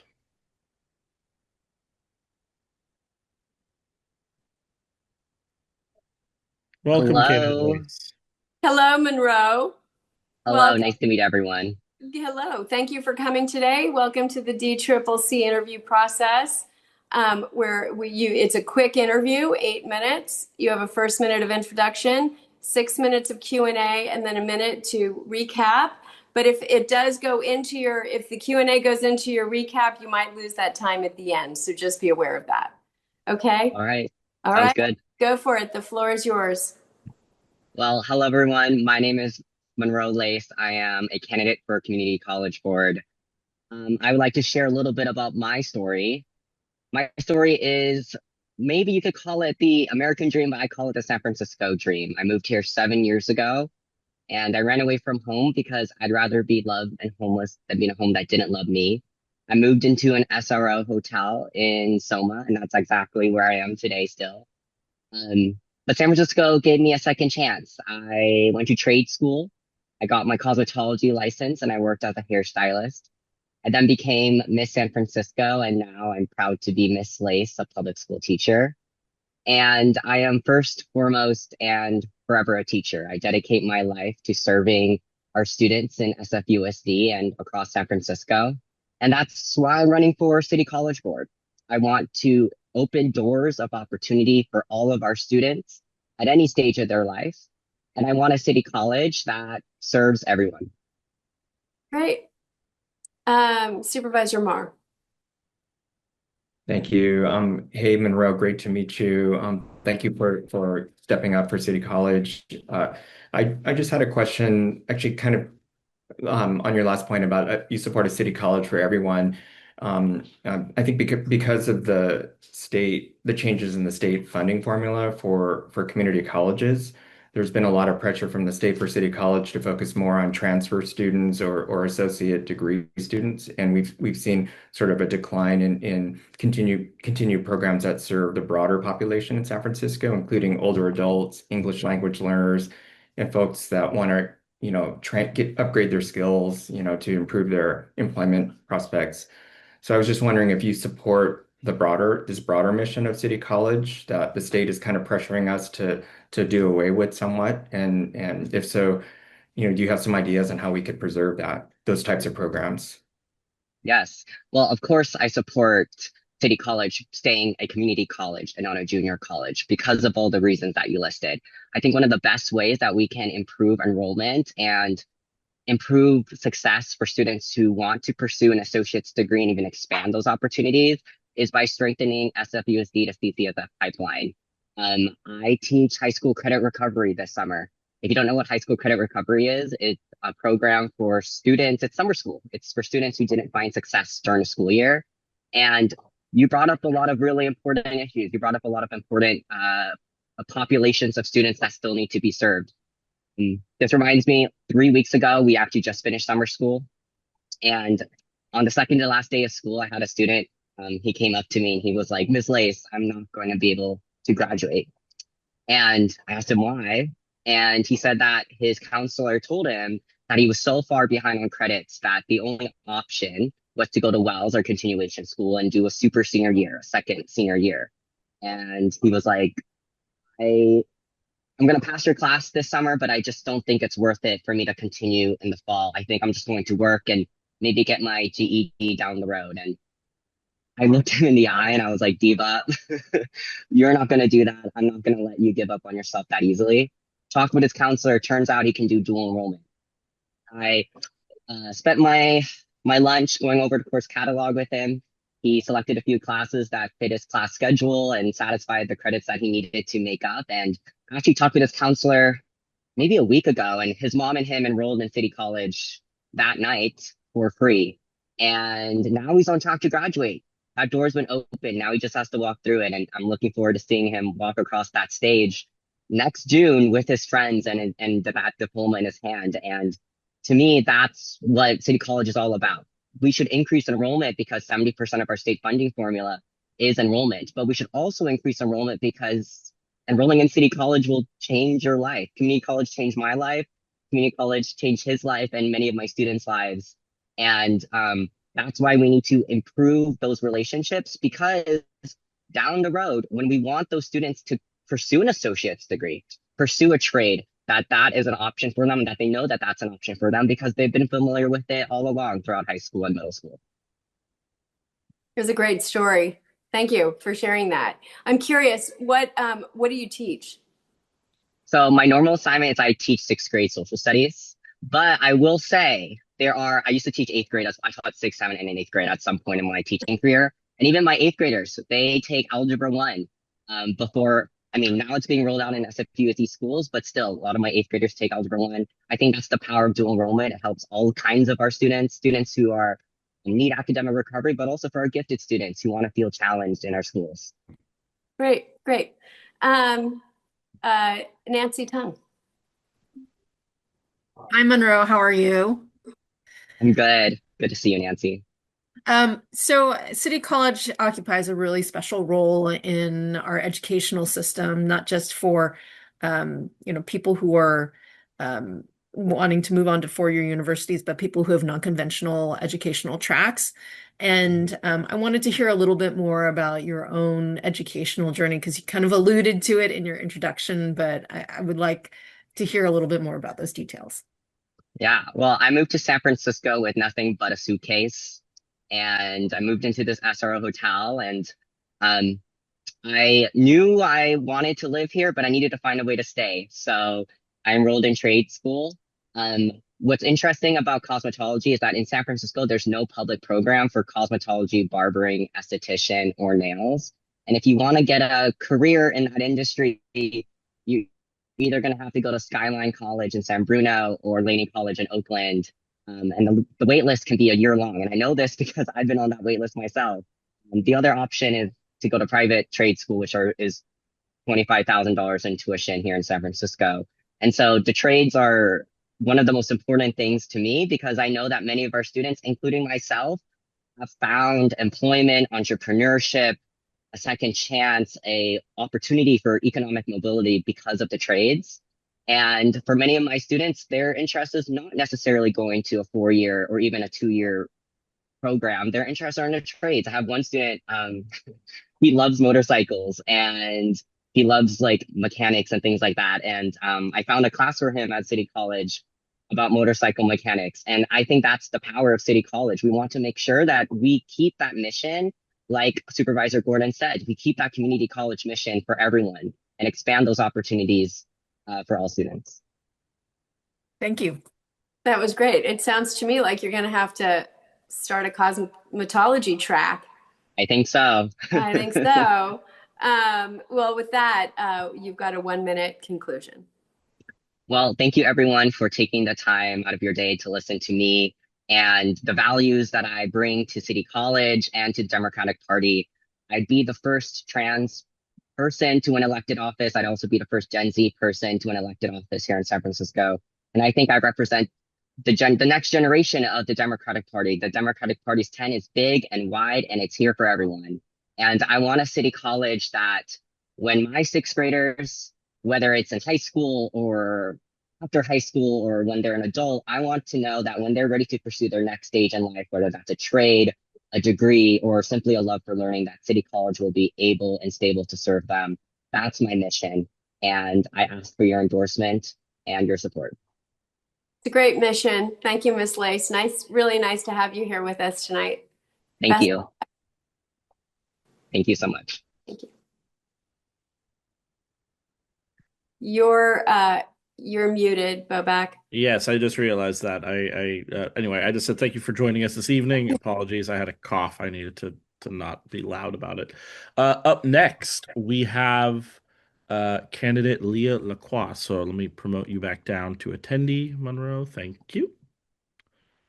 And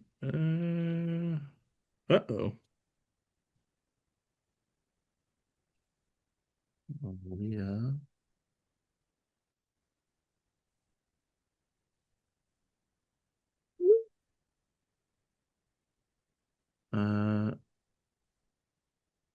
Okay, unless I'm missing something, I don't see Leah on here. Oh, there she is. Your next City College candidate is Leah LaCroix, and she's rejoining now. Give it a second. Hi, Leah. How are you? Welcome. Welcome. Welcome to the DCCC interview process. We're going to start you off with a 1-minute introduction, followed by 6-minute Q&A, and then ending with a 1-minute conclusion. And if the Q&A goes over, it might shorten your conclusion at the end. So just be aware of that. But with that, thank you for joining us, and the floor is yours. Hey, thank you guys for having me. My name is Leah LaCroix, and I'm running to be a trustee on our City College board.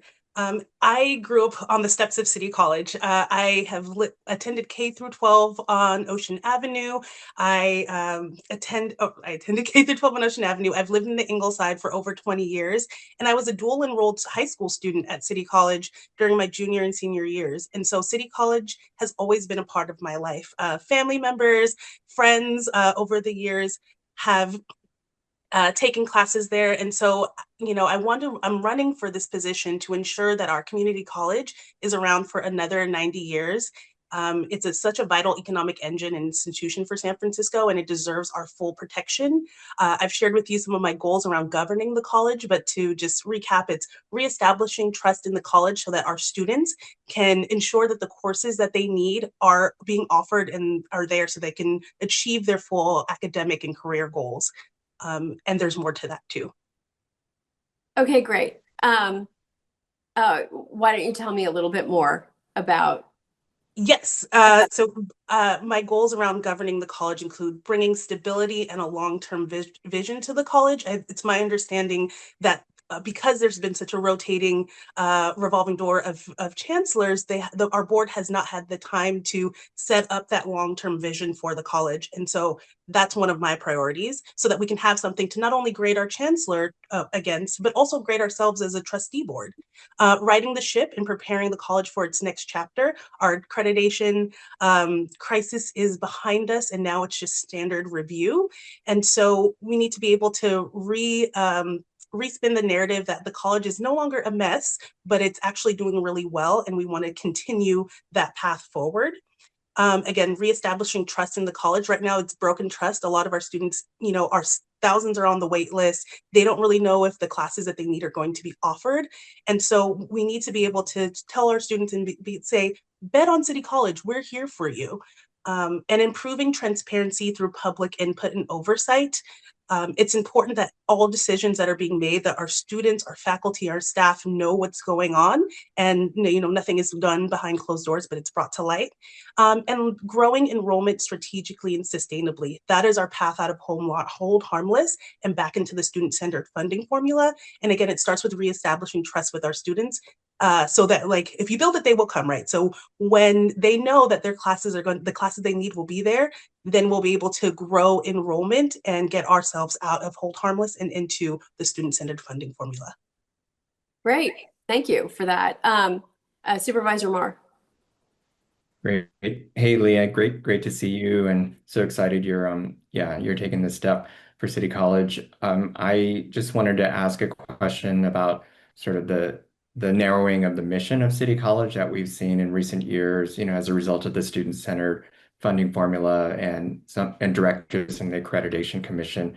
That's really been pushed the college to prioritize degree programs and transfer students over sort of the broader mission and populations that we had historically served. So I just wanted to see if you support the broader mission of City College as a community college and programs and educational programs that serve the needs of English language learners, older adults, and folks in the workforce that are trying to upgrade their skills.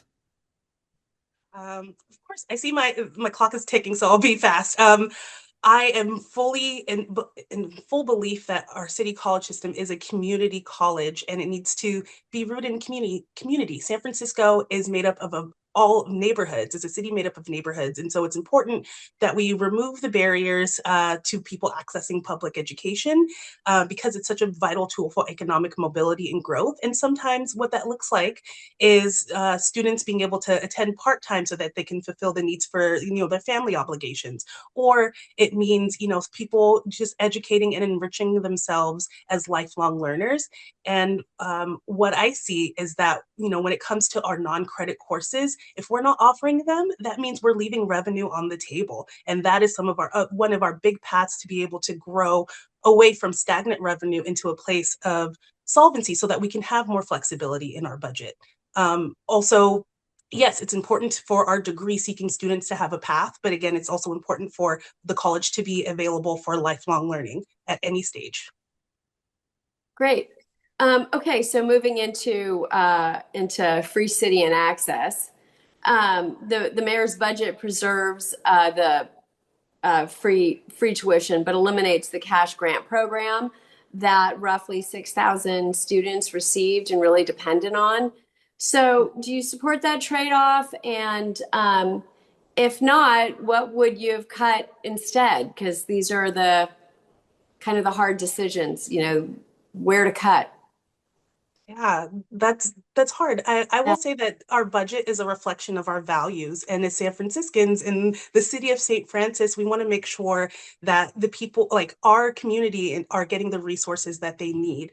And so when it comes to Free City, I'm actually a little disheartened that our city leaders are looking at a funding stream that San Francisco voters overwhelmingly approved, knowing that it's going toward Free City, and that was, even considered to be on the chopping block. That really hurt my heart.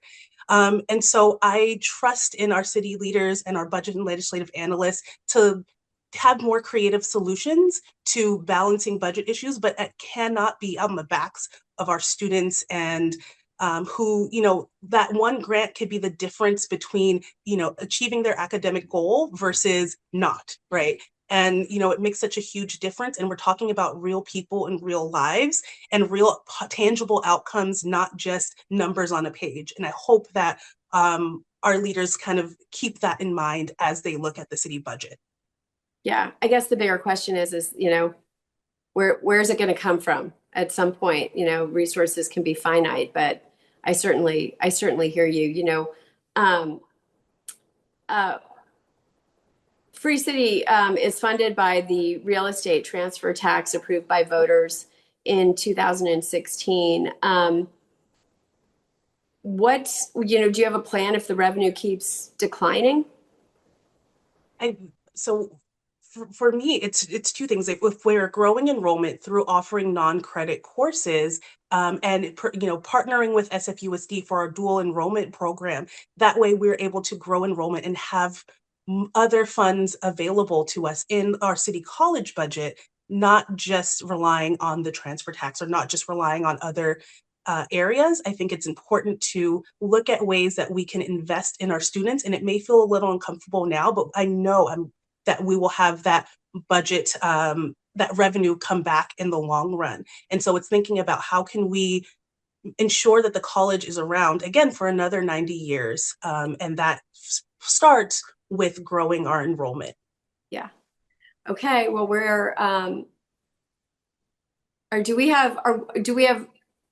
are we moving into final minute? I kind of already started it, so Okay. I'll add another 10 seconds on this. You want to add like a real quick 30-second conclusion. All right. I love City College. I am honored to be running alongside two other really awesome candidates. And I think together we have a really strong vision for City College. And we bring our collective strengths and experience and expertise to this. And that is Jeremy Lee and Dr. Bunny McFadden. And I do want to say this, for City College, we serve a lot of Black and Brown students. And me, myself, I am unapologetically Black by way of Trinidad and Tobago and Panama. And when we look at not only just City College and the students that we serve, there is zero Black representation on the trustee board. And when we take a step back and look at San Francisco as a whole, we're losing our Black leadership. And so when we think about San Francisco values too, we want to make sure that the communities that we serve also have representation. And I think that deserves to be said. Great. Perfect. Thank you very much. Really nice to have you here with us tonight, Leah. Wish you the best of luck. Thank you guys so much. And thank you for all you do. I know it's been a long day, so I appreciate it. All right. Have a good one. All right, You too. thank you, Leah. I've removed candidate LaCroix. Up next, we have a candidate. Where am I on my list? Jeremy Lee. Oh, there he is. Promote to panelist.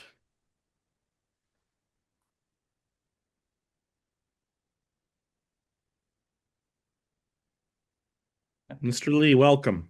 Thank you. All right. Hi there, Jeremy. My name is Michaela Alida-Pierre. I am your the chair of the endorsement committee. Welcome. So we have, it's nice to have you. So this is going to go by quick. It's only 8 minutes. You have 1 minute of to introduce yourself to us, 6 minutes of Q&A, and then a 1 minute conclusion. And if the Q&A runs into the end, you could get cut off. So with that, the floor is yours, my friend. Thank you so much. It's a pleasure to be here with you this evening. My name is Jeremy Lee, and I am running for City College Board alongside my colleagues Leah LaCroix and Bunny McFadden. I am a proud third-generation San Franciscan, and I come from a family deeply rooted in the city and in organized labor and in City College. Both my parents went to City College. They got an education, and with that education, they were really able to earn good-paying union jobs. And it was because of the union and because of the community that supported them that my family was really able to achieve their American dream. I've taken that sense of community and applied it to my own professional life. For the past decade, I've worked at Chinatown Community Development Center, dedicating my career to advocacy for immigrants, low-income seniors, and SRO families. My focus there is financial and regulatory compliance at the state, local, and federal levels. City College is at an inflection point. Revenue is flat, waitlists are full. City College has many challenges ahead, and I'm fully prepared to work on these challenges for all San Franciscans. Great. Well, why don't we have Supervisor Marr sort of set you up with the first question. Hold on, I want to make sure that, okay, there we go. All right.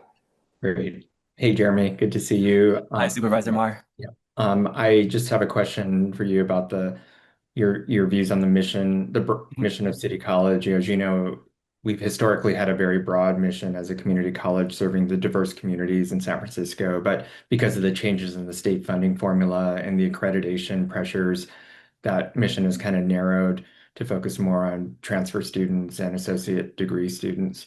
So I just wanted to see if you still support that broader mission and vision of City College as a community college serving English language learners, and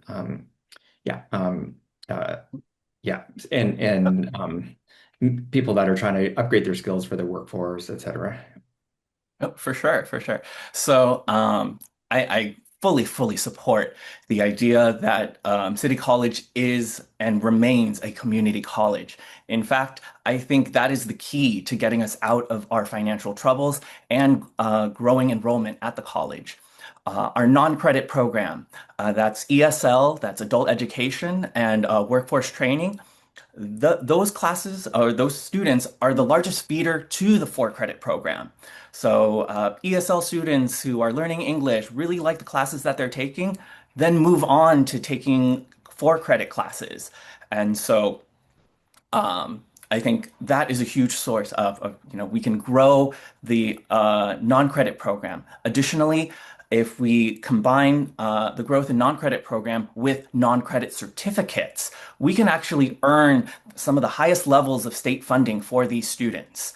So by first growing the non-credit program and coupling it with the non-credit certificate program, then we can increase enrollment and increase revenue for the college and get us closer to getting off the hold harmless floor. Great. Thank you. Chair Tung has a question. Hi, Jeremy. Nice to see you. Hi, Chair Tung. Hi. So I'm just curious why you are seeking the Democratic Party's endorsement. Oh, okay, sure, certainly. So I myself am a lifelong Democrat. I first registered as a Democrat when I was 18,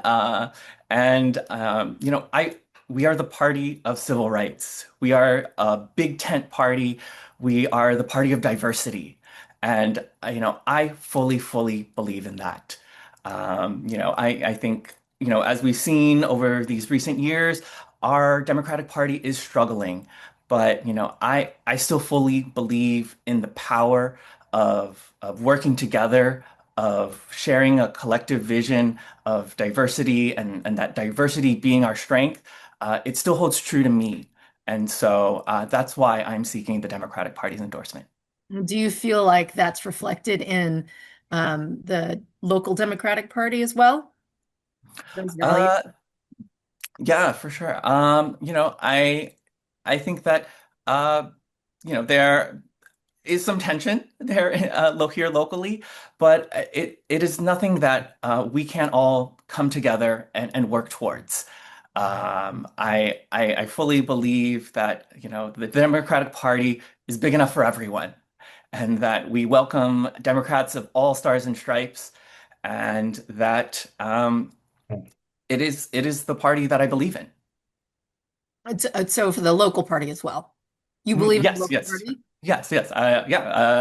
I've never been tempted to change my registration. I believe that our party is still very powerful, and that has a lot of influence on the local elections. Okay. Have there been times in recent past where you've disagreed with the local party? Yeah, I have disagreed with some of the funders of the Democratic Party. If I were a member of the of the DCCC, I would tend to shy away from accepting donations from big tech and from large corporations. But that's just me personally. Sure. But in seeking the Democratic Party endorsement, if you disagree with some of our funders, you would also be benefiting from an endorsement by the party, because those funders actually help the Democratic Party get its message out. Do you have a disagreement with that? Let's see. I guess I think that I may have a bit of a disagreement, but I mean, still, we are all Democrats. This is San Francisco, and that we are a strong party, and that Democrats have elected and is the home of Nancy Pelosi, Gavin Newsom, Kamala Harris, so many incredible legends here in California and our nation. And I would be honored if I were to receive the Democratic Party's endorsement. Okay, thank you.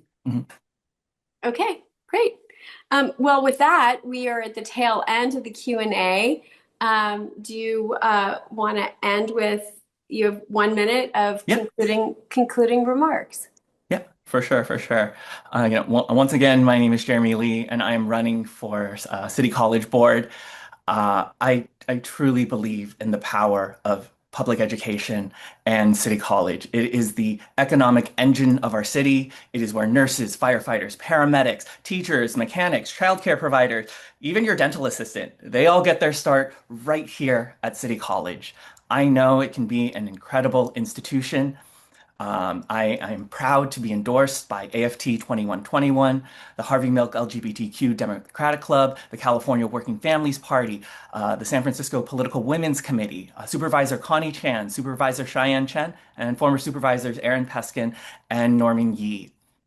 Given my decade of advocacy work, background in financial operations, my deep love for this city, I know I can be an effective trustee that will truly represent the needs of every San Franciscan. Thank you. Great. Thank you, Jeremy. It was really nice to have you with us tonight. Thank you for going through the process. We really, really appreciate it, and I wish you all the best. Great. Thank you so much. Thank you. Take care. All right. I am moving Mr. Lee back down. And then up next, We are switching gears slightly. We're taking up what exactly is the item? Item 2A, out of order. Just confirm for that for me, Chair Alida here. We have our esteemed public defender with us. Correct. And we were able to arrange a time slot swap. He kindly accommodated one of the earlier. Well, it was mutually beneficial to the two of them, is my understanding. But I digress. Anyway, we have Public Defender Raju here. Welcome, Mano. And with that, just as a reminder, Chair Alida here, the time for this slot is 10 minutes, not 8. But otherwise, we're good to go. Okay, great. Thank you, Executive Director. Mr. Public Defender, it is nice to have you here with us tonight. So as the Executive Director just reminded me, you get 10 minutes because you are a citywide, you're running for a citywide office, and then on top of it, you're citywide elected. And so it's 1 minute of introduction, 8 minutes of Q&A, 1 minute to conclude. And so it is nice to have you here tonight. With that, the floor is yours. Sure. Thank you so much for having me. And thanks to all of you for your time and attention. I know it's been a long day for all of you.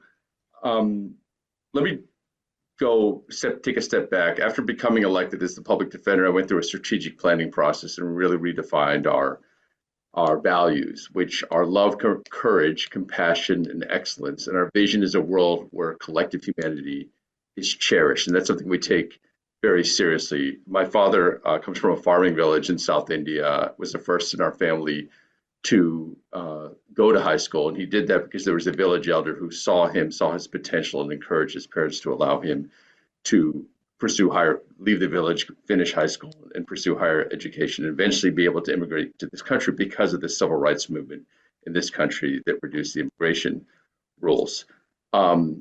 I take very seriously that we should deeply see the full humanity of every single person we represent. And we fully see that. I think beautiful things happen.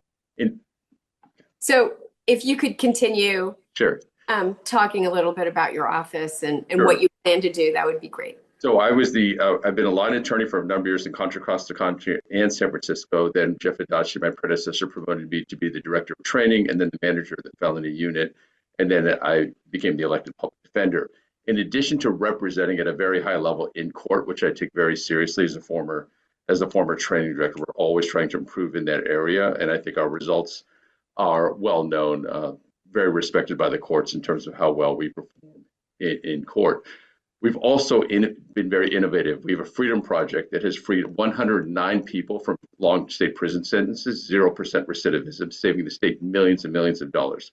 We have a clean slate program that filed 800 petitions to expunge records in the last 6 months alone. We have an immigration unit that's defending immigrants from deportation and protecting against ICE. We innovated a Be the Jury project that is making jury service more affordable for people who would otherwise hardship off. We started a college pathway program to get our clients enrolled in City College and SF State. We have a mental health unit where we were just able to secure a medical social worker to enhance our ability to place people in appropriate programs. We have a youth defender program that's providing holistic support for our clients and litigating at a high level in court. And our MAGIC programs have gone to the next level in terms of the youth empowerment they provide for our underserved communities in under-resourced communities, I should say, in the summer and during the school year. And we started a young defender program to give high school students a paid internship so they can get exposed to all of the different opportunities in our office. So I'm very proud of the growth of our office, while we always remain focused on the bread and butter work of defending at the highest level in court. Great, thank you. My daughter started law school this week. And so we had a long conversation earlier today about the public defender's office. So it was an interesting conversation from a different perspective of a young child who's just starting out and where she'll ultimately go, I guess we'll see in the next 3 years. But with that, why don't I open this up with a question from Chair Tung. Hi, Mano, how are you? Hi, Nancy, good to see you. Nice to see you. So I've decided to ask a question because it's sometimes very not very exciting if someone doesn't have any questions to answer. Sure. Yeah, no, thank you. You're running unopposed, and I know you'll continue to do great work as a public defender in your next term.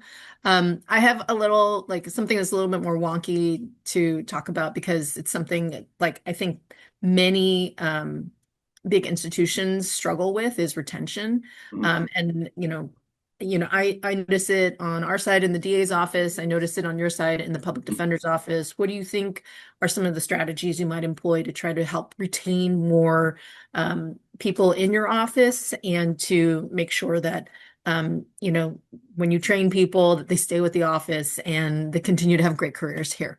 Well, that's an excellent question, and thank you for that. Public defense is a very challenging job. You feel like you always have more to do. You're litigating in court. You're also like a therapist for your client's family members. You're trying to get people placed in programs, and then you have to go back and work on the other cases. So it's actually something that I tell most people. I say this has to be a calling for you. First of all, if it's not a calling for you, then you shouldn't do the job.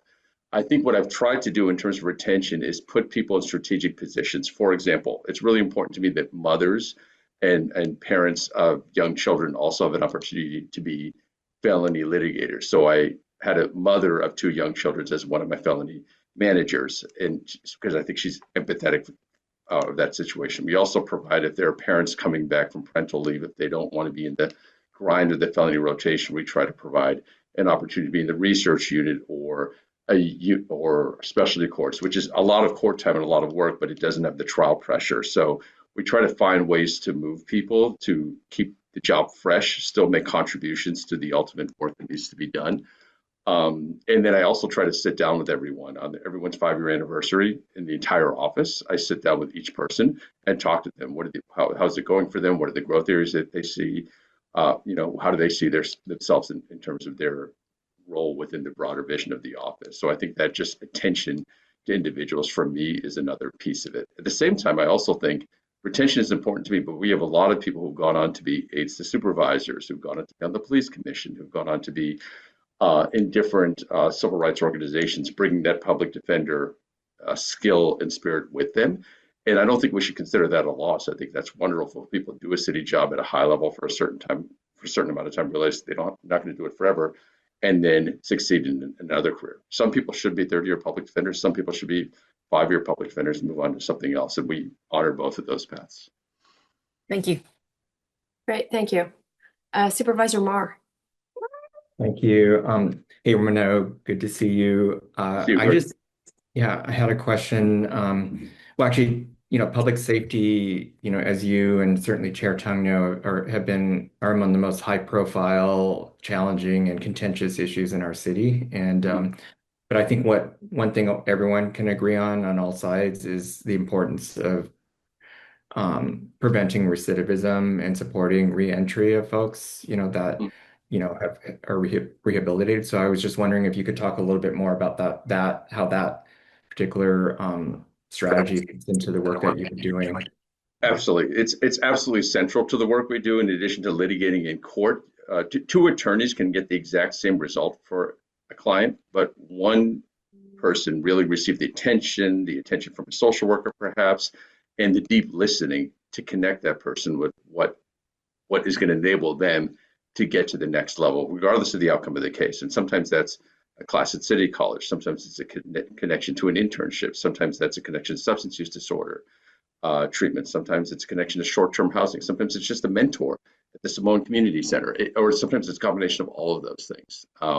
And I think we take very seriously getting people to a better place, because when people feel supported, when they get their housing, when they get a job, when they get the treatment they may need, when they can move their lives in a more positive direction, that prevents them coming back into the system. That keeps all of us safer. So that's a strategy that we take very seriously, and we are constantly trying to innovate. We started the College Pathway Program.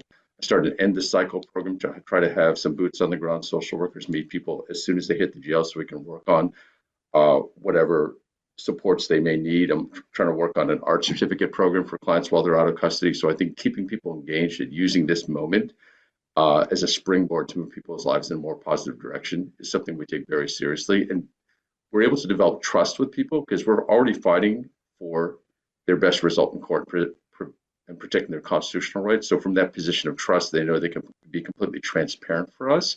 And that's why I constantly emphasize how much the public defender's office can do and is committed to doing for public safety from that position of trust and attorney-client confidentiality. Okay, great. Believe it or not, you're at the end of the Q&A section. It goes by quickly. But with that, you have a minute and 5 seconds to give us a recap if you'd like, or a conclusion. Sure. Well, I'd like to actually, I was thinking about how I use this time. I'm going to share a story. Okay. I was representing a client. It was a very long, like literally 5-month trial. And the way that I knew this client was so deeply different than the way they were being portrayed in this particular case by the prosecution. Every day, my client would be looking up news and discussing issues with me in the morning. And I was like, I have to focus on your case. This is a very serious case. And eventually the result was good. And, he gave me a call, and he was out when he was released to come and watch his son's soccer game. And our logo is greater than one, because we realize the impact we have in an individual client is not just going to impact them, their family, their ecosystem, potentially the next generation. Just seeing him working, seeing him being there by his son's side, going to every football game, and lo and behold, just last winter, I see his son in a picture with Daniel Lurie in City Hall, because he's probably the best running back in the city, and trying to get to college. So just seeing how the work, when we see greater than one, being aware of that greater than one, the impact that we have by representing people at a high level, the impact they have on people and their families in the next generation, is just a beautiful calling for me. So it's an honor to be the public defender for the city. Great.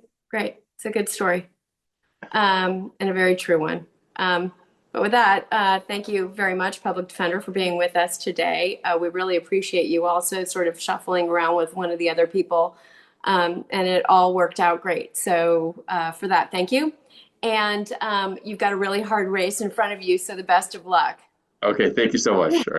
Take care, everyone. Have a good evening. Bye-bye. Cheers. All right.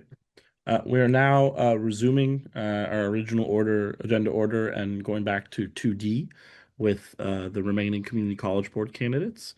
The next candidate I have on my docket is Mr. Tam, Mr. Erwin Tam. So let me promote him to panelist.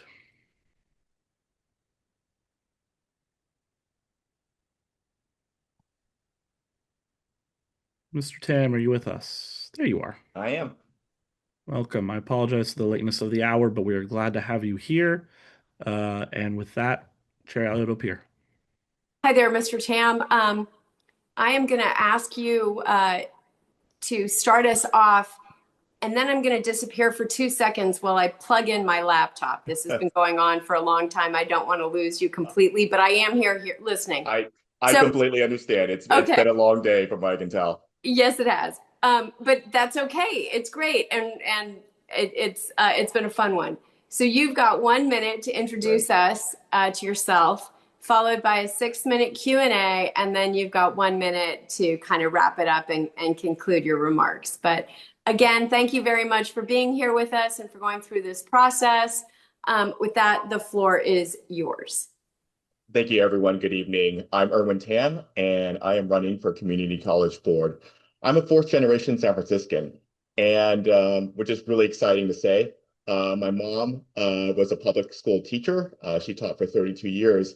And so as we come to the end of summer, I always remember this was the one time of year that we were able to spend a lot of time together. And she really has taught me to love, learning, but especially what I was good at was math. And growing up in a city, I went to Presidio, where I was a math elite. We fought AP Giannini once. I'm not sure if we won from that matchup, but being good at math actually allowed me to go to City College. I was a calculus student there. And I also went to Berkeley. I'm the second person in my family to go to Berkeley and to City College as well. I followed in my dad's footsteps. He went to Galileo, City College, and in Berkeley. And so really City College for me and my family is the cornerstone of opportunity. It allowed my family to put down roots here and thrive. Thank you very much. Thank you. It's nice to be reminded of the math elites. I remember them. Why don't we start that off start off our Q&A with Supervisor Marr. Great. Hey, Erwin, great to meet you. And also good to hear about the City College to Berkeley pipelining your family. My daughter just did that too. So that's really a great aspect to City College. I've been asking a question of the candidates just about your perspectives on the mission of City College of San Francisco. There's sort of the broader community college mission that we historically have had. And there's also a narrower, I think, more junior college type mission that has been sort of pushed by the state funding formula and the accreditors. So I just wanted to get your perspectives on that and see how important it is, you think, for us to try to maintain those important classes serving like older adults, English language learners, and lifetime learners. Great. Thank you for that question, Supervisor. In the educational master plan that was from a long time ago, City College is for everyone. And so even though the state in 2018 established sort of a different funding formula, which carves out 10% for student success and 20% for supplemental, the mission of the college still should remain open for everyone, for all San Franciscans to access education on an as-needed basis. So I fully support again the educational master plan and the mission of the City College. Okay, great. So this is a question I've asked a couple of other people. Going to Free City. So the mayor's budget preserves free tuition but eliminates the cash grant program of 6,000 that roughly 6,000 students receive. So kind of an important one. Do you support that trade-off? And if not, what would you trade instead? Are you asking me a question about sort of the city's budgeting process, or how we would address sort of a shortfall at the City College? No, more related to you guys, how you would fix this shortfall. Great. Well, first of all, I think one of the things as a trustee I would look to reestablish is the joint committee between the Board of Supervisors, San Francisco Unified School District, and the community college. I think what's really lost there is the communication, the feedback back as to how important Free City College was to City College's students. And so when we're having these budget negotiations, if we come in too late in the game, our voices are not heard, and sometimes cuts may be informed on a later basis than they probably should have. I think the other thing that we really need to focus on by virtue of working together as a committee is, I know a lot of people probably have spoken about dual enrollment. How do we achieve that? How do we achieve working together if we're actually just not really talking to each other? And I think a joint committee actually will help facilitate that. In my role as a trustee, hopefully if I'm elected, I would ask our chancellor and our vice chancellor for academic instruction and administration to go and interface with their counterpart over at the school district. So which is deputy superintendent for educational services. And so really, I think it starts with that communication. I think it's lacking right now. And I think it would help us sort of address sort of in advance any of these shortfalls that may occur in terms of Free City. Okay, great. Chair Tung. Hi, Erwin. Hi, Chair. You have a unique background, I think, with respect to both the City College trustees as it's currently constituted and also out of the candidates that are running. And so I wanted you to talk a little bit about your financial expertise and how you think that's going to be helpful to City College. Sure. I just celebrated my 25th work anniversary on Thursday, which is pretty exciting.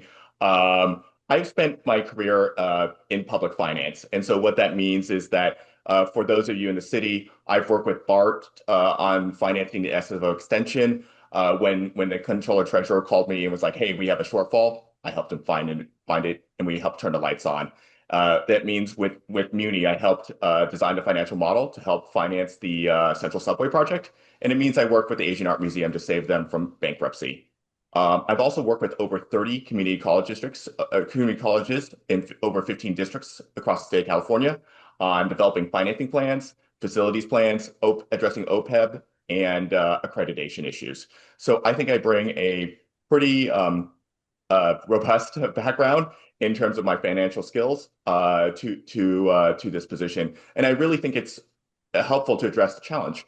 As you know, the board did pass a budget which has a structural deficit growing to $25 million in a 3-year period, leaving a 1% margin above the minimum level before a state takeover. So we really need to take our finances incredibly seriously over the next couple of years. So whoever wins this seat or wins these seats in the fall, that's 3 years from now. That's the goal. That's the job, and we will all have to face that reality because no San Franciscan wins if the state takes over City College. I appreciate that insight into our fiscal issues around City College because, I mean, it is such an important institution, not just for, people who are trying to get to four-year universities, but people who are trying to change careers, people who want lifelong learning, people who have non-conventional pathways. So thank you for that. Great. Well, thank you. And thank you for that question, Chair Tung. Thank you for the answer even more, Erwin. So with that, we're actually out of your Q&A section. And so you've got 1 minute to tie it up. I know I just spoke about the tremendous challenge City College will have, but I'm really optimistic about the future, actually. I'm optimistic because I'm joined on my team, my slate, with Elijah Ball and Monroe, who you probably heard from earlier today. And I think we're the right team. We're the right team to support student success, and we're the right team to ensure that City College remains open to meet the educational needs of all San Franciscans from now into the future. So again, thank you very much for your time. I would appreciate your support. Thank you. Great. Again. Thank you. Thanks for coming tonight.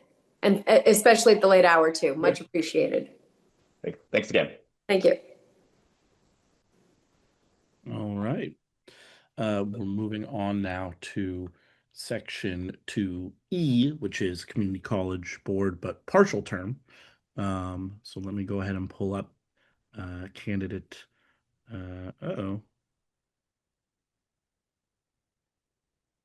I'm going to ask, wait, hold on. Okay.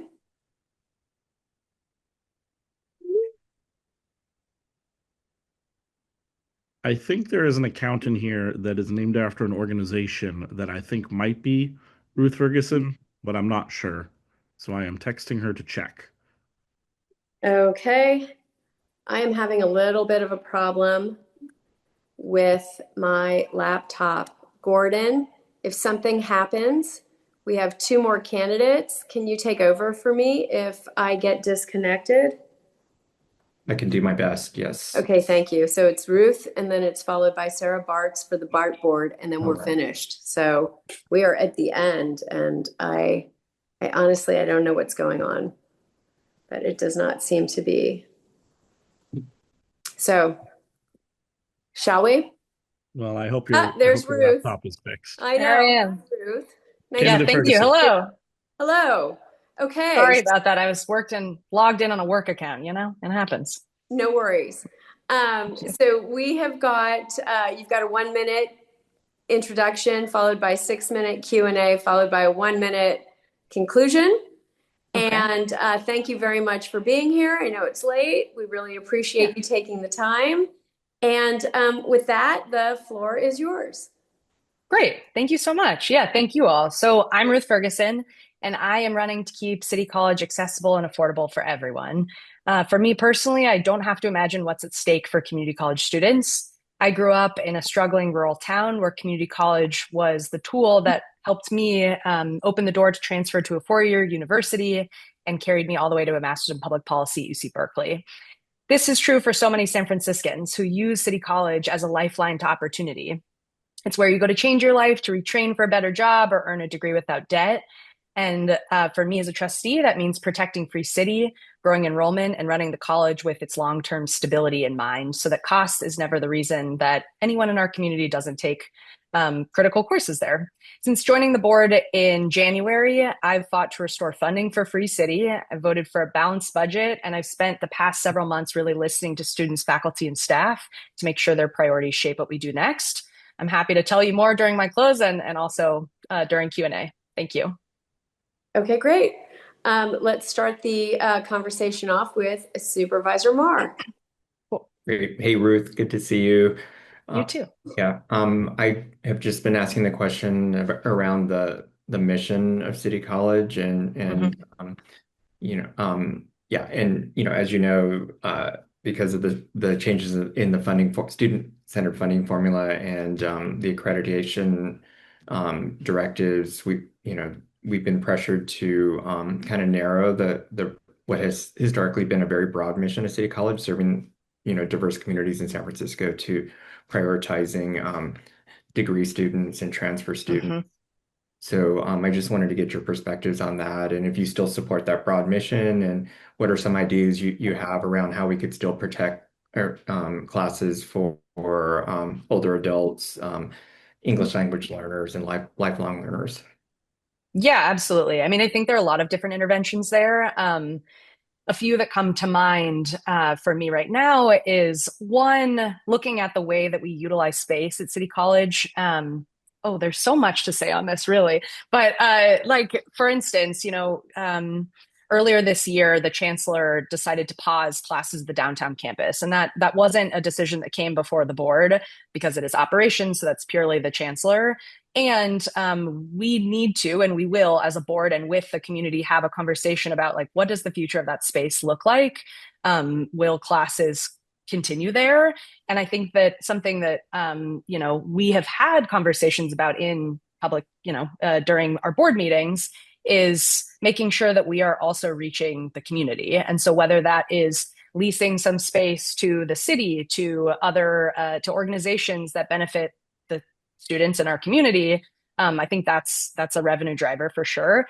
I also, there's a lot of conversation at the state level about, of course, the student-centered funding formula and the way that it really penalizes urban districts like ours. And so I know that I have many colleagues at other community colleges who are interested in and have been lobbying state legislators. So I guess at a high level, my answer to your question is yes, that's very important. I think the community aspect and the kind of community focus of a community college is really critical. It's something I've benefited from, my family has benefited from, and I want to make sure that we are working with our state partners and also thinking, like, as a college ourselves, how we can be leveraging the resources available to us to make sure that we can keep those things.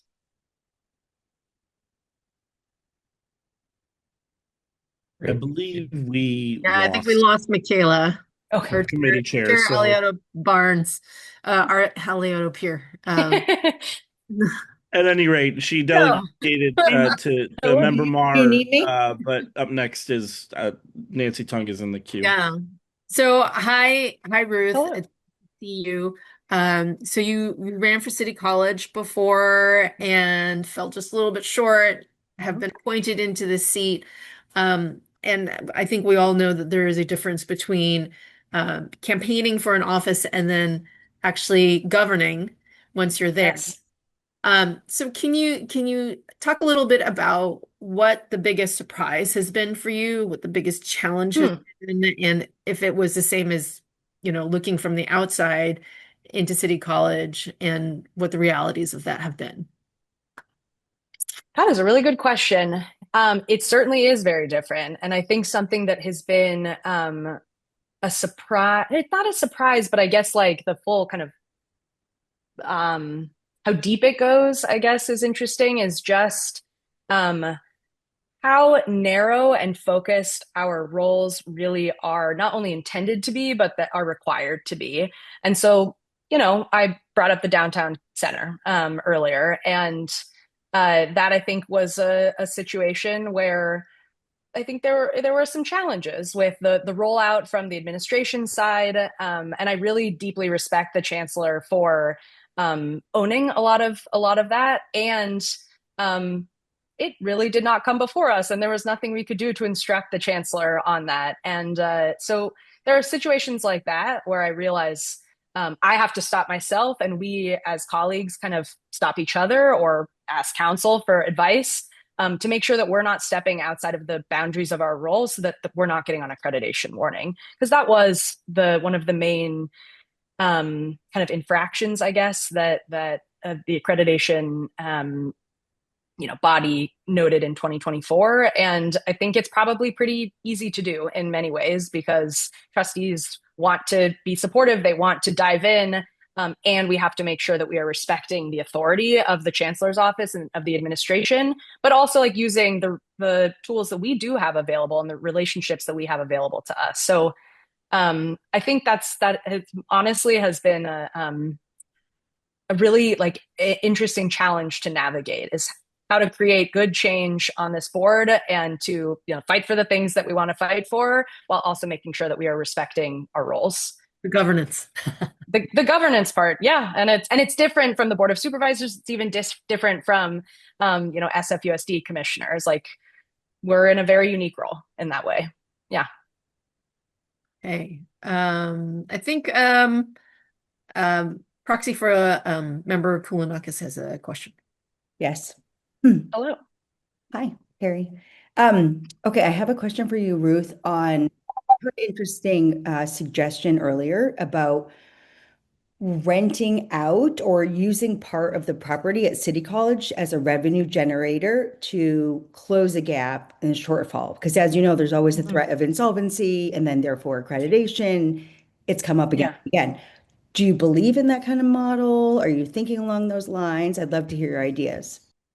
Yeah, so this is something that I had actually spoken about on the campaign trail in 2024. And specifically, I was thinking about and looking at the Chinatown Center as a resource, perhaps for like subsidized childcare. My understanding is that like those options are on the table. Like that is always a possibility and something that we as a board can pursue. And I think, yeah, there are like many steps to get there, and making sure I know that we as a board really value public input and making sure that we are doing things in community. And so, for example, with the downtown center, I think that there are some great opportunities that could come from that still allow the college to, retain the space and also to use it for, and I know we're over time, but to use it for resources that would benefit the whole community, whether it's childcare or working with city agencies or whatever it may be. So yes, short answer is yes. I think that's a good idea. Member Marr, if you want to grant a certain amount of time for candidate Ferguson to wrap up. We're a little over, but Ruth, do you want to take 30 seconds just for final comment? Yeah, I just, I've spent my career fighting for students and workers. I organized classmates to fight for higher education funding when I was a student body president at my community college, and I took on the powerful at the state capitol as a whistleblower. And I'm like so proud of community colleges as a whole. I'm so proud to be a trustee. And yeah, I think that I'm proof and my family is proof of all that it can do. And I would be really honored to have the DCCC's endorsement. And I just appreciate you all. And thanks for being awake at 9:30 on a Saturday doing this. Great. Thanks so much, Ruth. Yeah, thank you. Good luck. We'll be seeing you. Sounds good. All right. Have a good night. All right. All right. Member Marr, we have one last interview. I believe that this is another instance where the candidate is actually using an organizational account, but I'm going to promote up this WFDC account with the assumption that it is Sara Barz, because she's also the presumptive president of that club. Sara Barz, is that you? Yeah, that's me. I'm so sorry. I can change my name. Rename you. I got you. So sorry about that. Yes, hello. So we lost committee chair Michaela Alida-Pierce, so you have interim committee chair Gordon Marr to lead us through this last interview. Member Marr, I'll let you take it from here. Great, thank you. Hey, Sara. Great to see you. Welcome for this interview. So, it'll be fairly quick at 8 minutes total, 1 minute intro from you, 6 minutes of Q&A, and then you'll have 1 minute of closing, unless the discussion goes long. So yeah, the floor is yours. 1 minute intro. Wonderful. Thank you so much. And I'm so glad that I'm your last one for this evening. This must have been a marathon day for you all. I like to think last, but certainly not least, right? We're talking about transit, which is what the Bay Area needs more of. So my name's Sara Barz. I'm delighted to get to introduce myself and my candidacy and why I'm running for BART board. I am a transit lover and a transit enthusiast. And because of that, I've had a career in transit. So I spent the past decade actually working in transit payments. I make it such that you can tap your phone to pay for Muni or BART or transit, frankly, anywhere around the world. I'm running on a platform of getting the basics right. That's my top priority for BART. I think BART's already doing a really great job, but there's definitely ways that we can improve and do more to make sure the trains run on time, that they're clean, and that everybody feels safe riding them. And I'm also running with the regional transit measure. So I am pro regional transit measure. And with that, I would love to take any of your questions. Great. Thank you for that. And just, yeah, thanks for stepping up to lead BART in this really existential moment for the system. So, yeah, I'll since there's no questions, nobody on stack. Yeah, can you talk a little bit more about the like the fiscal issues, the really monumental fiscal challenges BART is facing right now, and do you feel like the regional transit measure is likely to pass, and how much of that is going to solve the problem? And if it doesn't pass, then what happens? Yeah, so really, these are like the most important questions right now. So the main problem at BART and arguably our major transit agencies around the Bay Area is fiscal solvency, right? Like the long and slow recovery from COVID, the dealing with the extraordinary inflation that we all had during the pandemic and the immediate aftermath. So it's had quite a toll. So yes, it is the most critical thing is to find a path towards fiscal sustainability. In my view, the regional transit measure is completely justified. Like there is a structural issue with most of the budgets of these agencies in the Bay Area as well as outside. And so for that reason, I am very much in support of the regional transit measure and hope that the Democratic Party will also support it. I am, if your question about whether it will pass, as I understand it, like I am hopeful it will pass. I gathered signatures for the regional transit funding measure. I personally heard the enthusiasm when I was collecting signatures for it. I believe that the Bay Area will be there. I also believe it will be close, and probably closer than a lot of us would like. But my, plan A, regional transit measure passes. If it doesn't, BART board has already approved an alternative service plan that the existing BART board approved that in February. I would uphold it. I would not be interested in overturning it. It set out a framework for how to make these difficult decisions, both about service levels and about station openings, things along those lines. So it would be, as far as I'm concerned, I would stick with that framework and champion the needs of San Francisco and District 8 if there were tough decisions, say, about station openings. So that's sort of to give you a sense of it. But yes, again, Plan A, regional transit measure passes, and I am campaigning for it. I have been since the campaign launched in January, and I will continue through November. Great, thanks, Sara. And yeah, the Democratic Party endorsed the measure, and we're going to be actively supporting it. Chair Tung has a question. Hi, Sara. You are also running unopposed. So I am. So I hope that's really helpful for your fundraising. But in any case, so part of bringing ridership back to BART has been about making sure that people feel safe on BART. Yes. Can you talk a little bit about what you think about the fare gates and BART police presence and cameras and how public safety is part of is or is not part of what you think BART needs to continue to do going forward? Oh yeah, absolutely. This is very easy for me. I mean, getting the basics right. The train's gotta come on time. It's gotta be clean.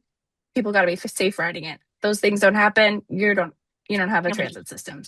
So it's right. It's like it's the basics for me is public safety on the train system. And I thought that the fare gates were an incredible investment.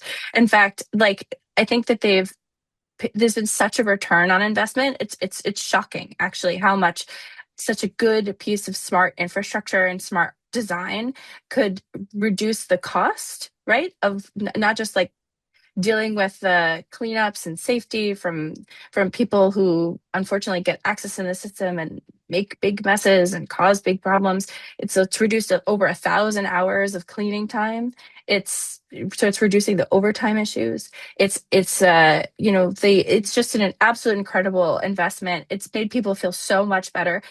Just this past Thursday, actually, I was chatting with somebody at BART waiting for all things the restroom, which was a thing that people didn't want to use not that long ago. And I was standing in line and somebody said, "Oh yeah, BART's getting so much better. Those new fare gates have made it better." So I want to help to tell the story of the things that are already working and then continue to invest here, Tung, in things like the transit ambassadors, the crisis intervention specialist, the police force on the train stations. I'm actually really proud to say that I was just endorsed by the BART Police Officers Association. So I'm a big believer in public safety, and it will be a major thing I want to invest our resources in going forward. Thank you. Yeah. Yeah. Thanks so much, Sara. So we're kind of at the end. You have 30 seconds just to Sure. wrap up. Thank you. Thank you very much for the opportunity. And again, my platform here, getting the basics right, reliable, safe, clean train service. I also think, though, that we need to invest in welcoming stations, make more opportunity for retail, create like pop-up like experiences like we did with Vacant to Vibrant in downtown San Francisco. Everybody walks into and out of a station on either end of their BART trip. We got to make those places feel a lot nicer across the system. And then finally, I'll just say accountability. We're going to the voters with a big ask with the regional transit funding measure. I really want voters to feel like their funds are being well spent on transit here in the Bay Area. So I'm going to be really interested in working with executive staff about how we're demonstrating that those funds are being well spent on high quality transit, such that people don't regret making this decision to make this extra investment in sales tax to pay for transit. So yes, those are my getting the basics right, welcoming stations, and accountability. Demonstrate that we have earned the trust of the Bay Area. With that, I would love the endorsement of the Democratic Party. Thank you. Great. Thank you, Sara. So yeah, thanks for joining us for our final interview. Thanks for stepping up for BART at this moment. And we look forward to seeing you on the campaign trail, particularly for the regional transit measure. So thanks. Thank you. Have a good evening, everyone. Take care. Good evening. Just a few last-minute logistical updates from me. This concludes the interviews for the joint meeting of the Endorsements Committee and the Issues and Resolutions Committee. The San Francisco Democratic Party will be meeting at its regularly scheduled meeting on August 26th, that is this coming Wednesday, to consider these candidates and the ballot measures that we're presenting today. And if you would like to give public comment, you can by either emailing us or attending that meeting. And it is on our website, sfdems.org. And then there's the meetings. I'm going to just pull up the URL so I remember it. But the URL to find our meetings page is sfdems.org/meetings. And that is it. We hope to see you soon. And thank you to everybody. Meeting time and location, yes, is, let me just pull it up. The meeting time is 5:30 p.m. and the location is 66 Raymond Avenue, San Francisco, California, zip code 94134, the Asian Pacific American Community Center.